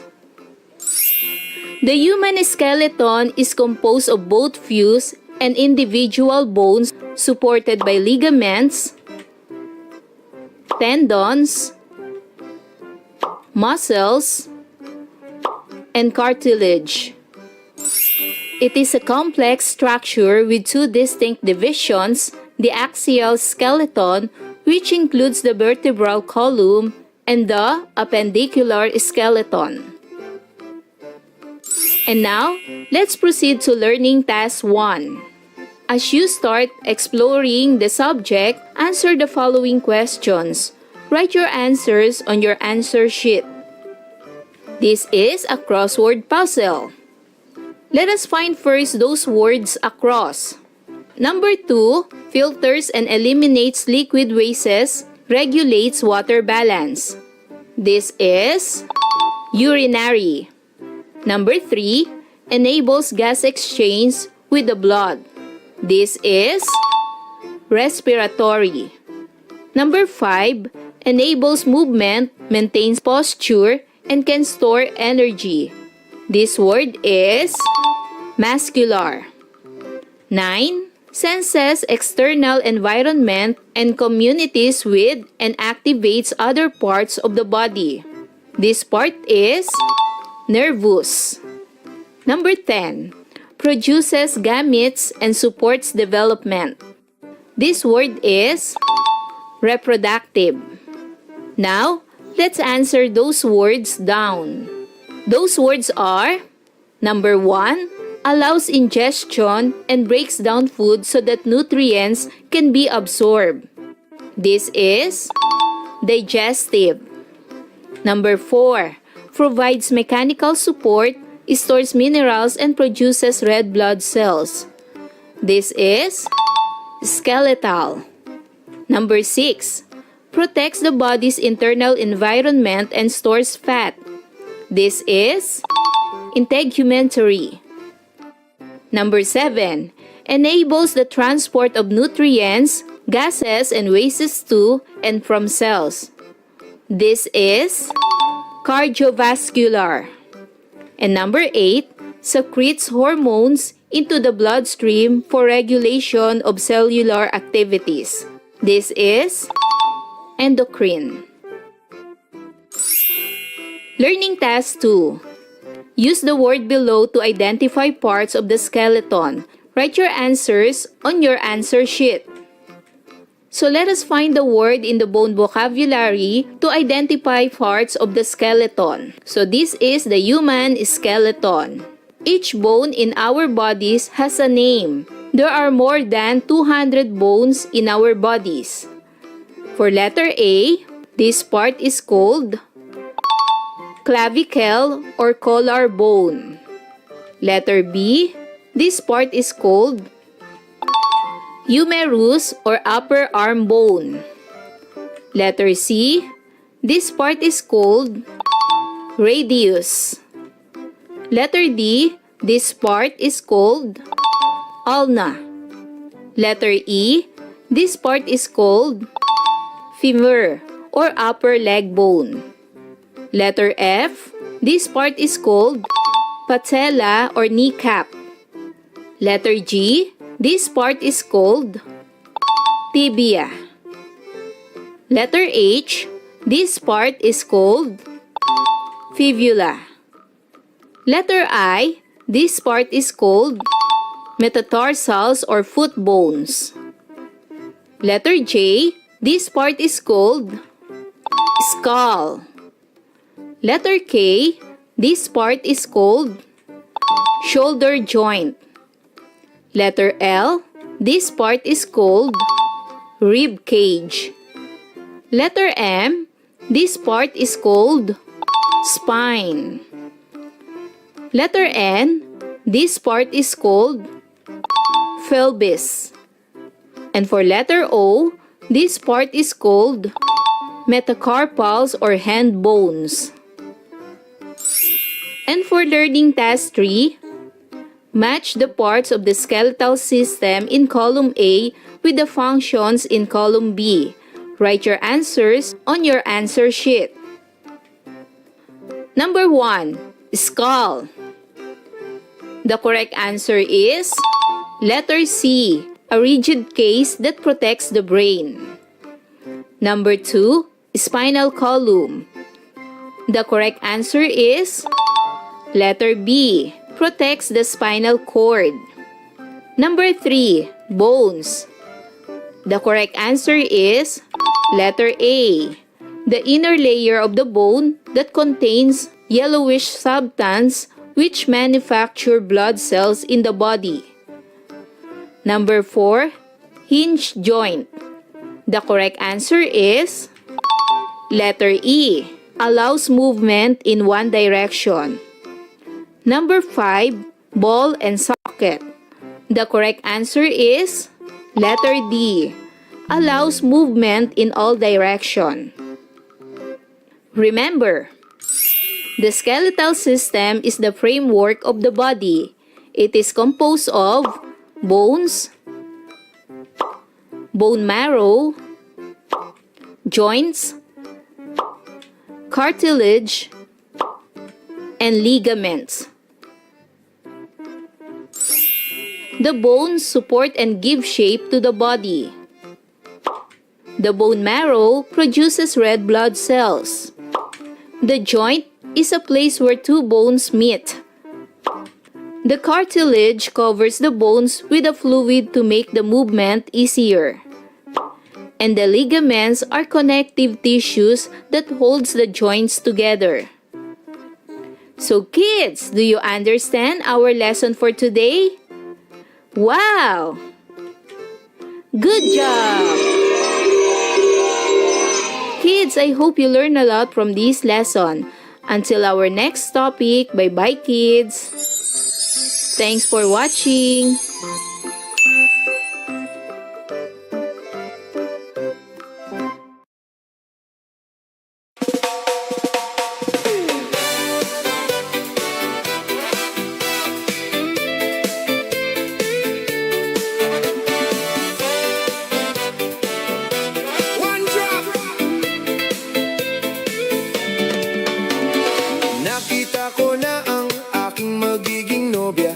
maganda ang ugali at hindi suplada. Simple kong manamit, pero may panlaban. Kay tamis ngumiti, kay ganda kong titignan. Sa kanilang bahay, ako ay namasyal. Minatyagan ko, sila ay may respeto. Doon ko nakita ang kanilang pag-aalaga. Ito ang babae ang hinahanap ko. Ang probinsya ng gwapa, kaaya-aya. Ang probinsya ng gwapa, mapagmahal siya. Ang probinsya ng gwapa at maasahan pa. Aking hiningi ang kanyang pagmamahal. Sinabihan niya ako na walang pagdududa. Aba, Dodong Noel, iyong pagpasensyahan. Maghintay-hintay ka lang dahil ako ay bata pa. Ang probinsya ng gwapa, kaaya-aya.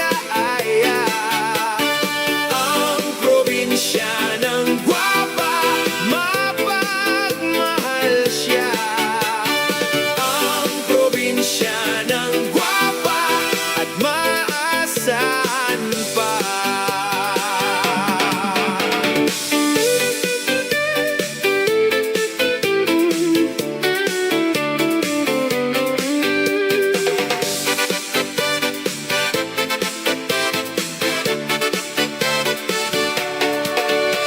Ako ay naghintay mga 7 taon na ako ay sasagutin ng dalagang taga-bukid. Tinanong niya ako noong kami ay nagkita, bakit ngayon ka lang ay may asawa na ako?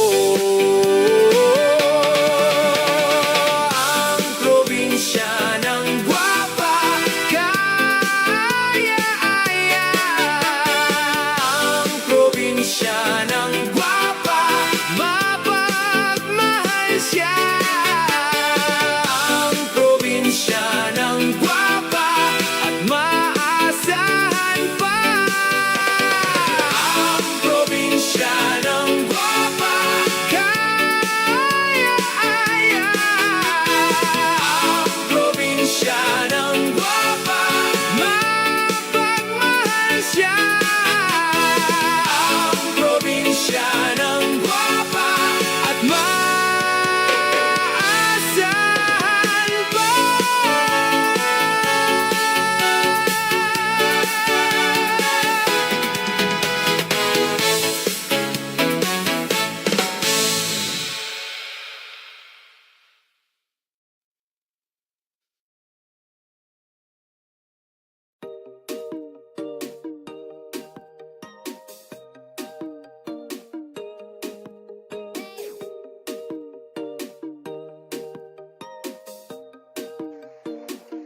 Hello and good day to all our science wizards out there and to our young scientists.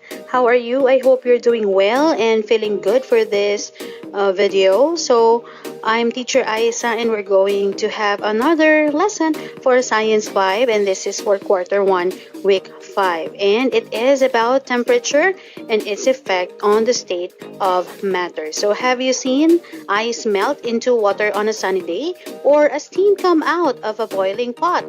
So that's because of temperature. So when things get hot, they can melt or turn into gas. And when things get cold, they can freeze or turn into ice. So now let's talk about how temperature helps change things from solid to liquid to gas and back again. So let's have our next page.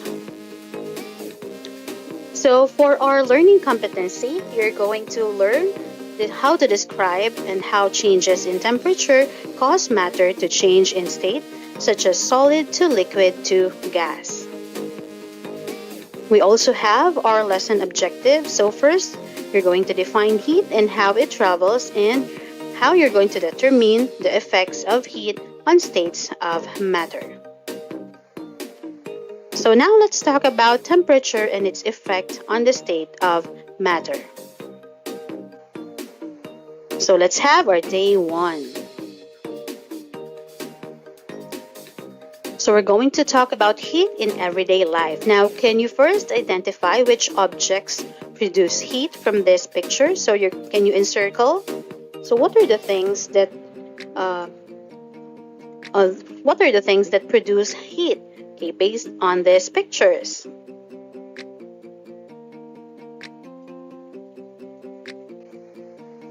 Alright, so we can see we have the sun, we have the lampshade, we have the kettle, okay, and we also have the oven, we also have the iron, and we have a light, okay, or a small chandelier over there. Okay, so those things produce heat. So let's have a short review. So you're going to prepare a piece of paper to answer the 15 questions given by the video, and you can work with your partner. So did you know that heat can make things expand? Hot air in the balloon takes up more space, so it's the magic behind how it flies high up in the sky. So it's a trivia. Okay, so now you're going to watch a video, and I'm going to show the link. And I'm going to insert, okay, copy the link of the video at the description box so you can watch it separately, okay, and try to answer the video or the questions from the video, and you can work with your partner or with your seatmate. Okay, so it's a video from Tutoring R, okay, States of Matter. So that's the video link. I'm going to attach it in the description box. Okay, so for an overview of the video, you're going to classify the following materials into the 3 states of matter, which is the solid, liquid, and gas. Okay, so if you can't watch the video, so here are the things that you're going to see there. Okay, so you just need to classify it from solid to liquid and gas. So 1 is water, 2 is rubber duck, 3 steam from the boiling kettle, 4 we have ink, 5 air from hair dryer, 6 we have statue, 7 smoke from the chimney, 8 it's orange juice, 9 marble, 10 maple syrup, 11 air inside the balloon, 12 Rubik's cube, 13 we have vinegar, 14 pen, and 15 air inside a raft. Okay, so for our lesson purpose, what is heat and how does it travel? And what is its effect on the different states of matter? Okay, so those are the things that we're going to answer in this lesson. So before we head on to our discussion, so let's unlock first our vocabulary. So we have here the key concepts that we're going to learn, okay, and discuss in this video, which is connected on our topic. Okay. So first, let's have, okay, so we have here the vocabulary that we're going to define and give meaning. We have thermal energy, heat, evaporation, condensation, sublimation, melting, and freezing point. So does it sound familiar to you? So I think you have some of this, okay, in your lesson, okay, in grade 4. Okay, you have a quick overview of this terms, okay, and vocabulary. So first, let's have thermal energy. So thermal energy refers to the energy contained with a system that is responsible for its temperature. Okay, so thermal energy. So this kind of energy is an energy that comes from heat, and it makes things warmer. So for example, when you put your hands near a heater, they warm because of thermal energy. Okay, so that makes object, okay, warm. Okay, and because of that, okay, so what makes our hands warm is the thermal energy. Next, we have heat. It's a form of energy. Heat flows from hot objects to cold objects. Okay, so heat is the flow of thermal energy from something hot to something cooler. So for example, when you touch a hot mug of chocolate, so heat moves from the mug to your hand. Okay, so yun ang ating example. So kapag humawak ka daw ng isang mainit na tasa ng tsokolate o mainit na tasa ng gatas, so yung heat, no, yung init ay lumilipat mula sa tasa papunta sa iyong kamay. So that is heat. Next, we have evaporation. It is when heat turns a liquid into gas. Okay, so for example, we have a river, okay, or a pond. Okay, so kapag sobrang init, diba, nag-evaporate, nagugulat tayo bakit nawawala yung tubig doon sa sapa. Okay, or for example, ngayon ay tag-ulan, and then napapansin natin, di ba, kung doon sa may mga, for example, may napapansin kayong mga lubak, di ba, napupuno yan ng tubig or naiipon ng tubig dyan mula sa ulan. So, bakit yun nawawala?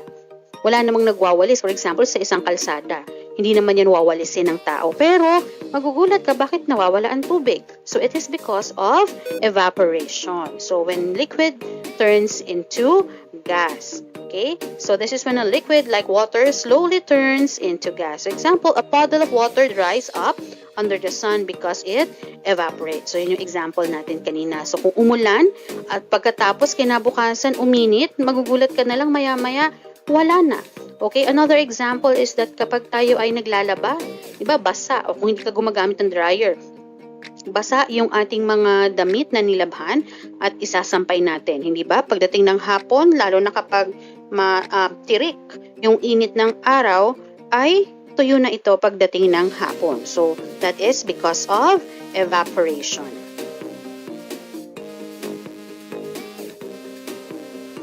So, next we have condensation. So, condensation is the process where a gas becomes liquid. It is the reverse action of evaporation, where liquid becomes gas. Okay, so ito naman yung kabaligtaran ng evaporation. So, kanina sa evaporation, yung liquid, di ba, natutuyo, nawawala siya, nagiging gas. Okay, so, but this time, condensation, this is when gas turns back into liquid. So, for example, water drops form on a cold glass of juice because water vapor in the air condenses. Diba? Bakit nagmo-moist? No? So, it is because yung gas turns into liquid. Okay. So, that is one of the example.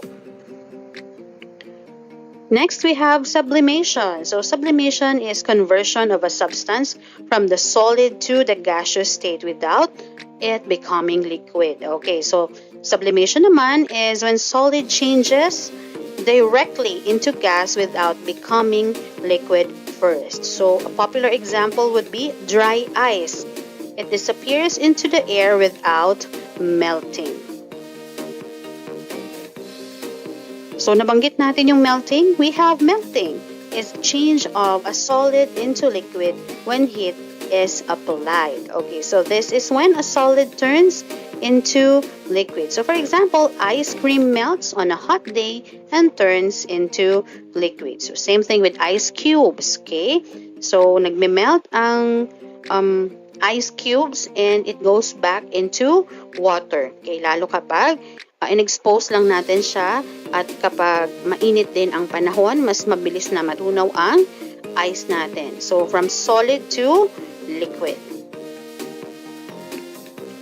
Next, we have freezing point. So, it is the temperature at which liquid becomes a solid. So, freezing point is, temperature when a liquid becomes solid. So, for example, water freezes and becomes ice at 0 degrees Celsius or 32 degrees Fahrenheit, which is freezing point. Okay, so kapag na-reach na yung freezing point, yung water natin na nilagay sa freezer ay magiging ice na. Okay, or magiging solid na. So, it's from liquid to solid. Okay, so for example, na-melt, no? Dahil nga, coming from, nag-melt na yung ice cream, but then, tinatry mo pa rin siya kasi favorite mo yung ice cream eh. So, you try to freeze it back.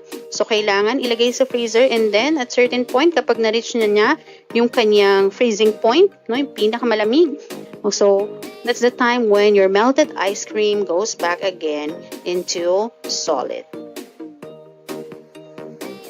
Okay, so let's have our day 2. So now, based on the picture, so which state of matter is shown in the picture? Okay, so for letter A, we have, of course, it's solid. B, we have liquid. And C, we have gas. Now, what do you think? When you think of the word heat, what comes to your mind? So kapag naisip mo daw ang salitang heat, ano daw yung pumapasok sa utak mo? Okay, so heat is not matter but is a form of energy. It is a type of energy known as thermal energy. It is measured using a thermometer. Energy can be transferred to and from molecules through heat. A rise in temperature causes atoms and molecules to move faster and farther apart because they gain thermal energy.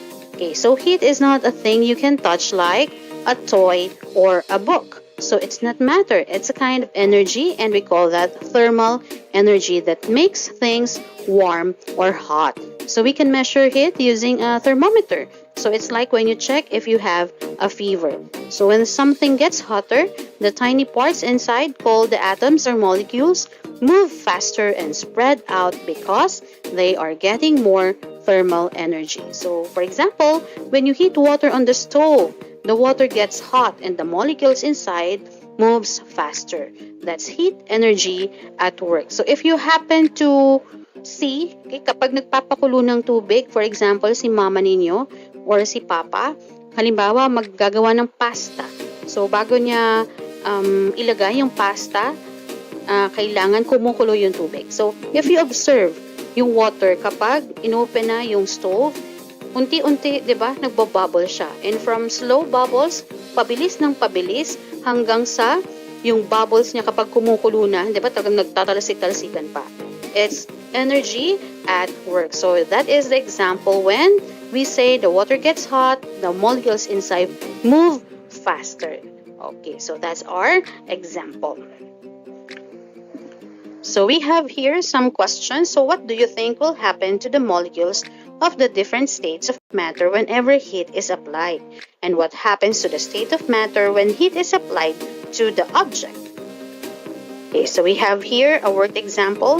You have your learning activity sheet. So heating and cooling a candle. So when it is hot, the temperature is high.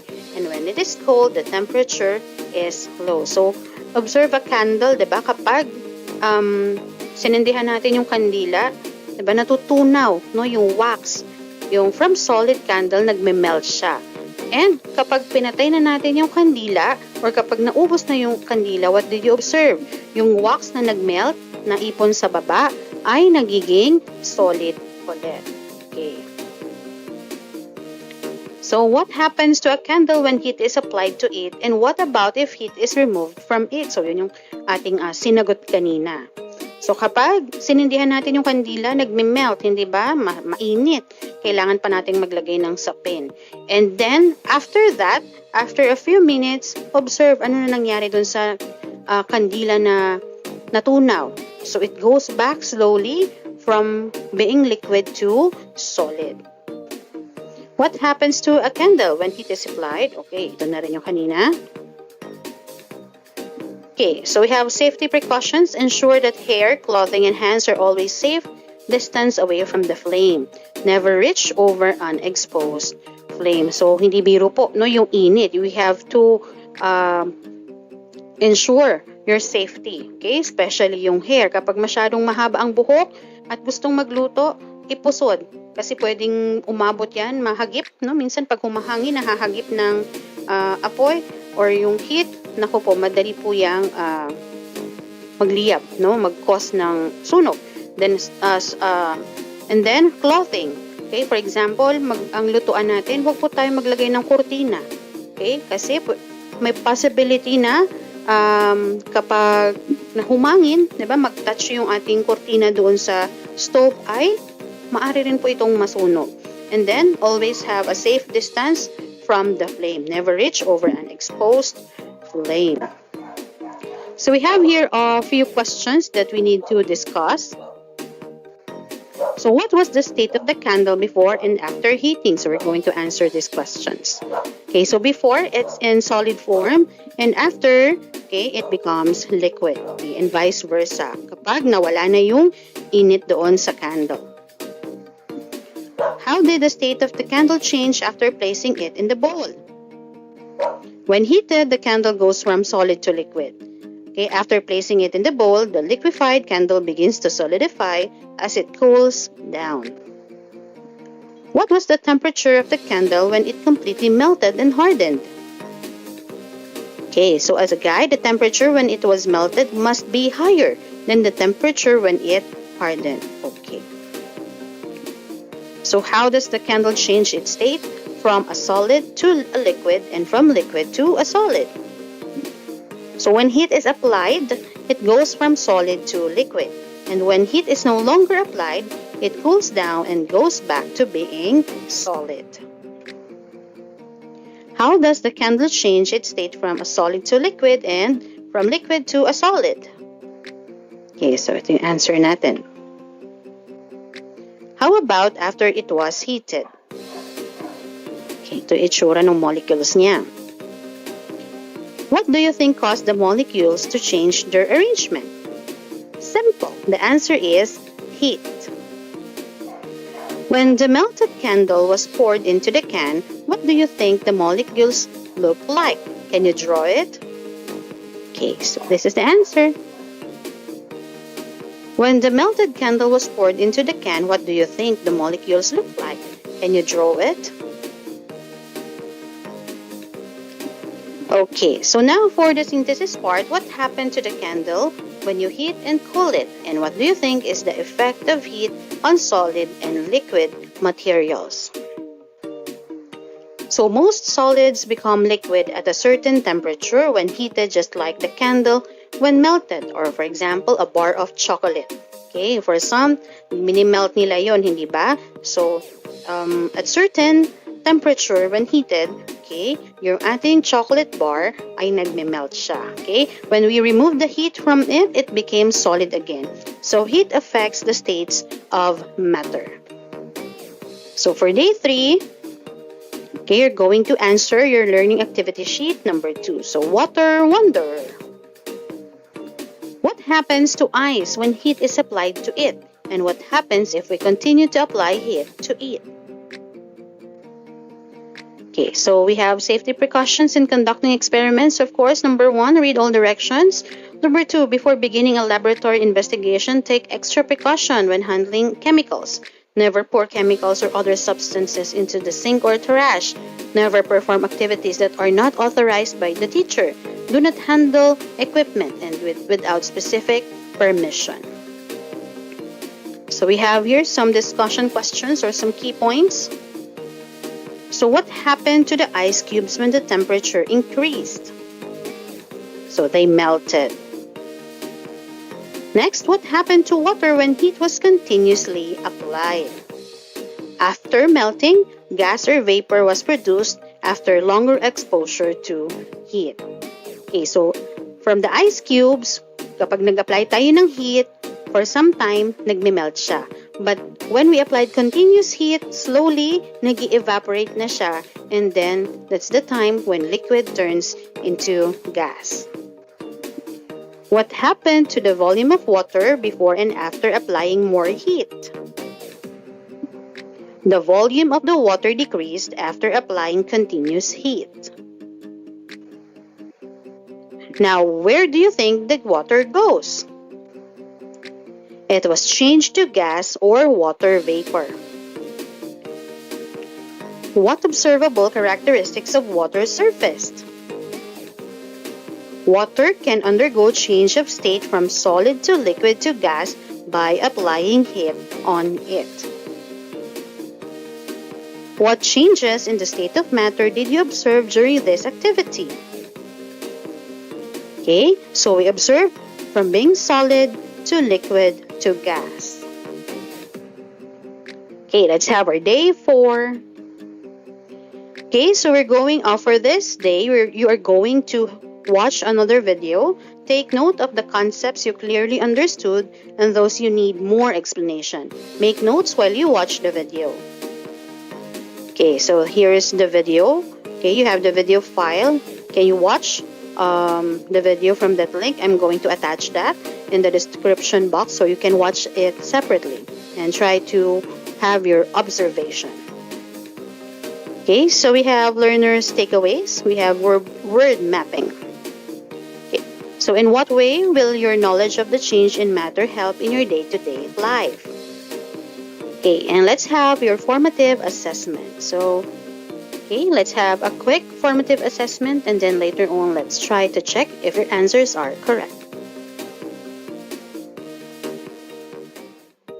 Okay, so what term describes when matter changes from solid to gas? When matter goes from solid to liquid, the process is called blank. When matter goes from gas to liquid, the process is called blank. If you heat a solid, what will happen to it? It will blank. When matter changes state, its weight will blank. What state of matter has its own shape? Which of the following contributes to the changes in the state of matter? What happens to the molecules of matter when heated? What state of matter is shown in the figure below? Which diagram represents a liquid state of matter?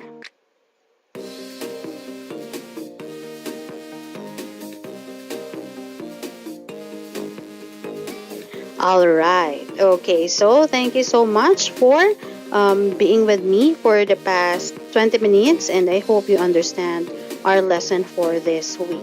Okay, so thank you very much and see you again next week. So this is Teacher Isa. Thank you and bye!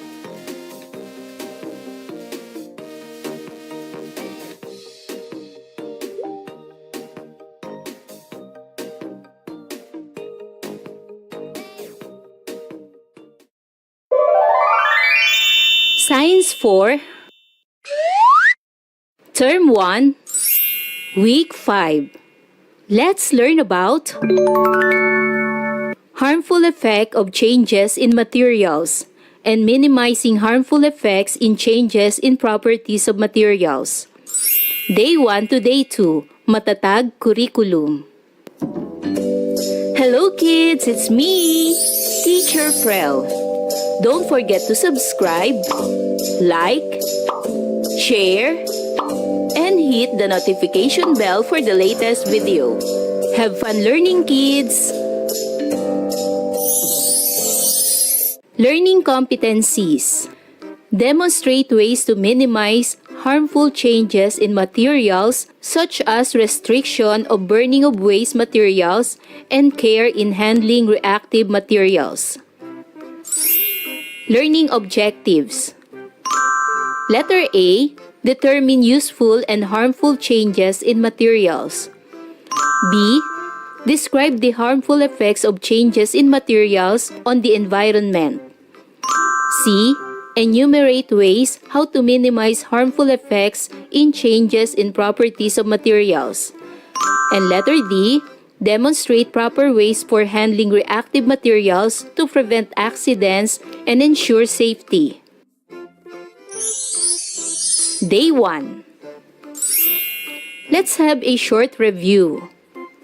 Identify whether a given scenario represents a physical or chemical change. Number 1. You tear a piece of paper into small pieces. Is it a physical change or a chemical change?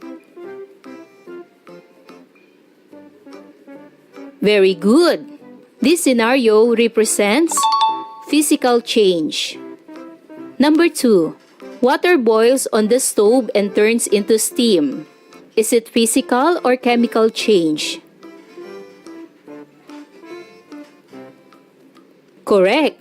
This scenario represents physical change. Number 3. Iron nails left outside begin to rust. Is it physical or chemical change? Very good. This reaction represents chemical change. Number 4. Mixing vinegar and baking soda together causes fizzing and bubbling. Is it physical or chemical change? Very good. These reactions represents chemical change. Number 5. Ice cubes melt in a glass of water. Is it physical or chemical change? Very good. This reaction represents physical change. Number 6. A candle burns and produces heat and light. Is it physical or chemical change? Very good. These reactions represent chemical change. Number 7. Cutting vegetables into small pieces for a salad. Is it physical or chemical change? Very good. These reactions represents physical change. Number 8. Mixing salt into a glass of water until it dissolves completely. Is it physical or chemical change? Very good. These reactions represents physical change. Number 9. Wood is burned in a campfire and turns into ashes. Is it physical or chemical change? Very good. This reaction represents chemical change. And number 10, milk curdles after adding lemon juice. Is it physical or chemical change? Very good. This reaction represents chemical change. Last week, you learned that matters undergo various changes when exposed to changes in temperature, which can be classified as either physical change or chemical change. In the next phase of the lesson, you will be able to know and understand how some changes in matters can have harmful effects on us humans and our environments. You will also be learning how we can minimize the harmful effects of these changes and how to properly handle reactive materials. Unlocking content vocabulary. Unscramble word game. Rearrange the letters to create a word corresponding to the meaning given by the teacher. Meaning. It is the natural home or environment of a plant, animal, or other organism. It provides the organisms that live there with food, water, shelter, and space to survive. What is this word? Unscrambled word number 1. Very good. This word is habitat. Meaning, it is the introduction of harmful materials into the environment. What is this word? Unscrambled word number 2. Very good. This word is pollution. Meaning, it is commonly defined as the deterioration of a material, usually a metal, or its properties because of a reaction with its environment. What is this word? Unscrambled word number 3. Very good. This word is corrosion. Meaning, it is a geographic area where plants, animals, and other organisms, as well as weather and landscape, work together to form a bubble of life. What is this word? Unscrambled word number 4. Very good. This word is ecosystem. meaning it is the chemical reaction that occurs between substances when materials burn. What is this word? Unscrambled word number 5. Correct. This word is combustion.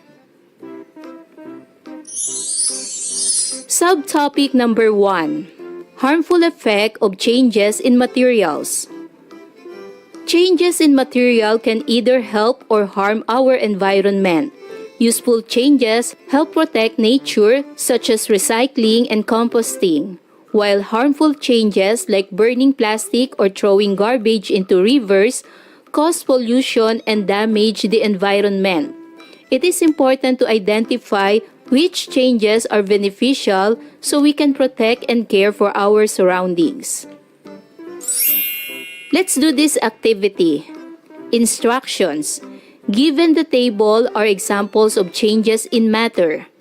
Identify whether they are physical or chemical. Put a check in the column if it refers to a physical or a chemical change, and whether it is wanted or unwanted. Justify your answer and share them with your classmates. In the first column, we have 14 effects of change. Number 1. Melting ice cream. Is it physical or chemical change? Melting ice cream is physical change. Number 2. Rusting of iron nails. Is it physical or chemical change? Rusting of iron nails is chemical change. Number 3. Boiling water. Is it physical or chemical change? Boiling water is physical change. Number 4. Burning wood in a fireplace. Is it physical or chemical change? Burning wood in a fireplace is chemical change. Number 5. Dissolving sugar in water. Is it physical or chemical change? Very good. It is physical change. Number 6. Chopping vegetables. Is it physical or chemical change? Very good. It is physical change. Number 7. Cooking eggs. Is it physical or chemical change? Very good. It is chemical change. Number 8. Mixing baking soda and vinegar. Is it physical or chemical change? Very good.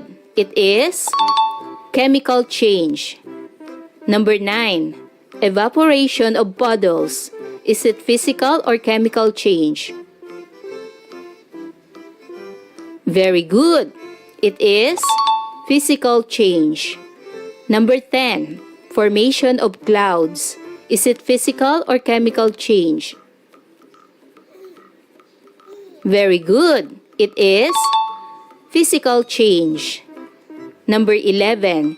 Crystallization of sugar solution. Is it physical or chemical change? Very good. It is physical change. Number 12. Decomposition of organic matter. Is it physical or chemical change? Very good. It is chemical change. Number 13. Ripening of fruits. Is it physical or chemical change? Very good. It is chemical change. And number 14. Burning of fossil fuels. Is it physical or chemical change? Very good. It is chemical change. Here are the justification of answers. Number 1. Melting ice cream is a physical change because only the state changes. It is unwanted because the ice cream is no longer in its desired form. Number 2. Rusting of iron nails is a chemical change because a new substance, like rust, is formed. It is unwanted because it weakens the metal. Number 3, boiling water is a physical change because water changes from liquid to gas. It is wanted because it is useful for cooking and sterilizing. Number 4, burning of wood in a fireplace is a chemical change because ash and gases are produced. It is wanted because it provides heat. Number 5, dissolving sugar in water is a physical change because no new substance is formed. It is wanted because it is useful in making drinks. Number 6, chopping vegetables is a physical change because only the size and shape change. It is wanted because it prepares food for cooking. Number 7, cooking eggs is a chemical change because the egg cannot return to its raw state. It is wanted because it makes the egg safe to eat. Number 8, mixing baking soda and vinegar is a chemical change because a gas is produced. It is wanted because it is useful in experiments and cleaning. Number 9, evaporation of puddles is a physical change because water changes into vapor. It is unwanted because it may reduce available water. Number 10, formation of clouds is a physical change because water vapor condenses into tiny droplets. It is wanted because it is part of the water cycle. Number 11, crystallization of sugar solution is a physical change because sugar changes into crystals without forming a new substance. It is wanted because it is useful in making sugar crystals. Number 12, decomposition of organic matter is a chemical change because new substances are formed during decay. It is wanted because it produces compost and enriches the soil. Number 13, ripening of fruits is a chemical change because the fruit's color, taste, and texture change permanently. It is wanted because the fruit becomes ready to eat. And number 14, burning of fossil fuels is a chemical change because new substances like carbon dioxide are produced. It is unwanted because it causes air pollution and contributes to climate change. Let's study about the harmful effects of physical change. Number 1 is too much evaporation. Evaporation is when water turns into vapor and goes up into the air, like when a puddle dries up in the sun. Too much evaporation means a lot of water is disappearing from where it should be, like from lakes, rivers, or even the soil. Harmful effects, like drying up of water sources. If too much water evaporates from lakes, rivers, and reservoirs, they can shrink or even disappear, making it hard for animals and people to get water to drink or for plants to grow. Another is increase in droughts. When there's not enough water in the soil or in the air because of too much evaporation, it can lead to droughts, which means there's not enough water for crops to grow, causing food shortage and harming farms and farmers.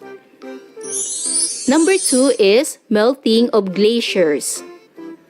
Glaciers are huge masses of ice that are very important because they store a lot of fresh water.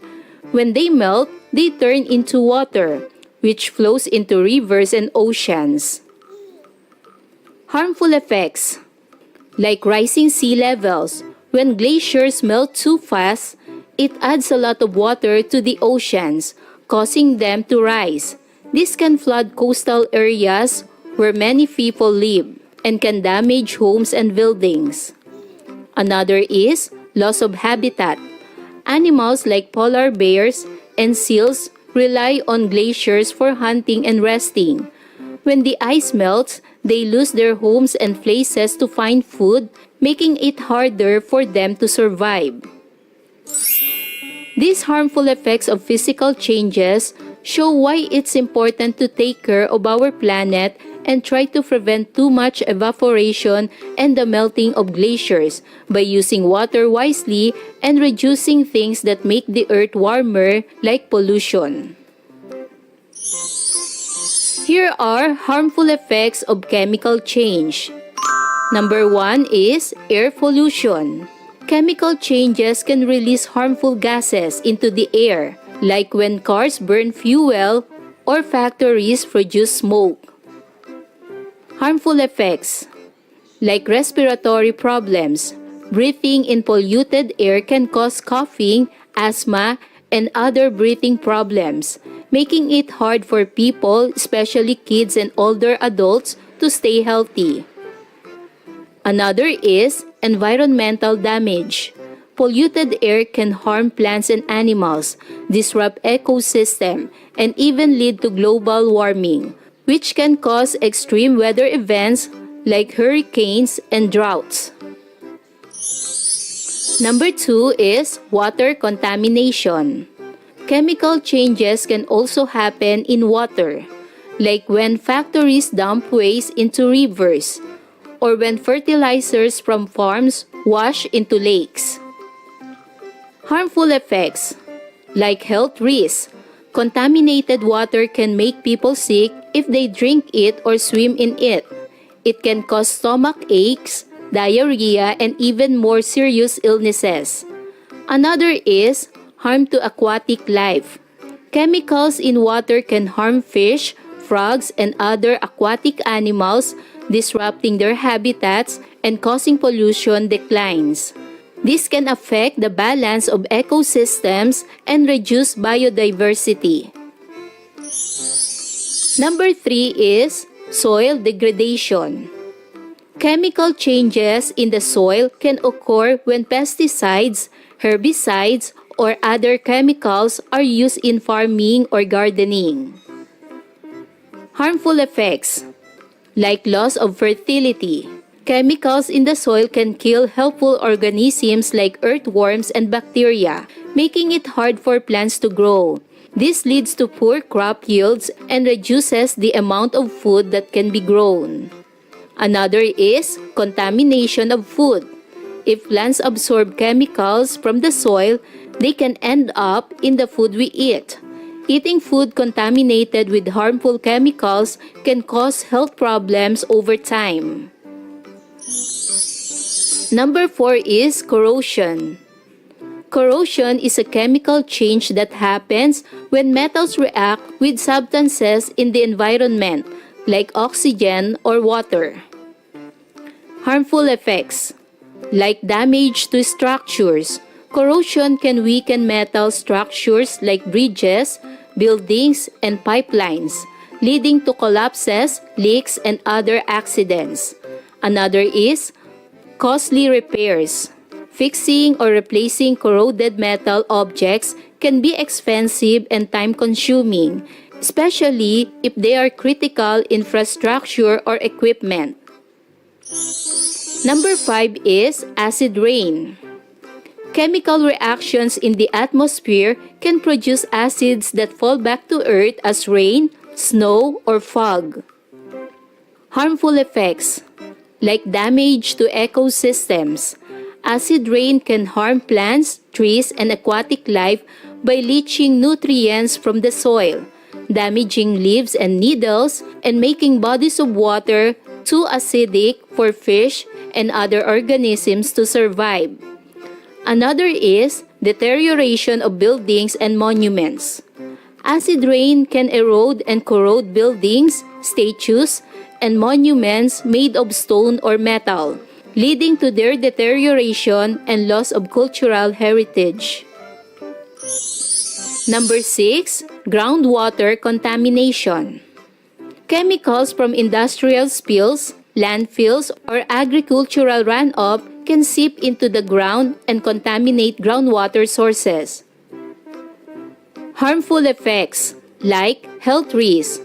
Contaminated groundwater can pose serious health risks to humans and animals if consumed, leading to illnesses such as cancer, neurological disorders, and reproductive problems. Another is long-term environmental damage.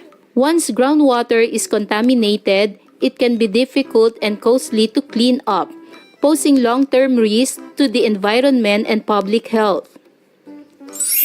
These harmful effects of chemical changes remind us of the importance of using chemicals responsibly and taking steps to protect the environment and human health. And now let's have a lesson activity. Divide the class into 4 groups. Each member of every group will decide on the specific role that they will play within their group or team jobs. Along with each role are color-coded visors with their corresponding meaning. Manager, red; speaker, blue; director, green; reports coordinator, yellow. Provide each group with a copy of the activity titled Exploring the Impact of Changes on Everyday Objects. Remind the teammates of their roles. Students perform the activity as directed and answer the questions provided in the worksheet. Ask the students to present their output in class. Letter A question: what changes did you observe in the nails during the activity?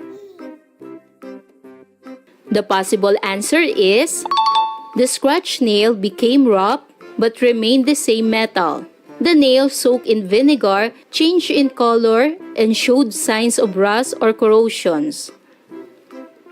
Letter B question: can you describe the differences between the nail that underwent a physical change and the one that underwent a chemical change? Here's the possible answer. The scratch nail only changed in appearance, so it was a physical change. The nail soaked in vinegar formed rust, which is a chemical change because a new substance was formed. Letter C question: how did the appearance of the nails change after each part of the activity? Why do you think it's important to understand the differences between physical and chemical changes? And here is the possible answer. After part 1, the nail became rough and had scratches. After part 2, the nail became dull, discolored, or rusty because it reacted with the vinegar. Letter D question: what harmful effects did we discuss regarding physical changes, such as scratching the nail? The possible answer is: it helps us know whether a material has only changed in appearance or has become a new substance.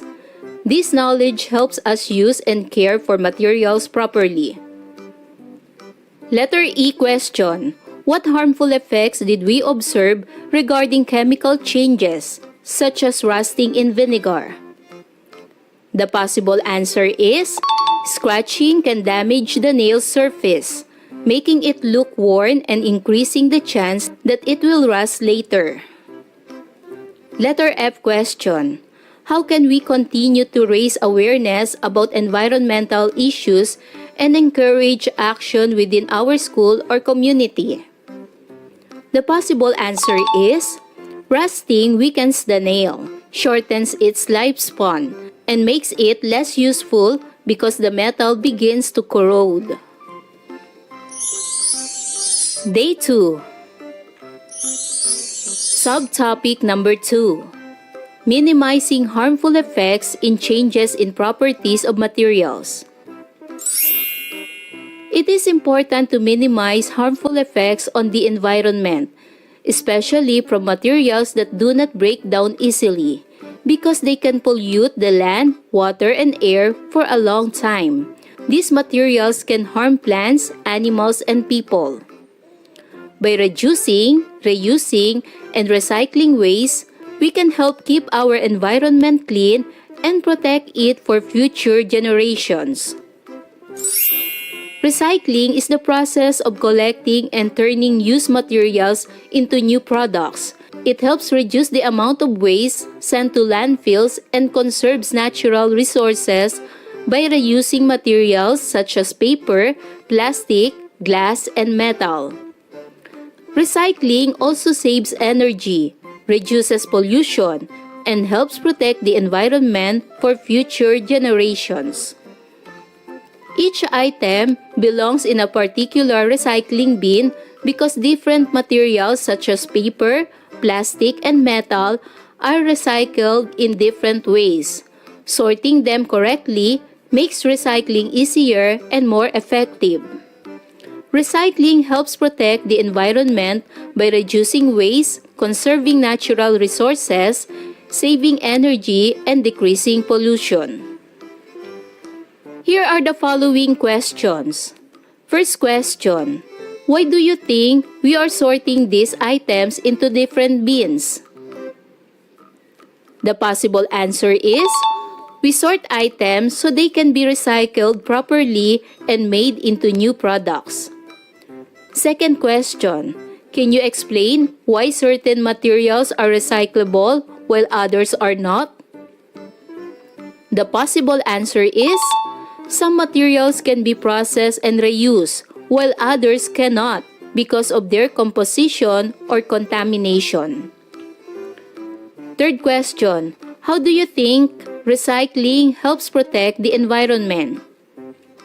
The possible answer is, recycling reduces waste, saves natural resources, conserves energy, and helps reduce pollution. Fourth question, what harmful effects can materials like plastic have on the environment if they are not properly disposed of? The possible answer is, plastic can pollute land and water, harm animals, and take many years to break down. Fifth question, how can recycling help minimize these harmful effects? The possible answer is, recycling keeps plastic and other recyclable materials out of landfills and waterways, reducing pollution and conserving resources. Sixth question, besides recycling, what are some other ways we can reduce or impact on the environment? The possible answer is, we can reduce waste, reuse materials, conserve water and electricity, plant trees, avoid littering, and use reusable bags and containers. Here are ways in minimizing harmful effects in changes in properties of materials. Number 1 is recycling. Benefit to humans. Recycling reduces the need for raw materials, lowering production costs for goods made from recycled materials. It also creates job opportunities in the recycling industry. Recycling conserves natural resources, reduces energy consumption, and minimizes greenhouse gas emissions associated with resource extraction and manufacturing processes. Number 2, reducing consumption. By consuming less, individuals can save money, reduce clutter in their homes, and lead simpler, less stressful lifestyles. Reduced consumption decreases the demand for new materials, helping to conserve natural resources and minimize environmental degradation associated with resource extraction and production. Number 3, reusing items. Reusing items saves money by extending the lifespan of products and reducing the need for frequent replacements. It also fosters creativity and innovation in finding new uses for old materials. Reusing items conserves resources and reduces waste generation, lowering the burden on landfills and minimizing pollution from disposal. Number 4, choosing eco-friendly alternatives. Eco-friendly alternatives often contain fewer harmful chemicals, making them safer for human health, reducing exposure to toxins, and may also promote a healthier lifestyle. Eco-friendly materials are typically biodegradable, compostable, or recyclable, reducing their environmental impact and promoting sustainable resource use. Number 5, proper disposal. Benefit to humans. Proper disposal practices help prevent pollution and contamination of air, water, and soil, safeguarding human health and well-being. Proper disposal minimizes the release of hazardous substances into the environment, preserving ecosystem health and biodiversity. Number 6, conservation and preservation. Conservation efforts protect natural habitats and ecosystems, providing recreational opportunities, clean air and water, and essential ecosystem services that support human livelihoods.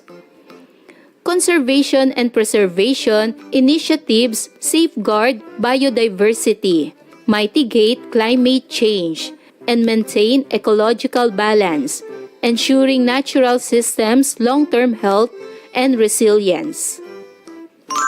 And number 7, education and awareness. Education and awareness campaigns empower individuals to make informed choices and take action to reduce their environmental footprint, leading to healthier and more sustainable lifestyles. Benefit to environment. Increased awareness fosters a culture of environmental stewardship and promotes collective efforts to address environmental challenges, leading to more effective conservation and sustainability initiatives. Implementing these strategies can reap numerous benefits for individuals, communities, and society as a whole, ranging from cost savings and improved health to environmental protection and sustainable development. So kids, do you understand our lesson for today? Wow! Good job! Kids, I hope you learned a lot from this lesson. Until our next topic, bye-bye kids! Thank you for watching!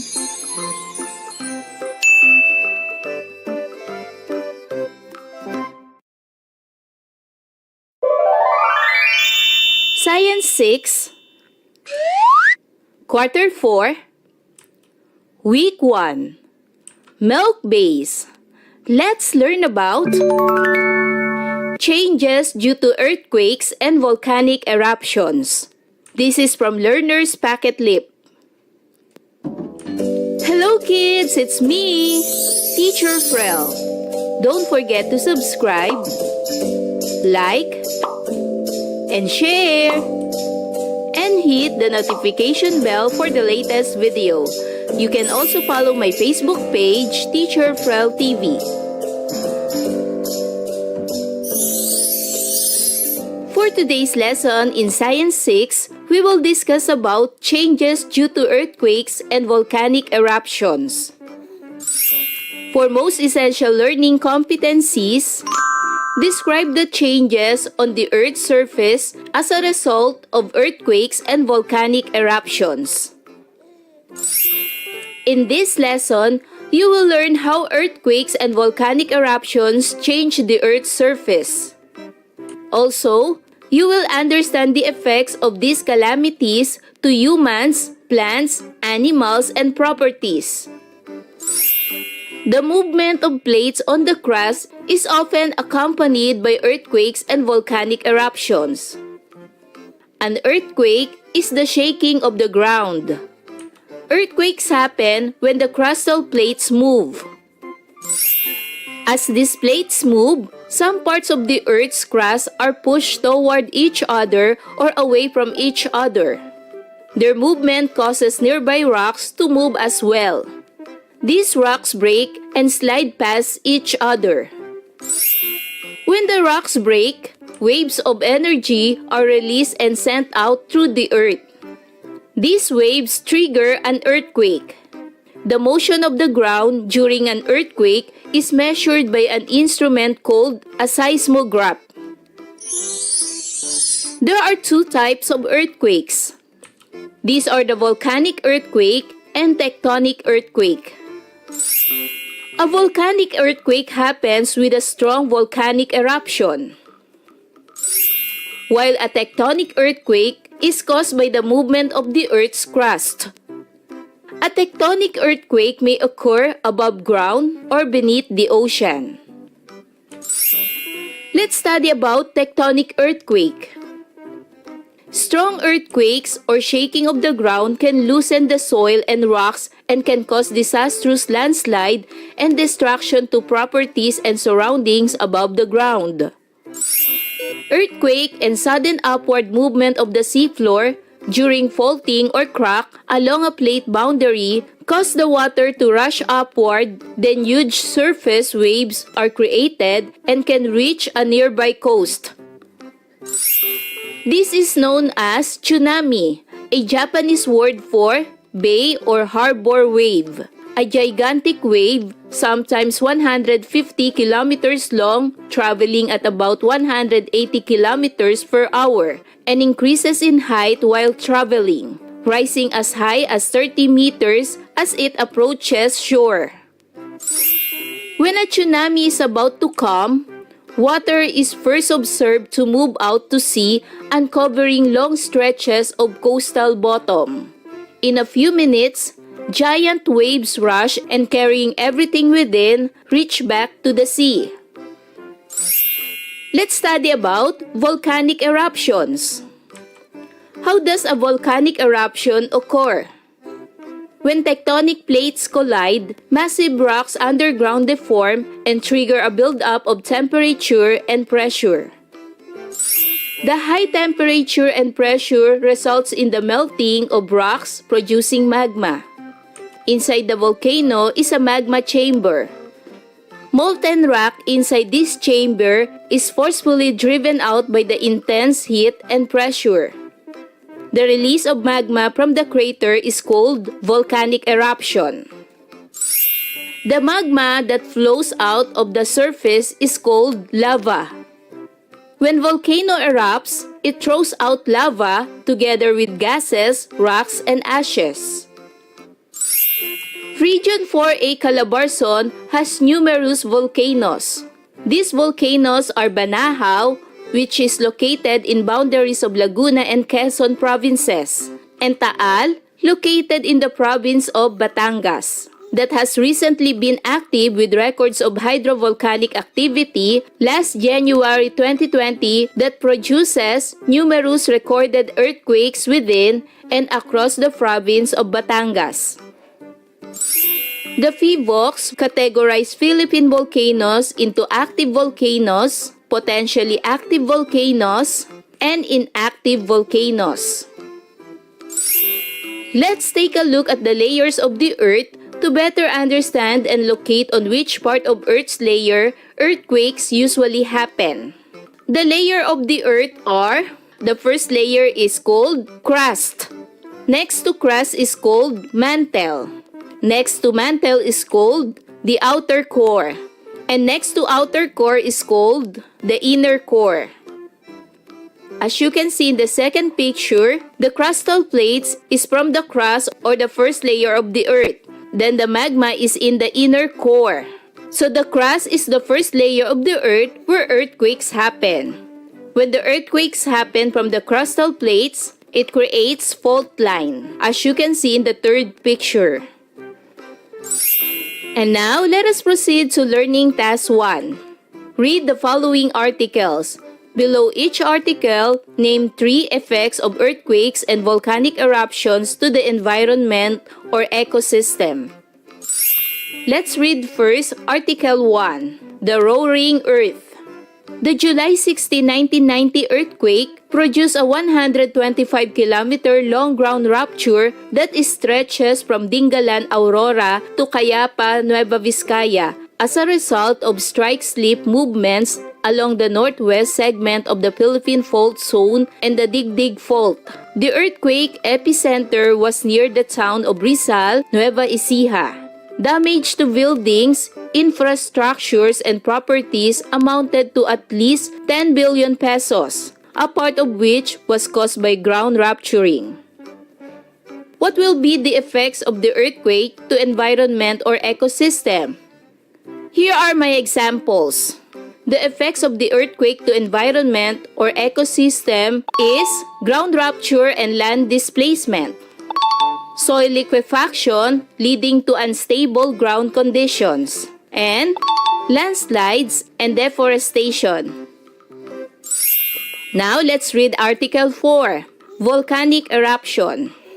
The first recorded accounts of Mayon's eruption were made by the Franciscan priests during the 18th century. Its most destructive explosion occurred in February 1814 when clouds of volcanic gas and waves of mud and lava destroyed the town of Cagsawa about 16 kilometers away. More than 1,200 lives were lost. What remained was the church bell tower and a few stone roofs, visible to this day and nearly as postcard famous as volcano itself. What will be the effects of the volcanic eruptions to environment and ecosystem?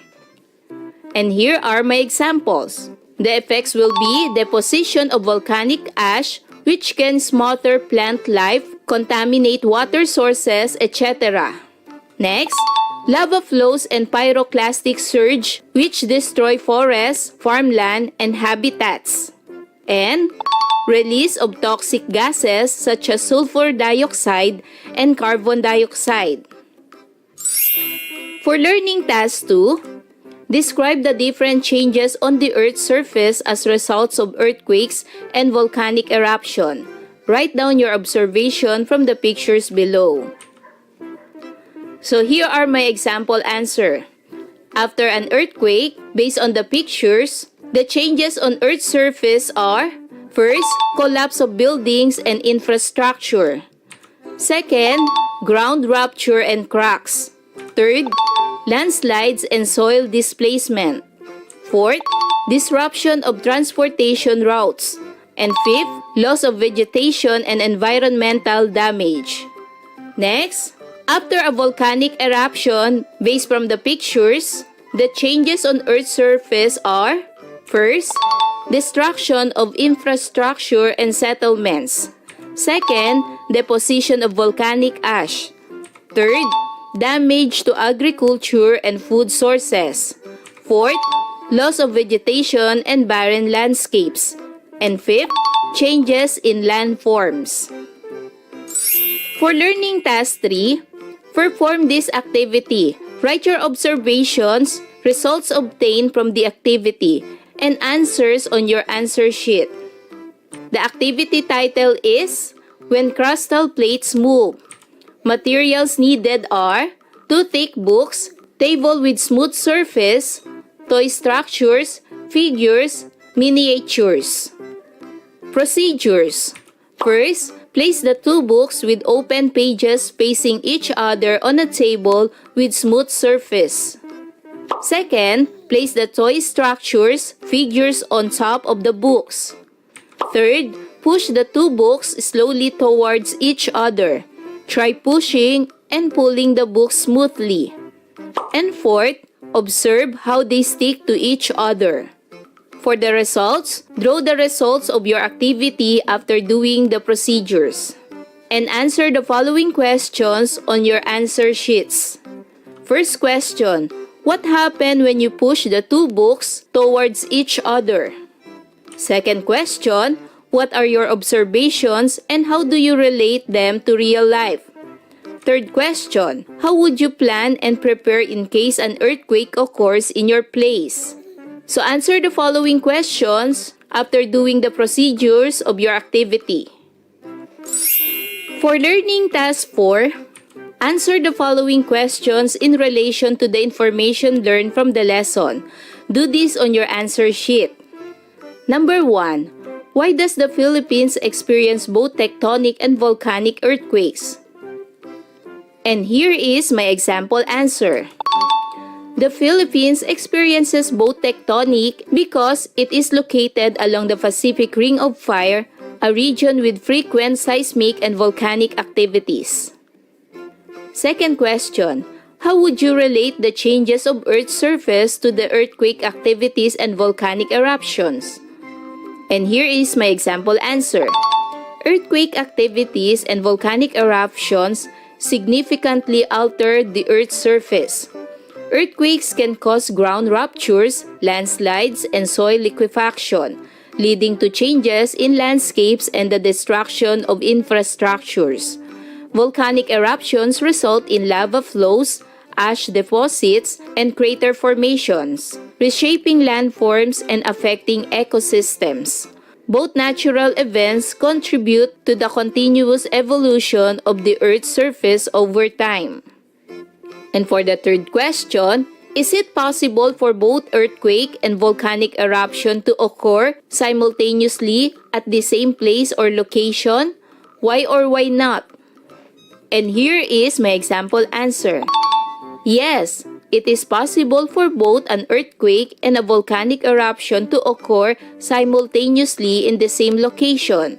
This happens because volcanic activity often triggers earthquakes. When magma rises beneath a volcano, it causes pressure and stress on surrounding rocks, leading to seismic activity. These earthquakes, known as volcanic earthquakes, may precede or accompany an eruption. However, not all earthquakes are related to volcanic activity. Tectonic earthquakes occur independently due to the movement of Earth's plates. For learning task 5, make a photo collage of the different changes or effect of a volcanic eruption and earthquake to people, properties, plants, and animals. And here are my examples. People. This will be the changes after the volcanic eruption and tectonic earthquakes. For plants, this was the changes. For animals, this was the changes. And for the properties, this was the changes. So after tectonic earthquakes and volcanic eruptions, these were the changes for people, plants, animals, and properties. For learning task 6, make an emergency preparedness plan or guide. Prepare your plan on short bond papers. Use these emergency preparedness tips or steps in preparing your plan. Step 1. Know the risks. For example, know the risk of earthquake and volcanic eruption. Step 2. Make a plan. Plan for specific risks.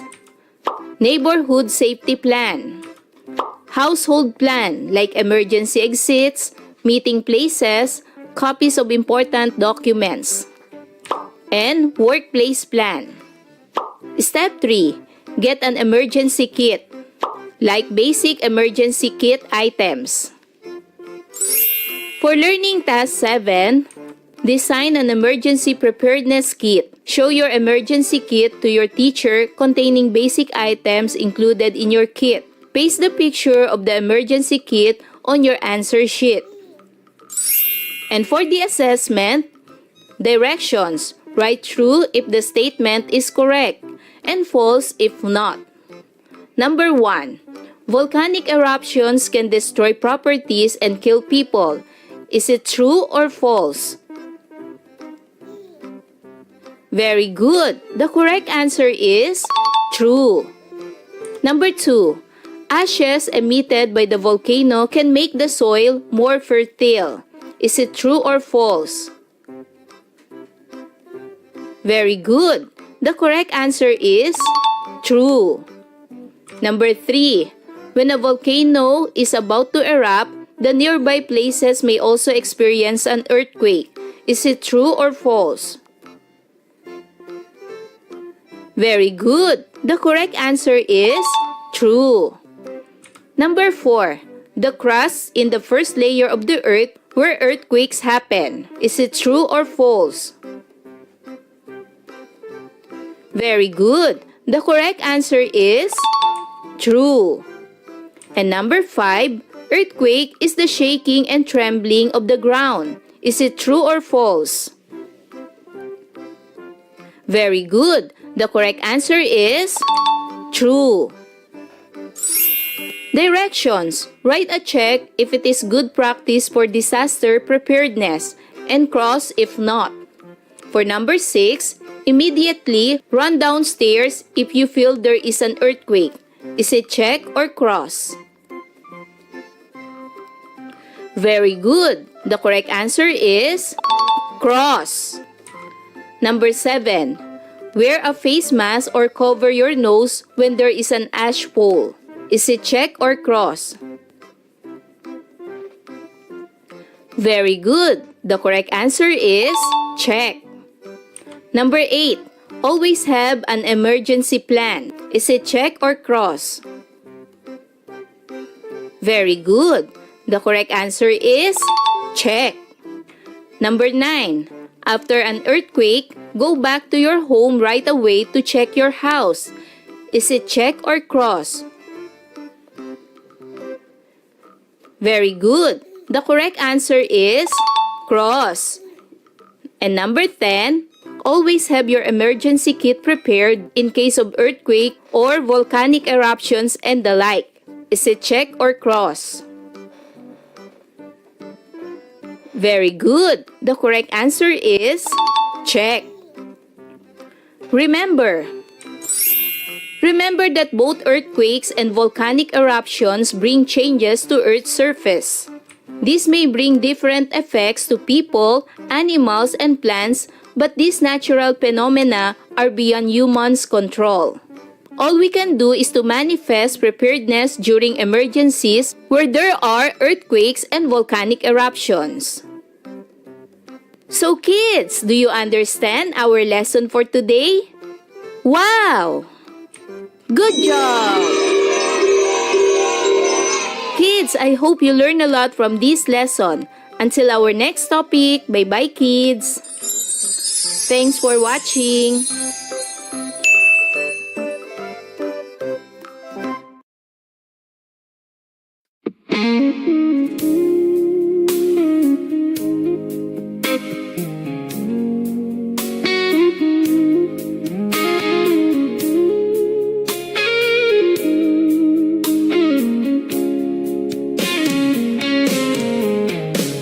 Mahal, tandaan mo lahat ng sasabihin ko. Naniniwala ko na tunay ang pag-ibig mo. Huwag lang pansinin ang nasa paligid mo. Isipin mong ika'y minamahal ko. Pangako sa iyo, hinding-hindi magbabago. Mahal, iwaksi mo, pangambang puso mo. Walang mahalaga kundi ikaw lamang giliw. Tanging ikaw lamang ang buhay ko. Kahit ano pang nakaraan mo, walang sinuman ang makapagbabago. Tapat ang pagmamahal ko, sa'yo giliw ko. Kahit ano pang sabihin nila, hindi ito hadlang sa hangarin ko. Wagas na pag-ibig, sigaw ng puso ko.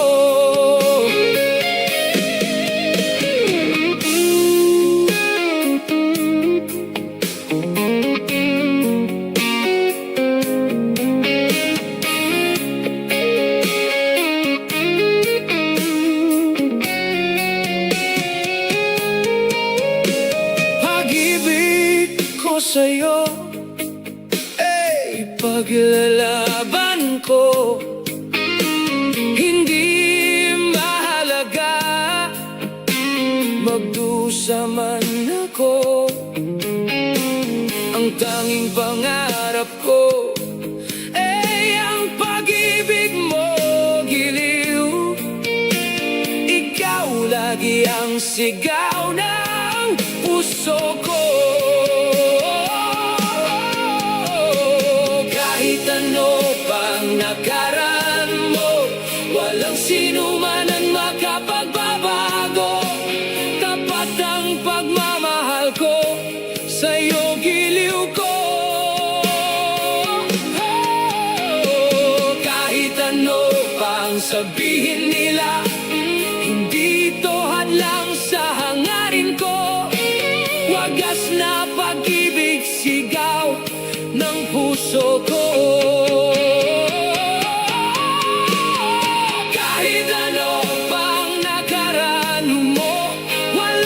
sino man ang makapagbabago.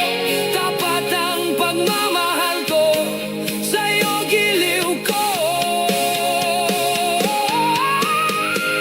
Kahit ano bang sabihin nila, hindi ito hadlang sa hangarin ko. Wagas na pag-ibig, sigaw ng puso ko. Kahit ano pang nagkaraan mo, walang sino man ang makapagbabago. Tapat ang pagmamahal ko, sa'yo giliw ko. Kahit ano pang sabihin nila, hindi ito hadlang sa hangarin ko. Wagas na pag-ibig, sigaw ng puso ko.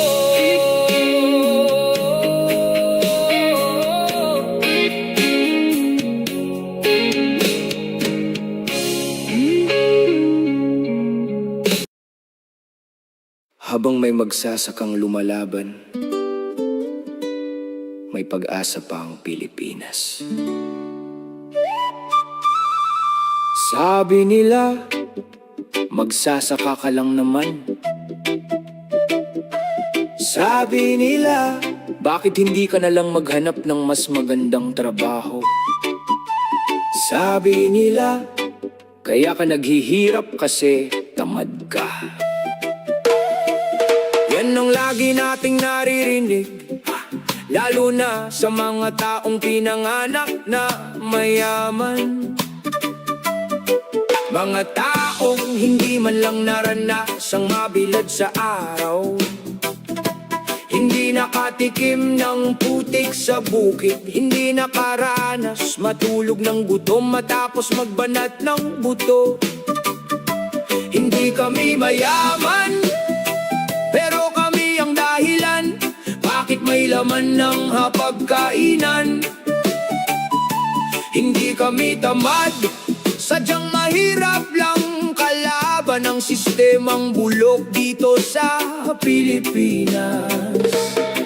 Oh, ay, gigising ng maaga bago pa sumikat ang araw, bitbit ang pag-asa kahit katawan ay pagod. Sa bukid nakatayo habang tirik ang init, pawis ang puhunan para lang may makain ng pilit. Pero bakit ganito ang buhay naming magsasaka? Kami na nagpapakain, kami pa ang kawawa, abono at medisina. Sobrang mahal bilihin pero ang ani naming palay binabarat. Pagdating wag nyo kaming maliitin na parang walang halaga. Kapag bukid ang natuyo, gutom ang buong bansa. Wag nyo inaapi ang mga magsasaka. Kapag walang magsasaka, walang laman ang hapag ng bayan. Mga kapatid, magsasaka kami, hindi kami pabigat.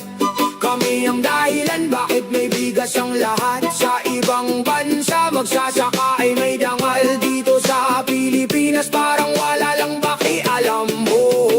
Ren reggae, sigaw ng masa, para sa mga magsasakang lumalaban pa. Kahit inaapi ng sistemang bulok, tatayo pa rin hanggang dulo ng pagod. Hey! Hey, yeah, yeah. Hey! Habang ang iba naka-aircon at nakaupo, kami nasa ilalim ng araw buong linggo. Putik sa paa, pero dangalay malinis. Kahit hirap sa buhay, tuloy pa rin ang pagpupursige. Mga politiko, puro pangako sa kampanya. Pagkaupo sa pwesto, kami nakakalimutan na import dito, import doon ng kanilang alam. Habang lokal na magsasaka, pilit na lulubog sa utang. Masipag kami, hindi kami reklamador, pero sobra na ang sakit na aming dinadala. Lord, bawat butil ng bigas may dugo at pawis, pero bakit ang tingin sa amin parang walang silbi? Magsasaka kami, hindi kami pabigat. Kami ang dahilan bakit may bigas ang lahat. Huwag nyo kaming husgahan na parang tamad. Kami ang bumubuhay sa bawat Pilipinong sa mga pusong hindi sumusuko. Kahit gipit habang may magsasakang lumalaman. May pag-asa pa ang ating bayan. Hey! Ay, ay, ay, ay, ay, ay, ay.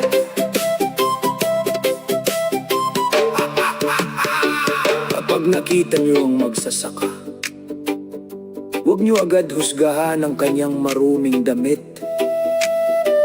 Dahil baka ang taong yan ang dahilan bakit nakakain kayo ng 3 beses sa isang araw. Hindi namin kailangan ng awa. Ang kailangan namin ay respeto, makatarungang presyo at gobyernong may tunay na malasakit. Dahil ang totoo, kapag namatay ang bukid, kasunod niyan ang gutom ng bayan. Hindi kami mayaman. Pero kami ang tunay na yaman ng Pilipinas.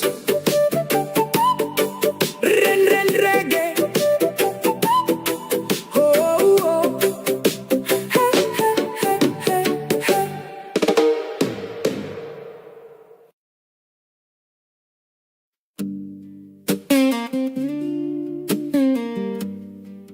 Vic de Sugatan cover.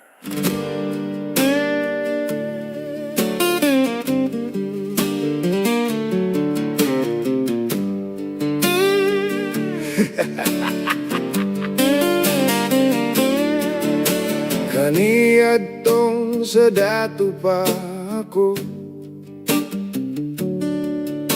daghan kaayo ako ug mga amigo.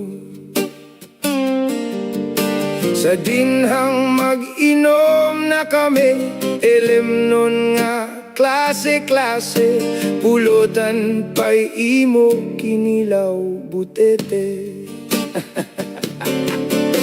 Napulo lang kabuok ang among auto, aduna kami 30 ka eroplano. Aduna sad mi submarino, barko pa'y imo pila kalibo. Walay labot sa nalunod karong bag-o.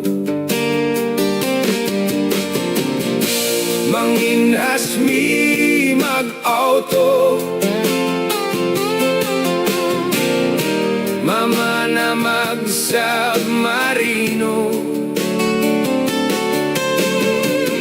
Kung igangon mag-eroplano,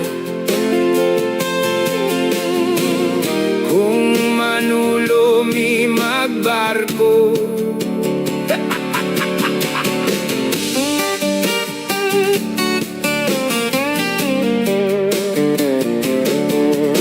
Nadugay na napordoy mi og kalit, nadaot sa bisyo sa akong ginikanan. Ang mama ko sa madyongan, ang papa ko sa sabongan. Ako intawon dito ra sa tong etan. Manginhas mi magbaktas, mama na mi dala pamagat. Kung igangon maghukas, kung manulo magbutas.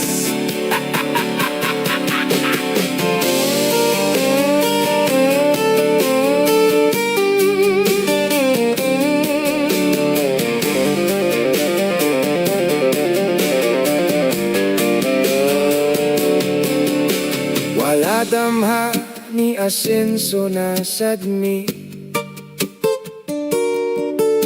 ang papa ko nakakalutog daghang bulawan.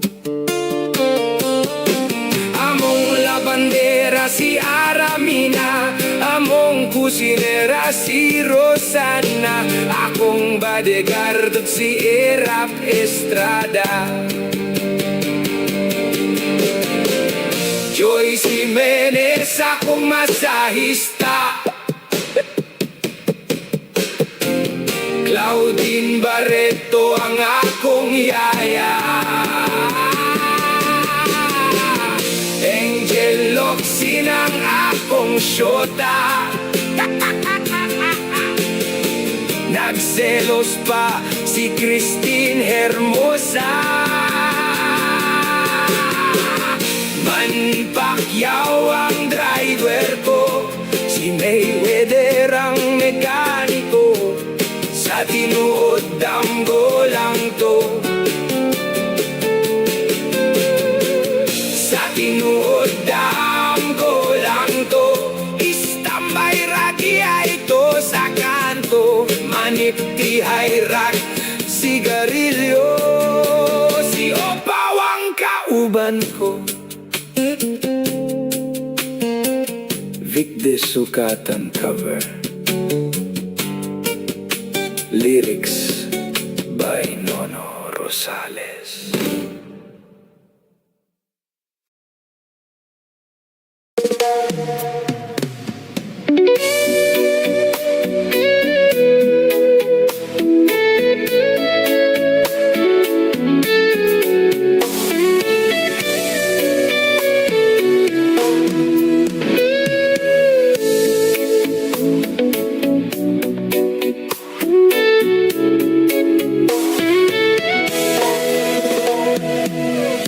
Wanauntan ako tanawa, kanang imong kagwapa. Ugwa na lang tutuki pa, nagdaglumay nimong mga katawa. Tungod kay abi ko, ug dili ko mahigugma nimo. Ikaw di ay maoy makabihag, ning kasing-kasing ko. Ako karon taon murag buang, kinabuhi ko pagkahawang. Ikaw pirme, ako ang ginahandong, buntag udto o kagabion.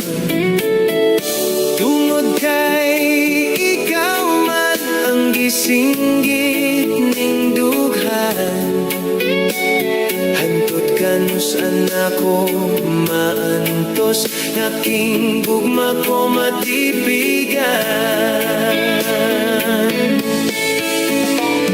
Unsay akong buhaton, ning gugma ko nimo sa hilom. Murag bagyong Yolanda, maglisod yun kong pugong. Hinaot nga imong sapton, kay bang pulian nagyut ko karon. Ako na lang ning kantahon, kining gugma kong akuloro.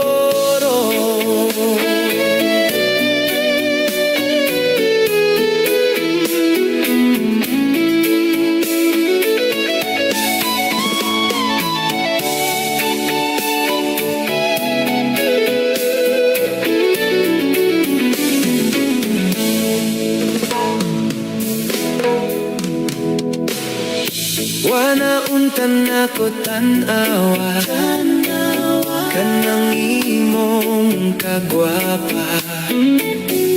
Ugwa na lang tutuki pa, nagdaglumay nimong mga katawa.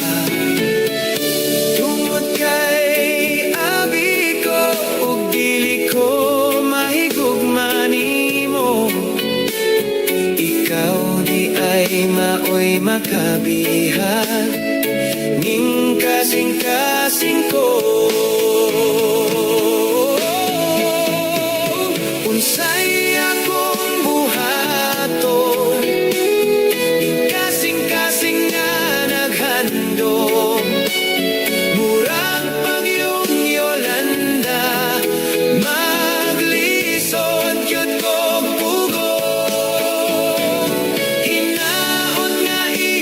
sakton kay bang kulian na gyud ko karon.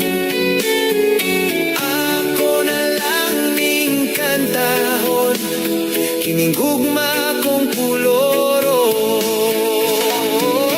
Ako na lang ning kantahon kining gugma kong kuloro. Ako na lang ning kantahon kining gugma kong kuloro.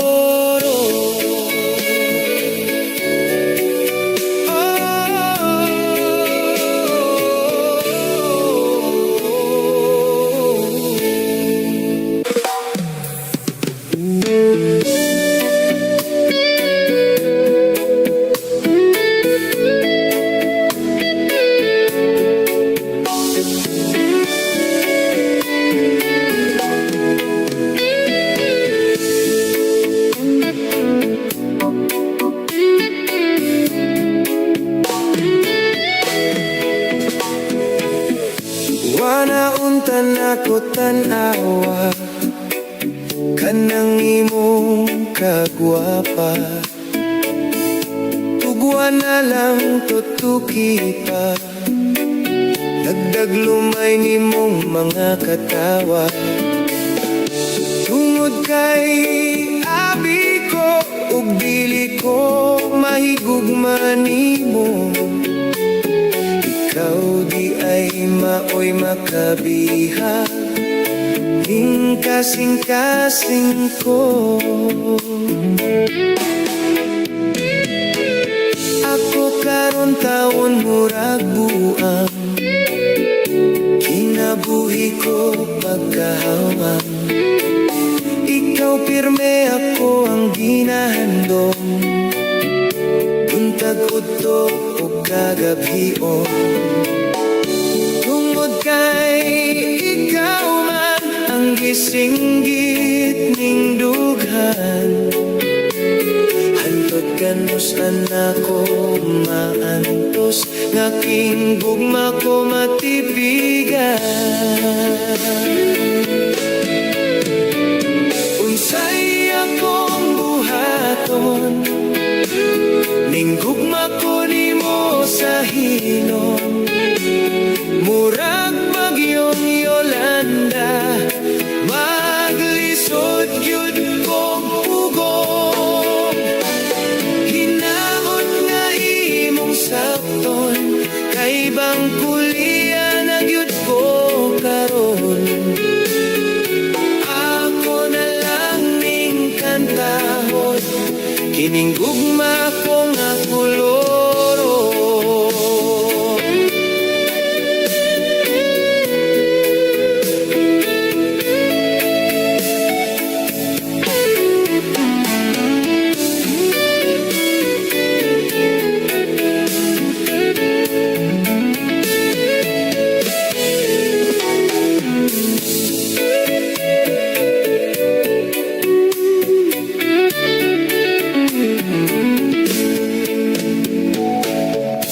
Wana unta nako tanawa kanang imong kagwapa. Ugwa na lang tutuki pa, dagdag lumay nimong mga katawa. Tungod kay abi ko ug dili ko mahigugma nimo. Ikaw di ay maoy makabiha ning kasing-kasing ko. Unsay akong buhaton ning kasing-kasing nga naghandom. Murag bagyong Yolanda, maglisod gyud ko pugong. Hinaot nga imong sakton kay bang kulian na gyud ko karon.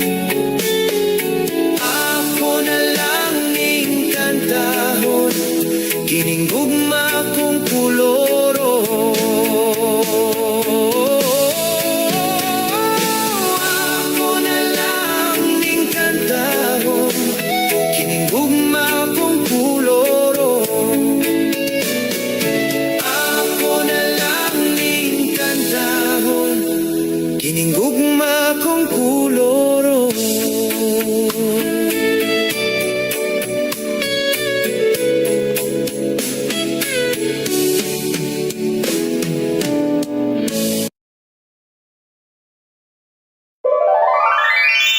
Science 6, Quarter 2, Week 4 to Week 5, Milk Base.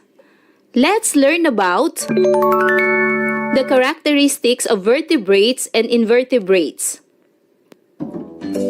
Hello kids, it's me, Teacher Frel. Don't forget to subscribe, like, and share, and hit the notification bell for the latest video. You can also follow my Facebook page, Teacher Frel TV. For today's lesson in Science 6, we will discuss about the characteristics of vertebrates and invertebrates. This is week 4 to 5 of quarter 2. For most essential learning competencies, determine the distinguishing characteristics of vertebrates and invertebrates. Different animals share our planet with us. Many are alike and many are different. Scientists classify based on characteristics, their similarities and dissimilarities. As you go through this lesson, you should be able to describe the characteristic of vertebrates and invertebrates and practice ways of caring and protecting animals. As we go on with the topic, please try to scan the following questions so that you will have an idea what this lesson is all about. What is an invertebrate? What is a vertebrate? What are the distinguishing characteristics of a vertebrate and invertebrates? How do we classify them? Give some examples of vertebrates and invertebrates. Let's find out the distinguishing characteristics of vertebrates and invertebrates. What is a vertebrate? Vertebrates. Animals that have backbones are called vertebrates. The vertebrates are classified into 5 classes, namely mammals, birds, fish, reptiles, and amphibians. How do we classify them? We can classify them into mammals. Most mammals do not lay eggs. They give birth to their young. They feed their young with milk produced by the mammary glands. Examples of mammals found in our community are dogs, cats, carabaos, cows, goats, and pigs. Vertebrates also classify into birds. Birds are covered by feathers. They lay eggs. Birds possess 1 pair of legs and 1 pair of wings. Example of birds are hens, hawk, and owls. Vertebrates also classify into reptiles. Reptiles have bodies that are covered with scales or plates. They lay their eggs on land. They can live on land and water. Crocodiles and turtles are some example of reptiles. Vertebrates also classify into amphibians. Amphibians such as frogs, salamanders, live a double life. They live part of their lives in water while they are young. When they mature, they live on land to survive. All amphibians lay eggs on water. For example, a frog lays eggs on water which hatch into tadpoles. These tadpoles swim around and breathe with gills. As they grow older, they change. They develop legs and lungs and begin to live on land. Vertebrates also classify into fish. Most fish are covered with scales. Some are egg layers, other are life bearers. They spend all their lives in water. Fish have gills which are used for breathing. What is an invertebrates? Invertebrates. Invertebrates are animals that don't have a backbone. The vertebral column is another name for the backbone.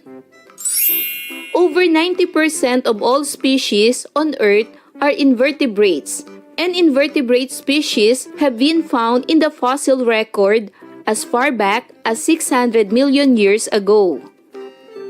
Molecular biology studies suggest that all invertebrates evolved from a single invertebrate group. Here are the characteristics of invertebrates. In addition to not having a backbone, invertebrates have soft bodies because they don't have an internal skeleton or called endoskeleton for support. Instead, many have structures on the outside or called exoskeleton that provide support and protection. In addition, invertebrates are cold-blooded, meaning they can't regulate their body temperature, so it changes depending on the environment. There are different types of invertebrates. The first one is protozoans. This is single-celled organisms such as amoebas and paramecia. Another type of invertebrate is annelids, like earthworms and leeches. Another type of invertebrate is echinoderms, such as starfish, sea urchins, and sea cucumbers. Another type of invertebrate is mollusks, such as snails, octopus, squid, and clams.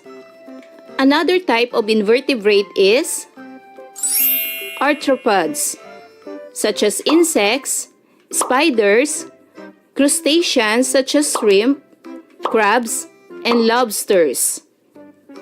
And now, let us proceed for our activities. Let's do learning task 1. Choose the correct answer. Write your answers on your answer sheet. Number 1. Birds are able to fly because blank. Is it A? They are able to control air currents. B. They have colorful feathers. C. They have light and hollow bones. And D. They have scales all over their bodies. What is the correct answer? Very good. The correct answer is letter C. They have light and hollow bones. Number 2. Which of the following is not considered a worm? A. Ascaris. B. Fluke. C. Planaria. D. Millipede. What is the correct answer? Very good. The correct answer is letter D. Millipede. Number 3. Which of the following animal is not a vertebrate? A. Frog. B. Birds. C. Reptiles. D. Insects. What is the correct answer? Very good. The correct answer is letter D. Insects. Number 4. Which of the following animal is a vertebrate? A. Worms. B. Snakes. C. Snail. D. Jellyfish. What is the correct answer? Very good. The correct answer is letter B. Snakes. Number 5. Between 90% to 95% of all animals on Earth can be classified as blank. A. Invertebrates. B. Vertebrates. C. Reptiles. D. Mammals. What is the correct answer?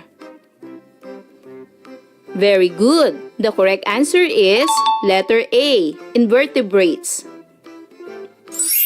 For learning task 2, fill in the table using the list of animals below.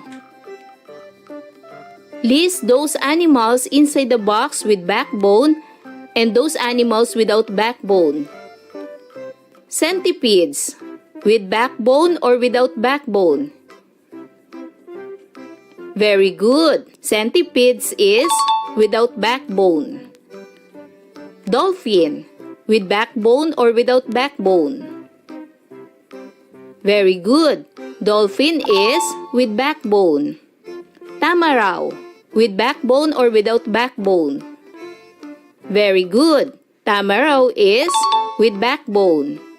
Monkey, with backbone or without backbone? Very good. Monkey is with backbone. Mosquito, with backbone or without backbone? Very good. Mosquito is without backbone. Beetle, with backbone or without backbone? Very good. Beetle is without backbone. Bat, with backbone or without backbone? Very good. Bat is with backbone. Mouse, with backbone or without backbone? Very good. Mouse is with backbone. Rabbit, with backbone or without backbone? Very good. Rabbit is with backbone. And the last one is ant, with backbone or without backbone? Very good. Ant is without backbone. The question is, what is your basis for grouping them into two? In the first column, these animals are called vertebrates because they have backbones.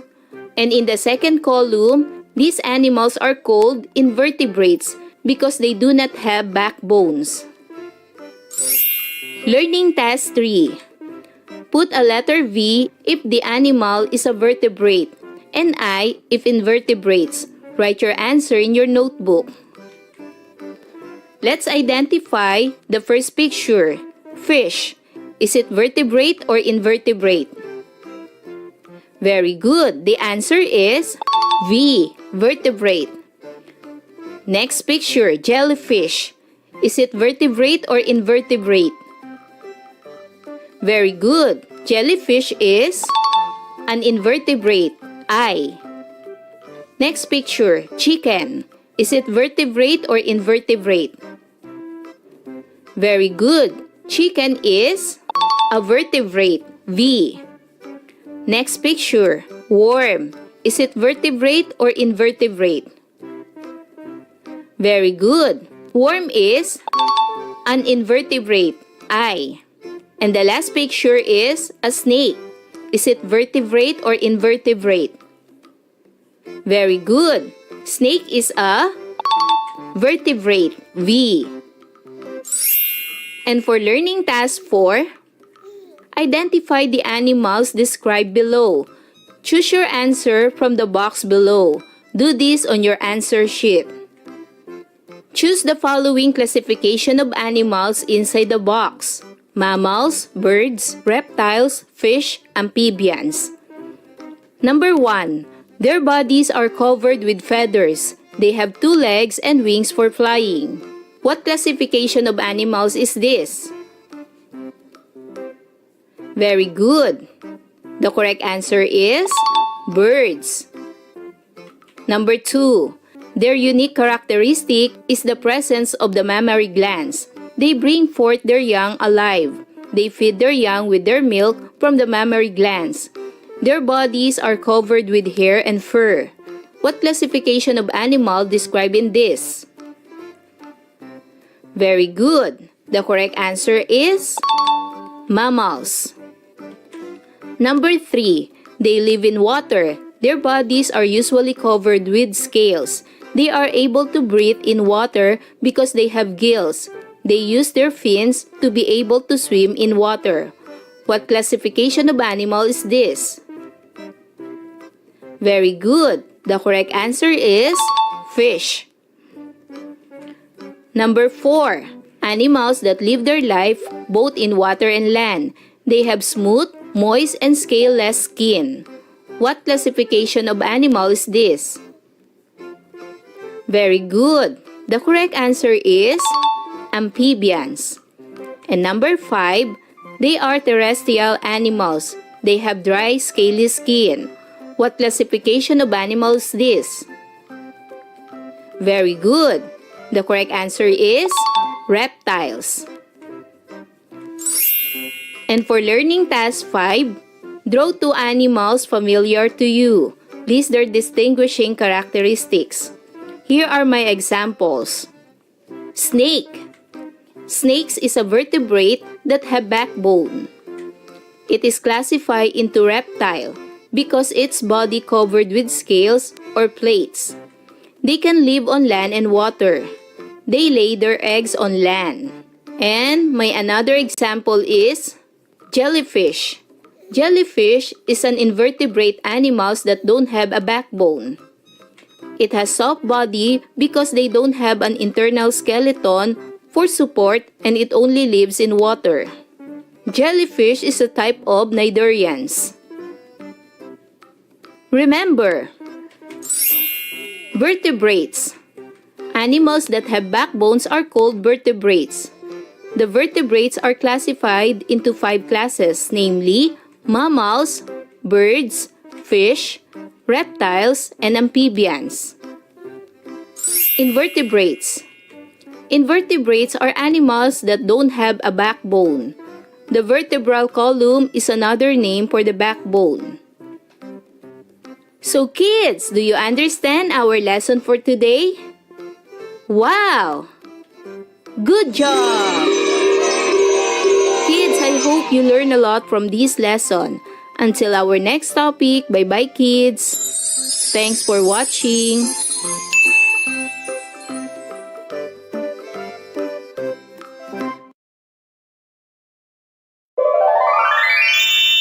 Science 4, Term 1, Week 5. Let's learn about proper ways of handling of reactive materials. Day 3 to Day 4, Matatag Curriculum. Hello kids, it's me, Teacher Prel.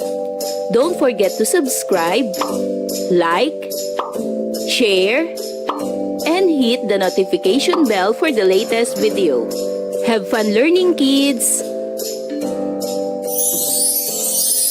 Learning competencies. Demonstrate ways to minimize harmful changes in materials, such as restriction of burning of waste materials and care in handling reactive materials. Learning objectives. Determine useful and harmful changes in materials. Describe the harmful effects of changes in materials on the environment. Enumerate ways how to minimize harmful effects in changes in properties of materials. And demonstrate proper ways for handling reactive materials to prevent accidents and ensure safety. Day 3. Subtopic number 3. Proper ways of handling of reactive materials. Reactive materials are substances that can undergo chemical reactions with other substances, often producing heat, light, gas, or even explosions.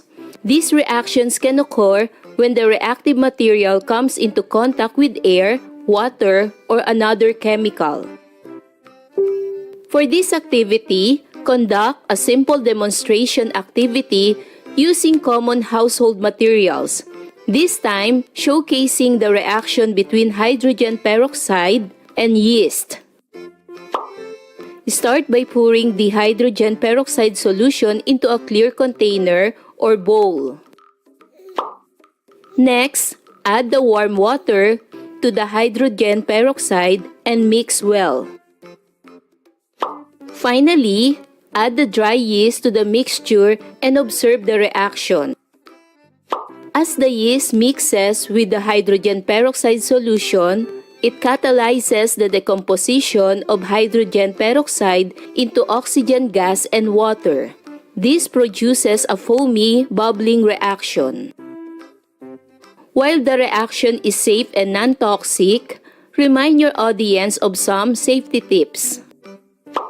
Avoid inhaling the gas produced during the reaction. Do not taste or ingest the mixture. Wash hands thoroughly after handling chemicals.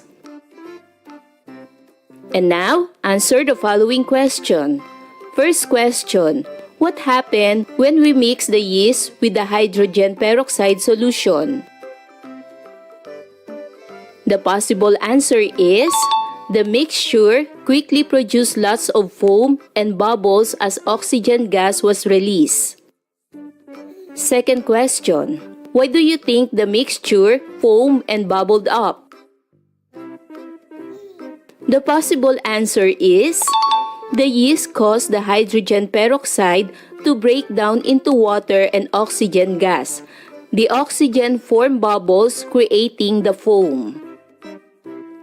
Third question, what safety precautions did we take during the demonstration? The possible answer is, we wore safety goggles and gloves, handled the materials carefully, avoided touching or tasting the chemicals, and followed the teacher's instructions at all times. Let's have a work example. Number 1, bleach. Bleach is a common household cleaner that contains sodium hypochlorite, which can react with acids like vinegar to produce chlorine gas, a toxic substance. Always use bleach in a well-ventilated area to prevent the buildup of chlorine gas. Never mix bleach with acids like vinegar or ammonia-based cleaners to avoid the production of toxic gases. Wear gloves and protective eyewear to avoid skin and eye irritation when handling bleach. Follow the manufacturer's instructions for dilution and usage carefully. Number 2, ammonia. Ammonia is often found in the household cleaning products. It can react with bleach to produce toxic chloramine vapors. Use ammonia-based cleaners in well-ventilated areas to prevent inhalation of fumes. Never mix ammonia with bleach, as this can produce toxic chloramine vapors. Wear gloves and protective eyewear to prevent skin and eye irritation when handling ammonia. Store ammonia-based cleaners in a cool, dry place away from direct sunlight and sources of heat. Number 3, aluminum foil. Aluminum foil can react with acidic foods like tomatoes or citrus fruits, releasing hydrogen gas. Avoid using aluminum foil with acidic foods to prevent the release of hydrogen gas. And store aluminum foil in a cool, dry place away from sources of moisture to prevent corrosion. Number 4, batteries. Household batteries contain reactive materials like lithium, zinc, or alkaline electrolytes. If batteries are damaged or improperly disposed of, they can leak corrosive chemicals or even explode. Handle batteries with care and avoid damaging them to prevent leaks or explosions. Store batteries in a cool, dry place away from direct sunlight and sources of heat. Dispose of batteries properly according to local regulations and never incinerate them. Number 5, drain cleaners. Drain cleaners often contain highly reactive chemicals like sodium hydroxide or sulfuric acid, which can cause burns if not handled properly. Use drain cleaners in a well-ventilated area and avoid inhaling fumes. Wear gloves and protective eyewear when handling drain cleaners to prevent skin and eye irritation. Never mix drain cleaners with other chemicals, as this can produce hazardous reactions.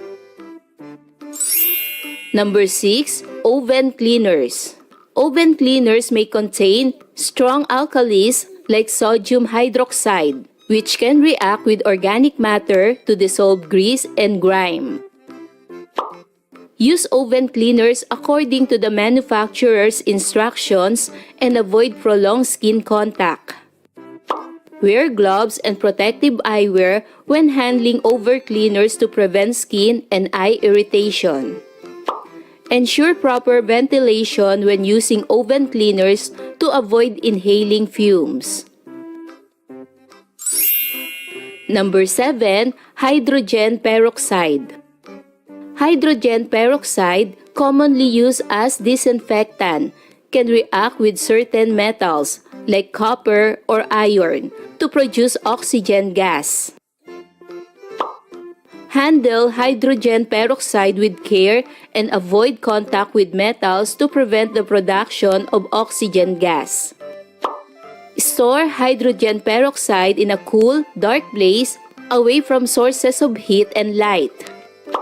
Do not mix hydrogen peroxide with other chemicals unless directed to do so by a qualified professionals.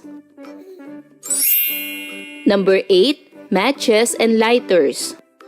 Matches and lighters contain reactive materials like phosphorus or flammable gases, which ignite when struck or activated.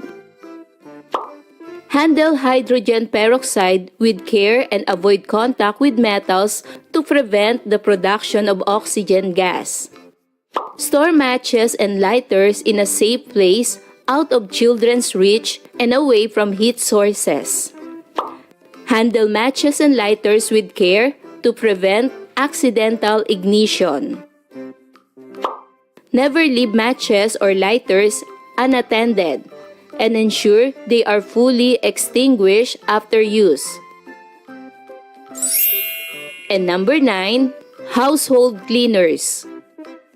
Many household cleaners contain reactive chemicals such as acids, bases, or oxidizing agents, which can be hazardous if mixed together or handled improperly. Read and follow the manufacturer's instructions for proper usage and storage of household cleaners. Avoid mixing different household cleaners together to prevent hazardous reactions. Wear gloves and protective eyewear to avoid skin and eye irritation when handling household cleaners. And now, let's have lesson activity. Divide the class into 4 groups. Assign specific roles to each participant, such as the handler of the reactive material, observers, safety officers, etc. Provide each group with guidelines for the role-play activity, including the topic, proper ways of handling reactive materials. Assign each group a specific reactive household material to focus on for their role play. For example, bleach, ammonia, batteries, etc. Allocate sufficient time for groups to research their assigned material and develop their role play script and performance. Each group will perform a role play skit demonstrating the proper handling of the assigned reactive household material. Students enact the handling process, following proper procedures for containment, transportation, and manipulation of the reactive material. Include a segment where participants respond to simulated emergencies or unexpected reactions, emphasizing the importance of quick and appropriate action. Encourage creativity and engagement in the role play, such as incorporating dialogue, demonstrations, and interactive elements to convey the message effectively. Answer the following question based on the activity. First question, what type of reactive material were you handling? For example, we were handling bleach. Other groups may answer ammonia, batteries, or another assigned material. Second question, how did you identify its properties and potential hazards? For example, we read the product label, warning symbols, and safety instructions before using it. Third question, what safety precautions did you take before handling the reactive material? For example, we wore gloves, worked in a well-ventilated area, and kept the material away from children and other chemicals. Fourth question, were there any additional safety measures you could have implemented? For example, yes, we could have worn safety goggles and kept an emergency first aid kit nearby. Fifth question, describe the techniques you use to safely handle the reactive material. For example, we handled it carefully, used only the recommended amount, kept the container tightly closed, and stored it properly after use. Sixth question, were there any challenges or difficulties encountered during the process? For example, yes, we had to remember all the safety steps and avoid making mistakes while acting out the role play. Seventh question, how did you respond to simulated emergencies or unexpected reaction? For example, we stopped using the material immediately, informed the safety officer, moved to a safe area, and followed the emergency procedures. Eighth question, what steps did you take to ensure the safety of yourself and others?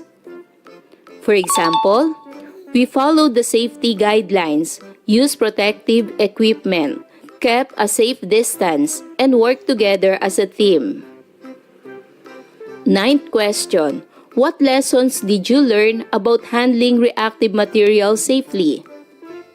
For example, we learned that reactive materials must be handled with care, used correctly, and stored safely to prevent accidents. And 10th question, how can these lessons be applied to real-life situations involving reactive materials? For example, we can apply these lessons by always reading labels, following safety instructions, wearing protective equipment when needed, and never mixing chemicals unless instructed to do so. Day 4. Learners' takeaways. Using the graphic organizer below, summarize what you have learned from today's lesson. Include the main ideas, important safety precautions, and how you can apply them in real-life situations. Here is the graphic organizer. Different effects and changes in the properties of materials and how to minimize these effects. Harmful effects, like too much evaporation, like melting of glaciers, air pollution, soil degradation, corrosion, acid rain, and groundwater. Ways in minimizing harmful effects, like reduce, reuse, and recycle. Choosing eco-friendly alternatives. Proper disposal. Conservation and preservation. And education awareness. Let's see another graphic organizer. Proper ways of handling reactive materials. First, understand that some materials can react and change quickly. These materials might fizz, bubble, or even produce heat or smoke. When handling anything that could be reactive, wear safety gear like goggles and gloves to protect your eyes and skin. Keep your workspace neat and tidy. Make sure bottles and containers are labeled properly so you know what's inside. If you're not sure about something or if you see something strange happening, ask your teacher for help. It's better to ask questions than to guess and get hurt. After you finish your experiment, clean up any spills or messes right away. Dispose of any leftover materials properly, following your teacher's instructions. Remember, safety is the most important thing when working with any materials. Always be responsible and cautious. And now, let's do the formative assessment. Multiple choice. Direction.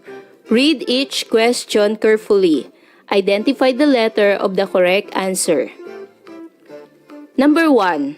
What harmful effects can occur due to too much evaporation of water sources? A. Increase in rainfall. B. Drying up of water sources. C. Decrease in droughts. D. Growth of aquatic life. What is the correct answer?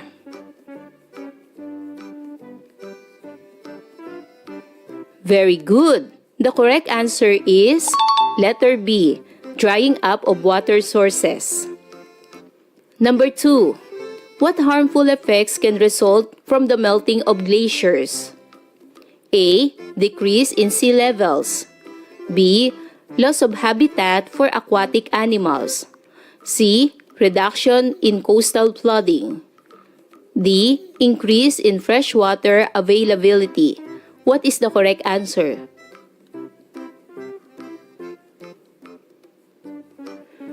Very good. The correct answer is letter B, loss of habitat for aquatic animals. Number 3. What harmful effects are caused by corrosion as a chemical change? A. Strengthening of metal structures. B. Damage to structures like bridges and buildings. C. Decrease in repair cost. D. Preservation of metal objects. What is the correct answer?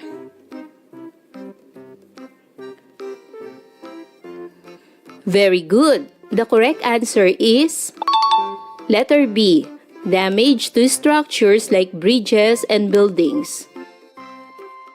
Number 4. What harmful effects can result from acid rain as a chemical change? A. Preservation of buildings and monuments. B. Promotion of aquatic life. C. Damage to ecosystems and buildings. D. Increase in soil nutrients. What is the correct answer?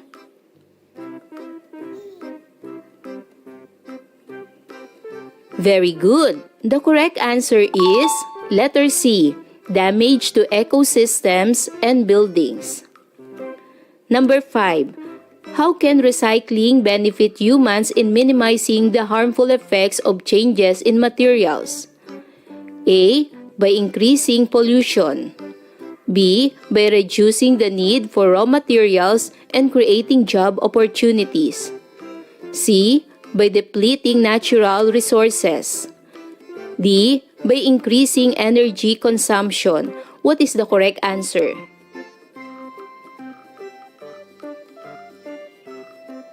Very good. The correct answer is letter B, by reducing the need for raw materials and creating job opportunities. Number 6. What is a practical action for minimizing the harmful effects of changes in materials? A. Consuming more resources. B. Using disposable items frequently. C. Reducing consumption. D. Increasing waste generation. What is the correct answer?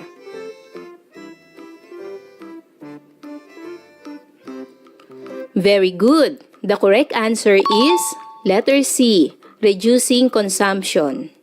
Number 7. How can choosing eco-friendly alternatives minimize the harmful effects of changes in materials? A.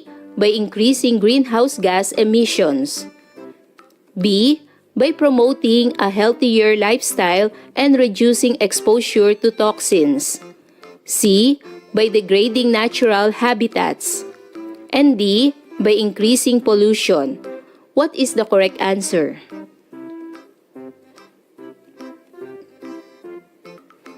Very good. The correct answer is letter B, by promoting a healthier lifestyle and reducing exposure to toxins. Number 8. What is the benefit of proper disposal in minimizing the harmful effects of changes in materials? A. Increase in pollution. B. Preservation of ecosystems. C. Degradation of soil. D. Harm to human health. What is the correct answer?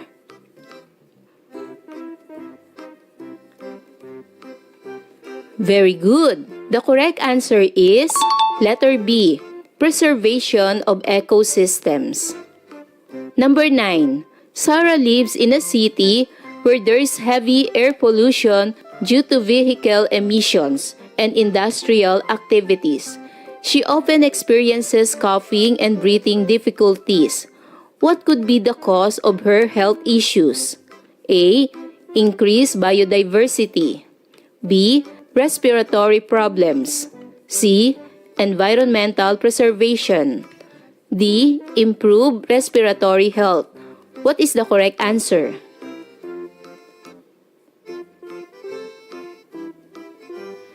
Very good. The correct answer is letter B, respiratory problems.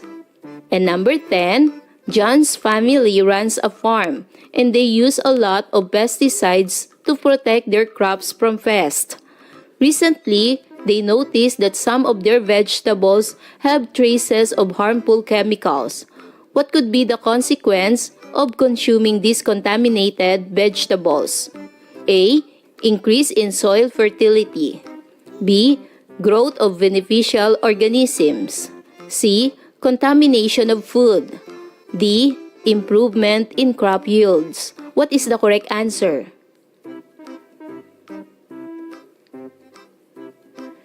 Very good. The correct answer is letter C, contamination of food. So kids, do you understand our lesson for today? Wow! Good job!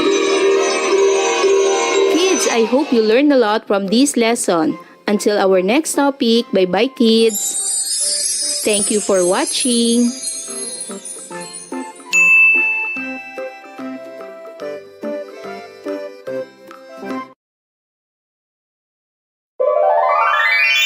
Science 6, Quarter 3, Week 3 to Week 5, Milk Base. Let's learn about transformation of energy. Hello kids, it's me, Teacher Frel. Don't forget to subscribe, like, and share. And hit the notification bell for the latest video. You can also follow my Facebook page, Teacher Frel TV. For today's lesson in Science 6, we will discuss about transformation of energy. This is week 3 to 5 of quarter 3. For most essential learning competencies, demonstrate how sound, heat, light and electricity can be transformed. From your previous lesson, you have learned that there are forces that affect the movements of different objects. In this lesson, you will understand that forms of energy like sound, heat, light, and electricity can be transformed. You will be able to demonstrate these energy transformations. Like gravity and friction, sound, heat, light, and electricity are other forms of energy that may be explained in terms of movement of smaller objects. Sound. Sound is a form of energy produced by hitting two objects together or by vibrating objects, like strings of guitar. When you speak, sing, or hum, your vocal cords vibrate. Without any medium, sound cannot travel. Heat. Heat or thermal energy is the energy from the moving molecules or tiny particles in matter. It is transferred from bodies of higher temperatures to bodies of lower temperature. Light. Light is an energy that is transported and produced by vibrations of exceedingly small particles in matter through electromagnetic waves or EM. The sun's energy travels as a visible light, the only electromagnetic wave that can be seen by the naked eyes. Electricity. Electricity is an energy when electrons move from one atom to another. Atoms are basic building blocks of matter that make up everything. Electrons are small particles that spin around the center of the atom, holding a negative charge, while protons are particles in the center of an atom that hold a positive charge. Let's see the different picture. Sound energy from vibrations of guitar strings. Light and heat energy from sun. Electricity runs these appliances like electric fan, television, and radio. And heat energy produced by burning woods. Look at the illustration of an atom below. Name the different particles found in the atom. Here are the different particles found in the atom, like neutron, protons, electron, and nucleus. And now, let us find out what are the 4 missing words. Let's start. The 2 particles of an atom found in the center of it are neutron and proton, while the particle electron constantly spins around the center of an atom is called electron. Electricity is produced whenever electrons move from one atom to another. When objects are rubbed against each other, the electrons of their atoms have the tendency to move from one atom to another. How electrons move depends on the electron attraction of the atoms. Some objects like metals share electrons easily, while some like plastic and rubber do not. Objects that share electrons easily are conductors, and those that do not share electrons easily are insulators. Materials that may or may not share electrons are called semiconductors. Semiconductors are often used in electronics. Complete the graphic organizer below. Apply the concepts you learn on the different forms of energy. For letter A activity, complete the chart by writing the needed information inside the box. Copy and answer the graphic organizer on your answer sheet. What are the different forms of energy? Let's answer the first form of energy. It is produced when electrons move from an atom to another. What energy is this? Very good. This form of energy is electricity. Second, is produced through electromagnetic waves. What energy is this? Very good. This form of energy is light. Next, it is produced through constant movement of molecules. What energy is this? Very good.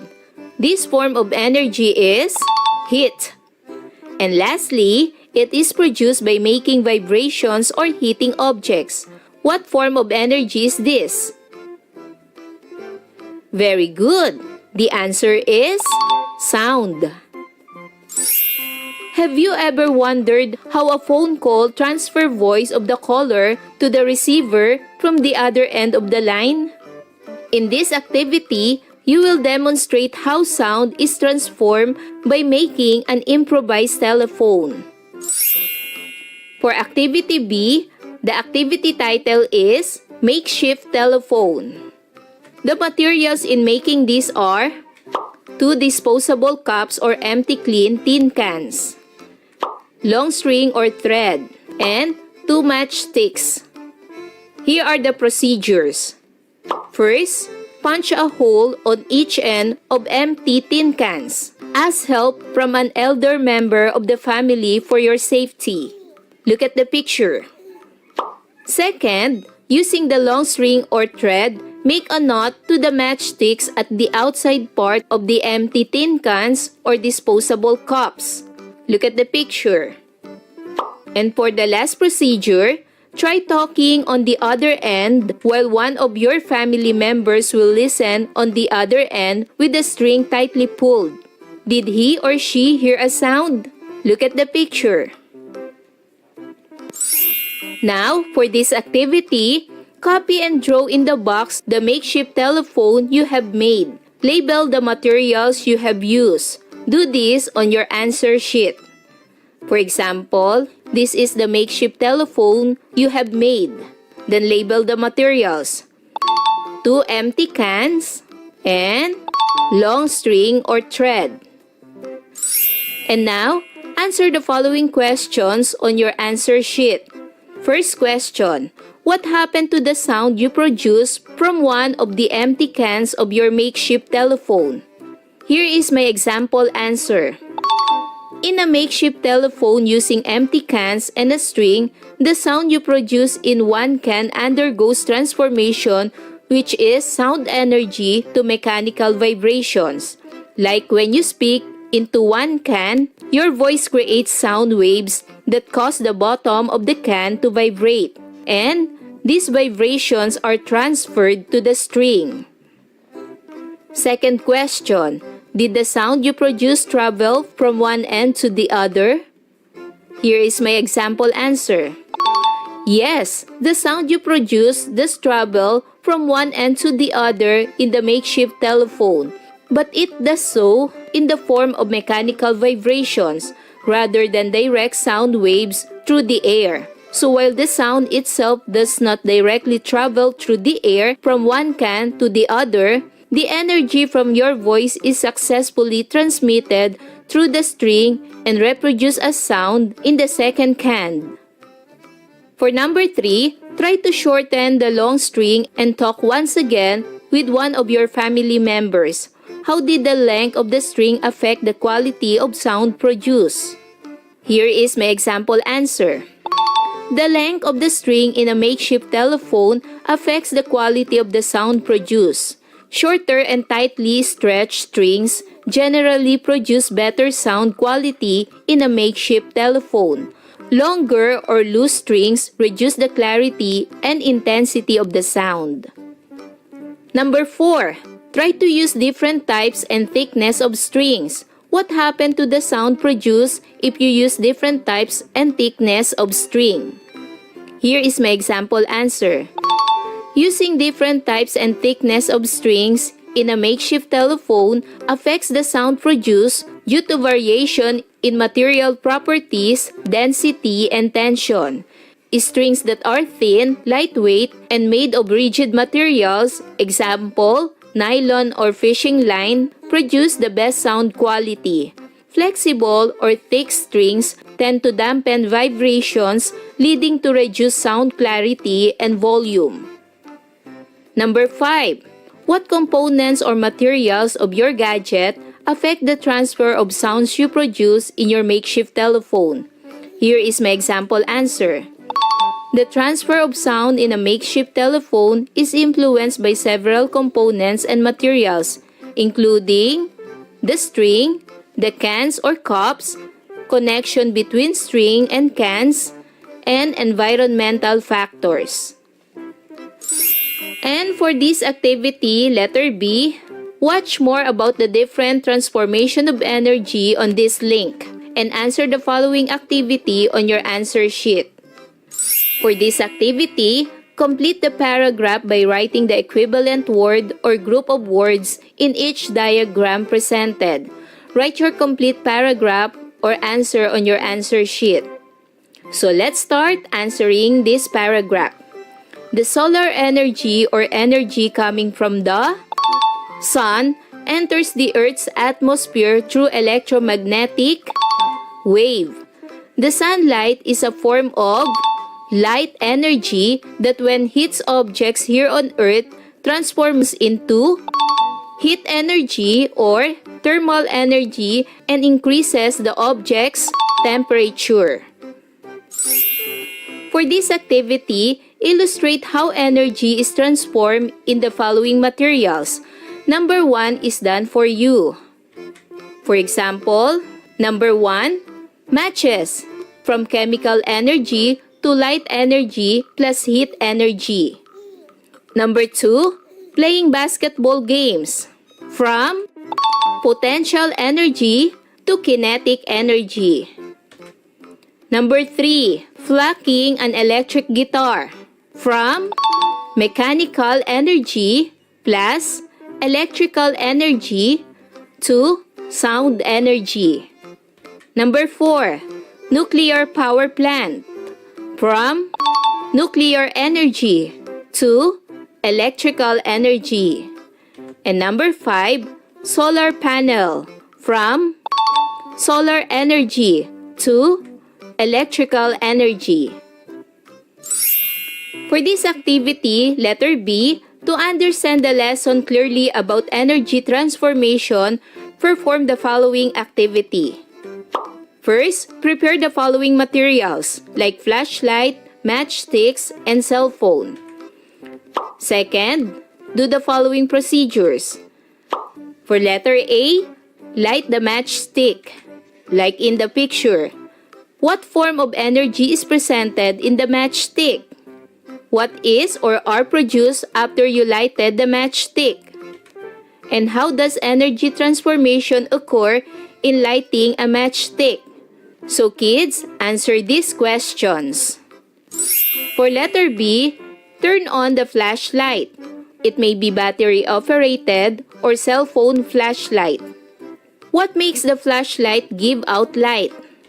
What form of energy is present in the flashlight? What energy does it produce? Explain how energy transformation occurs in turning on a flashlight. So kids, it's your turn to answer these questions. And for letter C, turn on your cell phone. What are the functions of your cell phone? How does your cell phone perform those actions? So your answer may vary for this activity from letter A to C. Another activity. Here are the procedure. Prepare the following materials: candle and matches, bits of paper, pinwheel, guitar, and plastic comb. Second, perform the different procedures below, then answer the questions that follow. Letter A, light the candle using a matchstick. Observe what is found at the end of the matchstick. Letter B, pluck the guitar for 2 to 3 minutes. For letter C, make a pinwheel. Blow some air in the pinwheel. What happens when the wind comes in contact with the pinwheel? Vigorously comb your classmates' hair. Be sure that the hair is dry and clean. Place this comb near the dry bits of paper. Describe what happens. And now, answer these questions. Question number 1. What form of energy is found at the end of the matchstick? How does energy transformation occur in a lighted candle? Second question. What form of energy is produced by the guitar? How is the form of energy produced? Third question.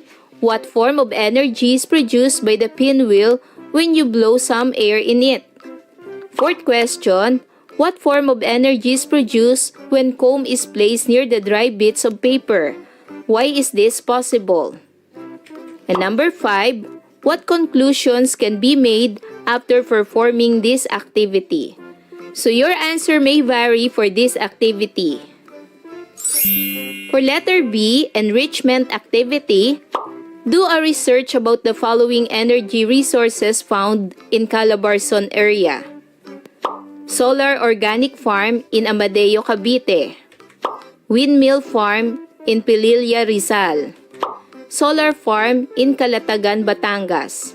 So you have to do a research about the following energy resources. These all found in Calabarzon area. You may use the Google for this information. Explain how renewable energy sources help in reducing the effects of global warming. Number 3, observe proper use of punctuation marks, capitalization, indentation, and spelling in writing your research. And for the last activity, letter A, multiple choice, choose the letter of the best answer. What energy is present in a moving object? A. Chemical energy. B. Kinetic energy. C. Nuclear energy. D. Potential energy. What is the correct answer? Very good. The correct answer is letter B. Kinetic energy. Number 2. What does energy transformation occur? Energy transformation occurs when A. Energy moves from one place to another. B. Energy changes from one form to another. C. When energy is created or destroyed. D. When energy remains the same. What is the correct answer? Very good. The correct answer is letter B. Energy changes from one form to another. Number 3. How does energy transformation occur in a ceiling fan? A.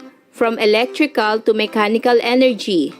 B. From electrical to chemical energy. C. From mechanical to electrical energy. And D. From mechanical to thermal. What is the correct answer? Very good. The correct answer is letter A. From electrical to mechanical energy. Number 4. Explain how energy transformation occur in a green plant on a sunny day. When A. Light energy transforms into mechanical energy. B. Chemical energy transforms into mechanical energy. C. Light energy transforms into chemical energy. D. Chemical energy transforms into light energy. What is the correct answer? Very good. The correct answer is letter C. Light energy transforms into chemical energy. And number 5, how does energy transformation occurs when you rub your hands together? A. From mechanical to heat. B. From mechanical to chemical. C. From heat to light. And D. From heat to mechanical. What is the correct answer? Very good. The correct answer is letter A. From mechanical to heat. And for activity letter B, give examples of objects for each of the following energy transformation. Number 1, chemical energy to heat and light energy. And here is my example answer. Example, a candle. When the wick of the candle is lit, the chemical energy stored in the wax is transformed into heat and light energy. For number 2, electrical energy to sound energy. Here is my example. For example, a speaker. In a speaker, electrical energy from an audio device is converted into sound energy as the electrical current causes the speaker's diaphragm to vibrate, producing sound. Number 3, chemical energy to heat, light, and sound energy. Here is my example. When a firecracker is ignited, the chemical energy in the gunpowder is converted into heat, light, and sound energy, or explosion noise. Number 4, electrical energy to mechanical energy. Here is my example. For example, an electric fan. An electric fan transforms electrical energy into mechanical energy to rotate the blades, creating airflow. And number 5, electrical energy to mechanical, wind, and sound energy. Here is my example. For example, a vacuum cleaner. The vacuum cleaner converts electrical energy into mechanical energy to power the motor, which moves air or wind and produces sound energy from the motor and air movement. Remember, like gravity and friction, sound, heat, light, and electricity are other forms of energy that may be explained in terms of movement of smaller objects. So kids, do you understand our lesson for today? Wow! Good job! Kids, I hope you learn a lot from this lesson. Until our next topic, bye-bye kids! Thanks for watching!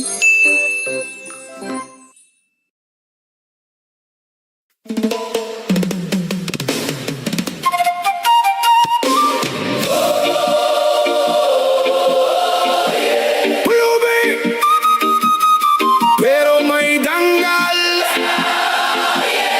Oh yeah. Reggae vibes. Pa, pa. Woo. Pa, pa, pa. Woo. Para sa lahat ng pusong busila, hindi na susukat ng laman ng bulsa, kundi ng laman ng puso. Pulubi sa lansangan, madalas sinahamak, dahil walang salapit, tingin nila'y bagsak. Busabos kung tingnan, sukot ay kupas na, ngunit ang puso'y wagas, walang bahid ng daya. Matungis ang damit ayon sa mata nila, pero ang budi ko'y malinis na talaga. Hindi man marangyang aking pamumuhay, pag-ibig at paggalang ang aking kayamanan. Di lahat ng mayaman ay tunay na dakila, may pusong salat kahit puno ng ginto sila. Mas mahalaga pa rin ang dangal na taglay, yan ang kayamanang hindi mananakaw kailanman.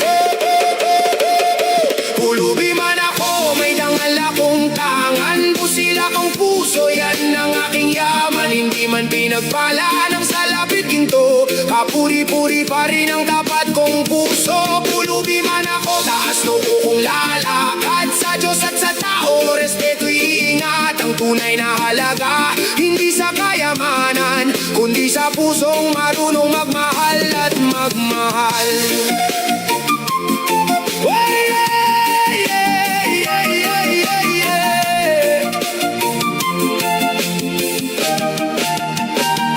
Maraming tumatawa, maraming nangungutya, hindi nila alam ang aking pagdurusa. Bawat butil ng pawis, bawat luhat hirap, pag-asa'y di nawawala, patuloy ang pangarap. Hindi ako magnanakaw, hindi ako mandaraya, kahit salad sa buhay, konsensya'y payapa. Mas pipiliin kong maging tapat sa kapwa, kaysa yumaman sa maling gawa. Balang araw sisikat din ang araw, sa bawat pusong tapat na lumalaban. Hey! Hindi habang buhay ay nasa ibaba, may pag-asa pa ring dala ang may kapal.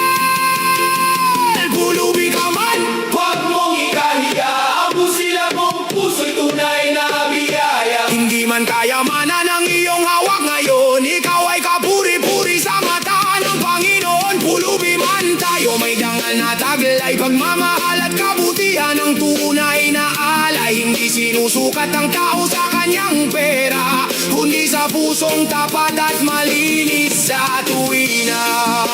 Oh yeah! Respeto sa bawat nilalang,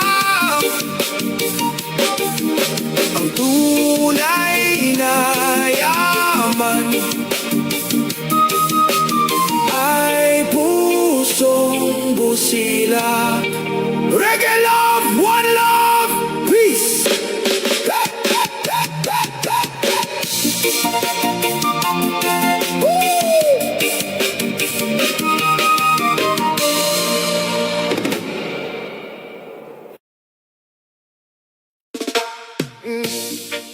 Ito ang landas na pinili ko. Hindi ako titigil sa pangarap ko. Buhay ko to. Yeah.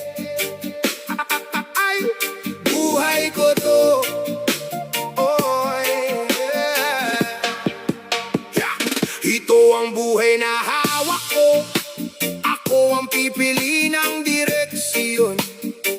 Hindi ako mabubuhay para sa opinyon ng iba. May kanya-kanya tayong landas, kanya-kanyang pangarap.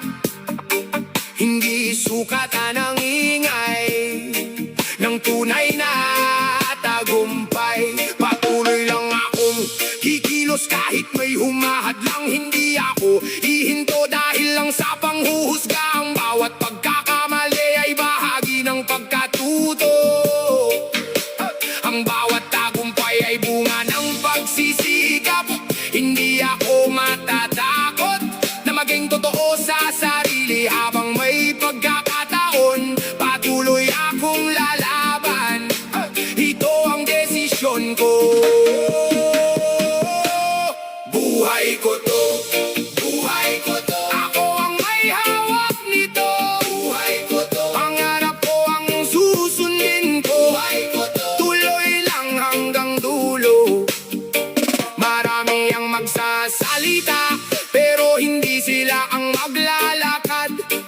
Madaling magbigay ng payo kung hindi sila ang nahihirapan. Kaya pipiliin kong makinig sa boses ng puso ko, hindi sa takot at hindi sa pagdududa. Ang bawat araw ay biyaya na hindi dapat sayangin. Kaya sisikapin kong mabuhay ng may layunin. Hindi ako makikipagunahan sa tagumpay ng iba. May sarili akong oras at sariling pagkakataon. Unti-unti man ang pag-usad, ang mahalaga ay tuloy-tuloy hanggat may pag-asa. Hindi ako susuko. Ito ang paninindigan ko. Buhay ko to. Maniwala sa sarili at huwag matakot mangarap. Ang kinabukasan ay binubuo ngayon. Hey! Hindi ko hahayaang takot ang magdikta sa buhay ko. Pipiliin kong maging matatag sa bawat pagsubok. Ang pangarap ay maaabot kung hindi bibitaw.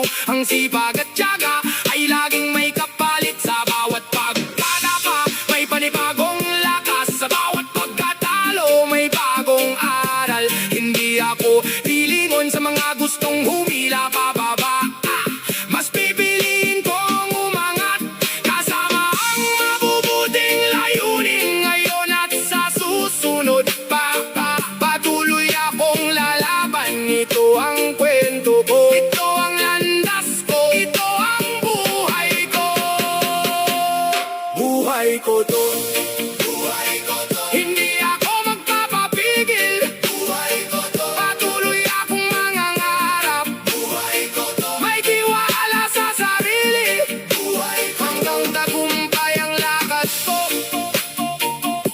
Hindi ang opinyon ng iba ang magdidikta. Buhay ko to.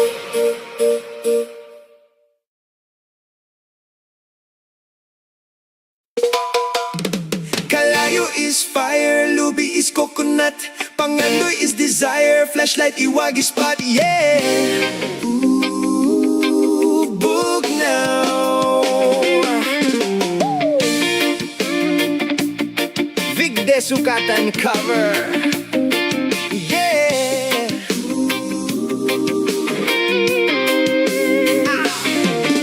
Kainit ang panahon. So hot, so kay summer naman sad karon. Lami mo at tog beach magpabugnaw. Lami magpadagat bay, yeah. Ato na pong sugdan, dan abriheng usa ka red horse.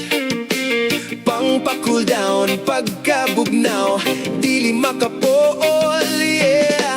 Kalayo is fire, lubi is coconut, pangandoy is desire, flashlight iwag is spot, yeah. Ooh, bugnaw. Kalayo is fire, lubi is coconut, pangandoy is desire, flashlight iwag is spot, yeah. Ooh, bugnaw. Ang hapon kay afternoon, ang kontra sa signal kay sky. Na ay letter N, ang manok kay hen. Pagbantay ka na manuhik, yeah. Ang adbang sa smart kay son. Ang pultahan tawag og door. School is paw, classmate na kong upaw. Lami ang manok butangan og nor. Kalayo is fire, lubi is coconut, pangandoy is desire, flashlight iwag is spot, yeah. Ooh, bugnaw. Kalayo is fire, lubi is coconut, pangandoy is desire, flashlight iwag is spot, yeah. Ooh, bugnaw.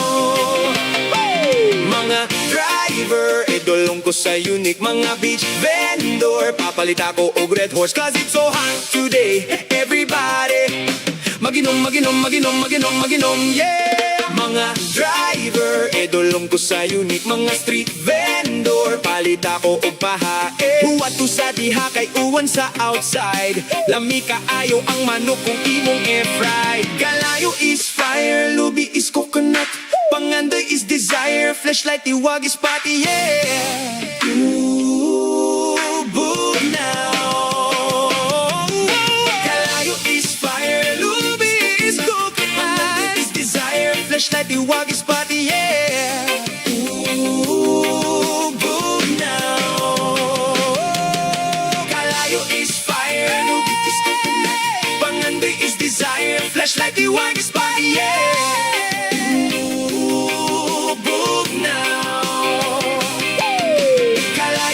Fire, lubi is coconut, pangandoy is desire, flashlight iwag is spot, yeah. Ooh, bugnaw. Big de sugatan cover.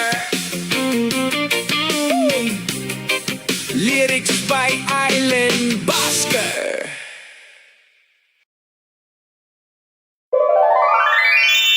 Science 5, Quarter 2, Week 4, Milk Base. Let's learn about modes of reproduction of animals. Hello kids, it's me, Teacher Frel. Don't forget to subscribe, like, and share, and hit the notification bell for the latest video. You can also follow my Facebook page, Teacher Frel TV. Welcome back, kids! For today's lesson in Science 5, we will discuss about modes of reproduction of animals.